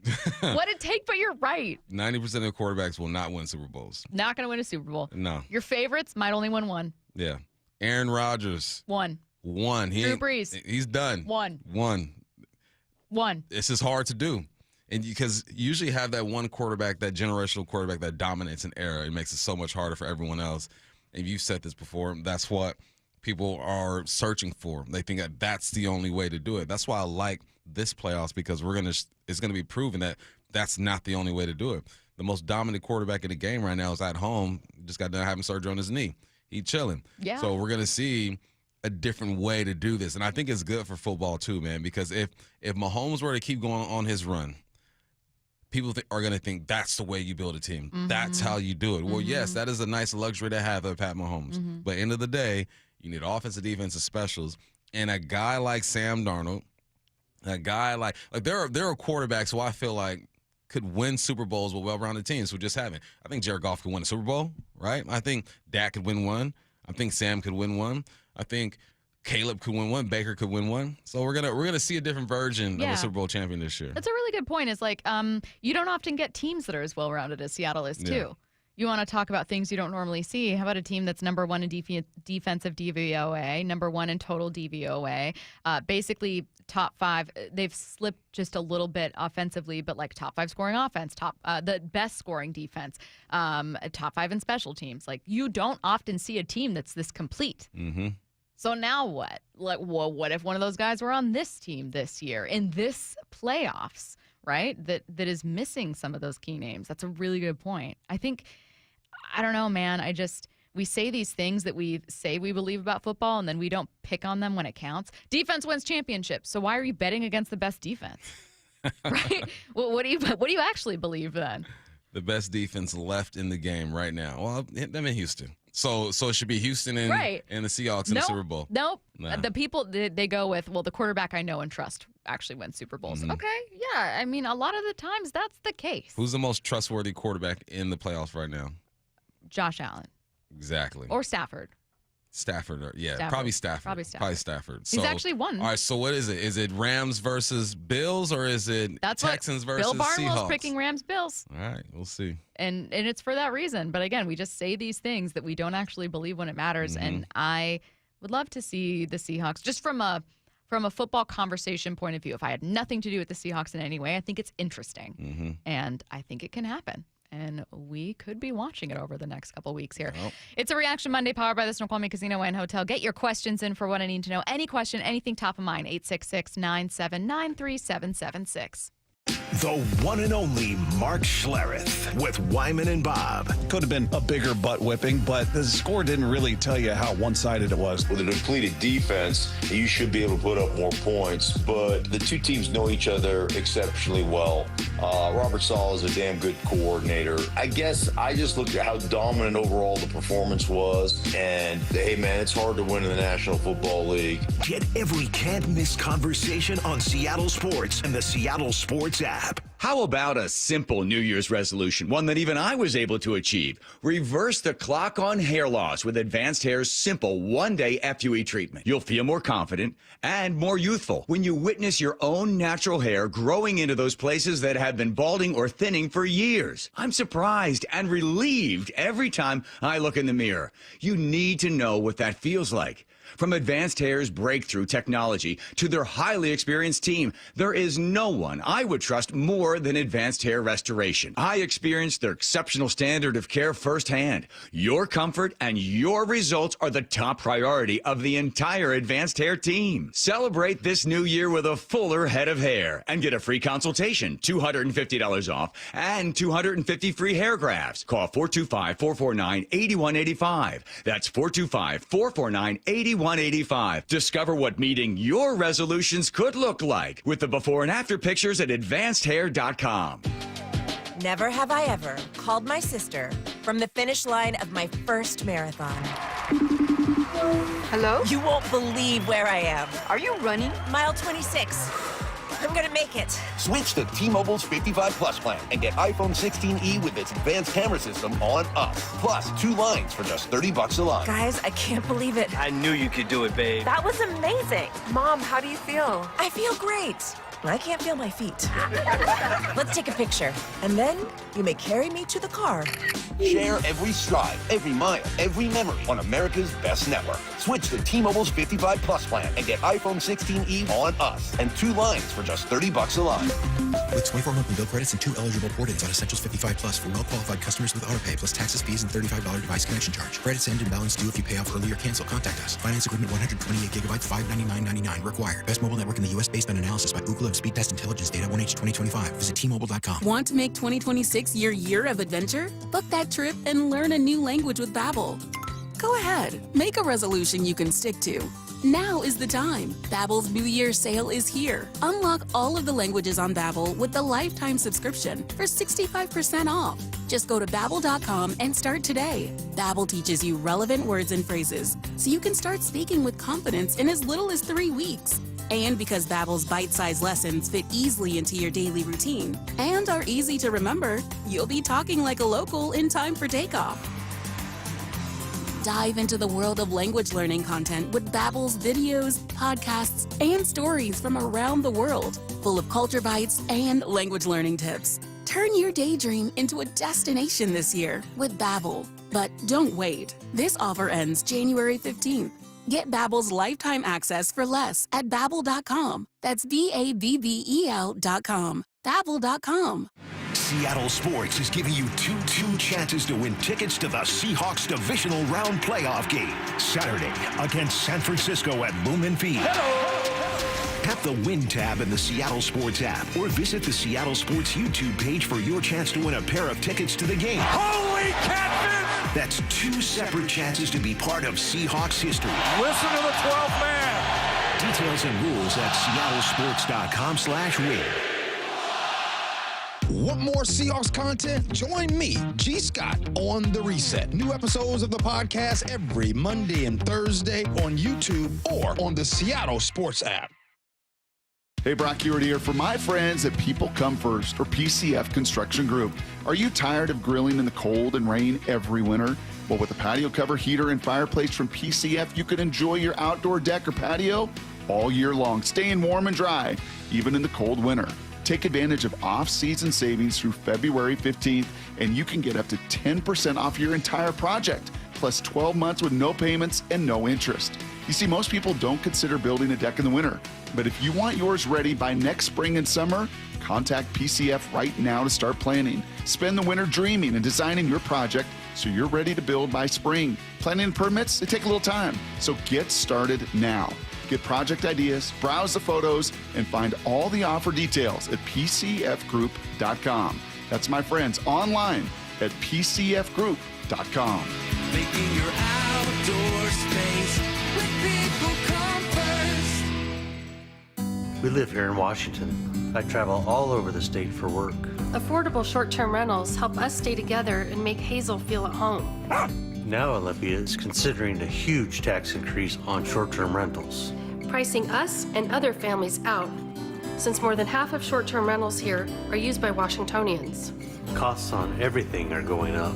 Please tell legislators not to make our trips more expensive too. Paid for by Airbnb helps our state thrive. Host Hack. At Les Schwab, we've been changing the tire game for more than 70 years. We design our own exclusive tires to give you more tires made for the roads you drive, less compromise. All backed by America's best tire warranty included in every tire we sell. It's more unbeatable tire warranty, less charging you extra, like the other guys. It's all about you getting more from less.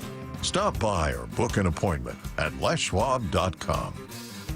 From the Quantum Fiber Studio, This is Bumpin' Stacy. weekdays 10 to 2. On Seattle Sports and 97.3 FM HD2. Get your questions in to What I Need to Know, 866-979-3776. What I Need to Know, what network's #1 broadcast team do you enjoy watching to or listening the most? Watching or listening to the most? Classic, Michaels, Buck, Yeah, I don't really and have Basic. one. I don't have one. The classic just vanilla bean approach to broadcasting. I never get why people hate Joe Buck. You know what? I did listen to a call from Joe Brady. Buck. Brady's growing on me a ton. Joe Buck had a ridiculous call years ago when Moss fake mooned the crowd in Green Bay. That was disgusting. What a disgusting act. Joe, relax, dog. Relax. I think in the years since he's actually admitted, like, yeah, I kind of Overreacted a little bit. I'm sorry we have to play that on our airwaves. Yeah. The anniversary was like yesterday. I think that's why they played. I'm like, dog, you need to chill with that. Yeah. That would probably be mine. Underrated team. I've really enjoyed listening to them this year. Ian Eagle and JJ Watt. Love Ian Eagle. I think. And JJ. I think they've been pretty good. Yeah. What I need to know. Roxy Bernstein and Michael Bumpus. That too. On ESPN Plus. Yes. Ocho, baby. Ocho. What I need to know, what's your biggest takeaway from the weekend? Mine's the kicking game. Never did I ever think in one season you'd see so many long field goals made, yet so many muffed PATs and or donks. That's a good point. That is. You saw a 67-yarder, and then you'll also see, like, how do you miss from 26 out? I was reminded how hard punt return is, too. Mhm. Who was that? Etienne was struggling with the returns. And once you bobble one, it's in your head forever. What I need to know. I need to talk, this person says, about takeout fast casual tipping etiquette. Love it. This is the kind of question that I live for. They said, I go out to eat with a friend, a pho place, let's say. He tells me lunch is on him, so we order. So it's that little green screen thing on your side. He puts his card in, and then he smashes the no tip button. So here I am, lunch bought, but we don't have our food, and they've noticed we didn't tip. Guess I should carry around some cash for moments like this? No. I hate fast food tipping. Do you tip on takeout? Sometimes. If I just got paid, maybe. I think If I I'm the do. one picking it up, like, Well, why because am you're I tipping because tipping? they made it, right? What do you tip for? You're tipping for a service. but it's not like they brought the food over to you, sat down. Okay. Yeah, they're not being the waiter. I'll say this. I've never not tipped when given like a receipt to sign.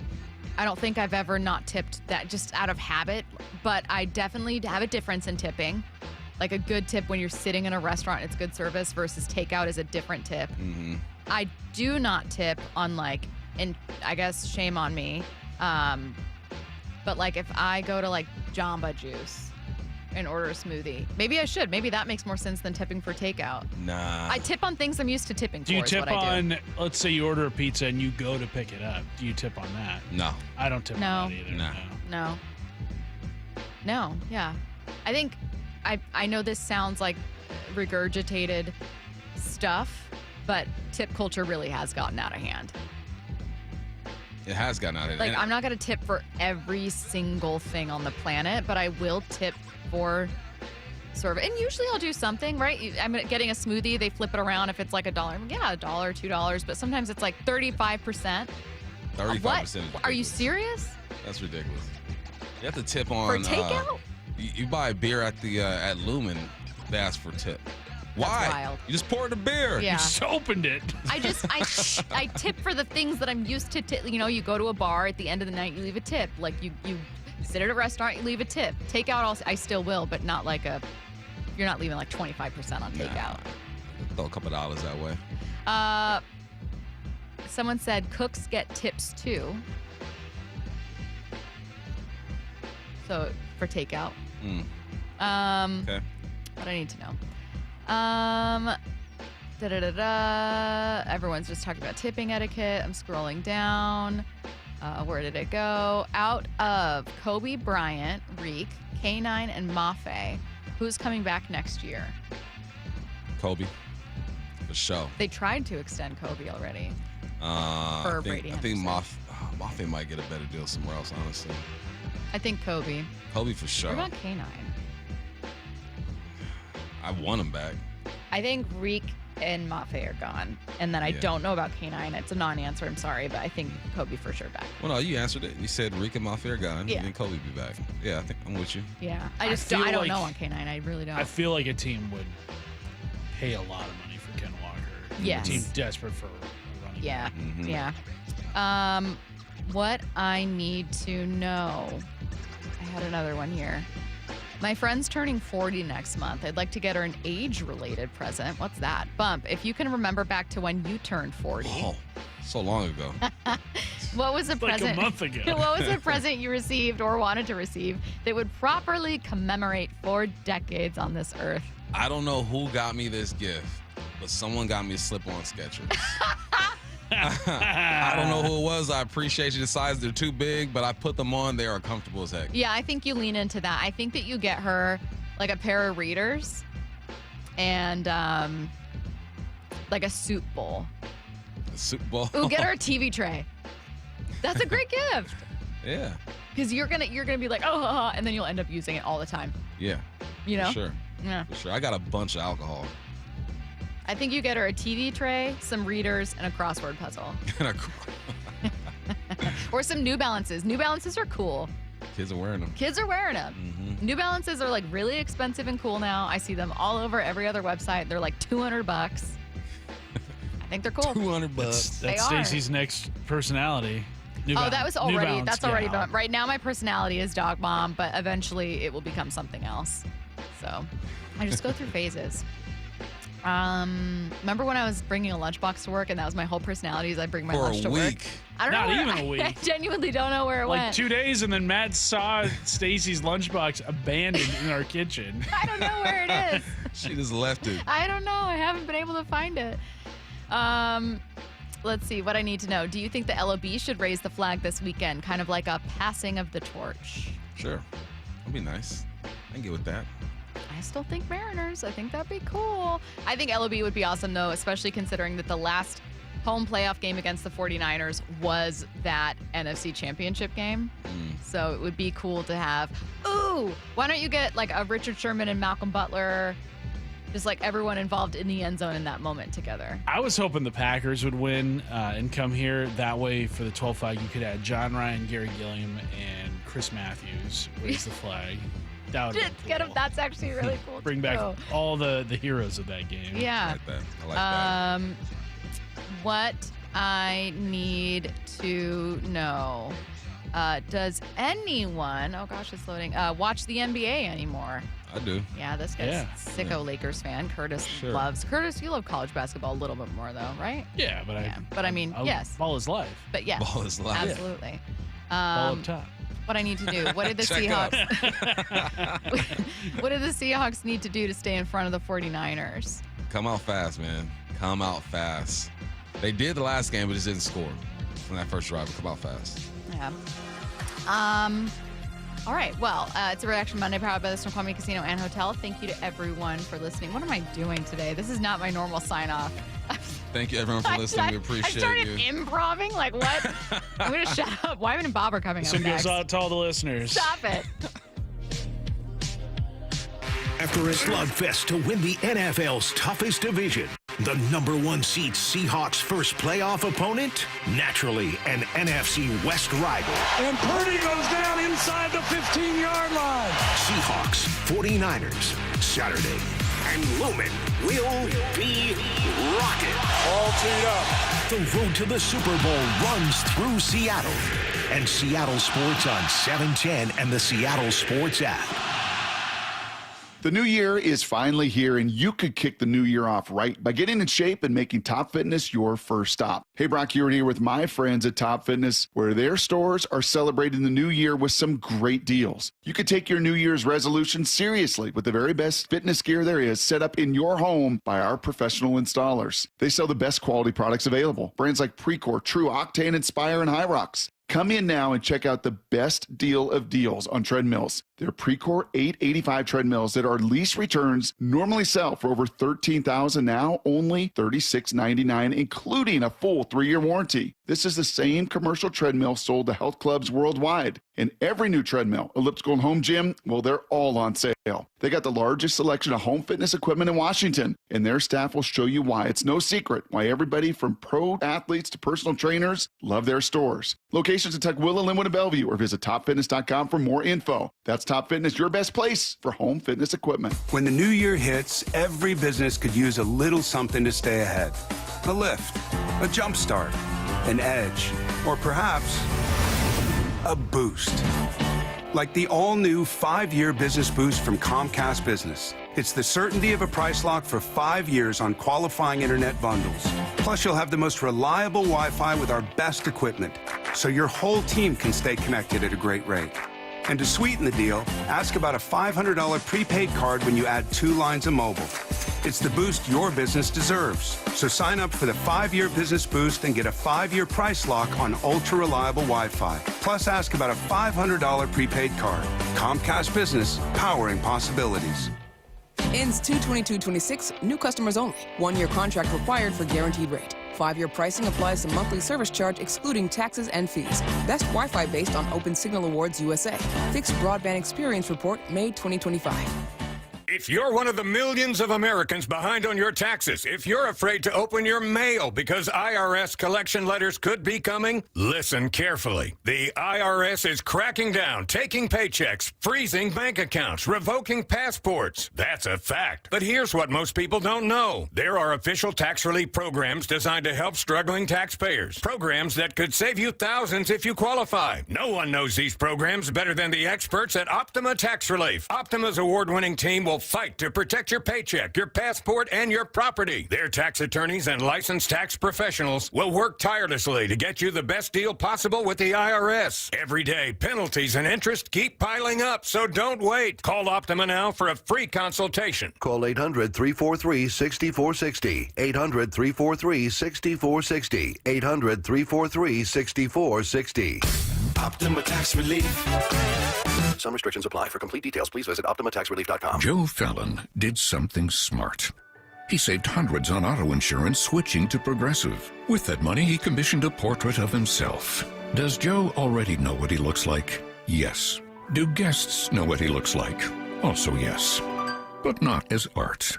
It's Joe's savings, and if he wants to spend it on a velvet painting of himself with a white tiger at his feet, we say, roar, Joe, roar. Switch and see if you could save with Progressive and treat yourself. Progressive Casualty Insurance Company and Affiliates. You're still grooving, still connecting, still loving, still turning up, still thriving. You still got it, but your immune system, it weakens as you age. That's where vaccines come in. They help train and strengthen your immune response to fight off respiratory illnesses like flu, pneumococcal pneumonia, RSV, or COVID-19. Ask your doctor or pharmacist which vaccines you need. Book in minutes at vaxassist.com. Sponsored by Pfizer. Running a business means wearing multiple hats. So if you're like me, you probably started out using your personal phone, taking client calls and texts nonstop. As my business grew, I needed something smarter. That's when I switched to Quo, the #1 business phone system. Quo works right on your phone or computer. No carrying 2 phones, no clunky landline, just one easy app you can try for free. Your team can share one number and handle calls and texts together like a shared inbox. Any teammate can jump into the conversation, so customers get faster responses. And Quo's AI assistant summarizes your calls and responds to customers 24/7, so you never miss a lead or opportunity. All this starts at just $15 a month. That's basically 2 coffees. You can even keep your current business phone number. Find out why 90,000 businesses trust Quo. No missed calls, no missed customers. Try Quo for free at quo.com/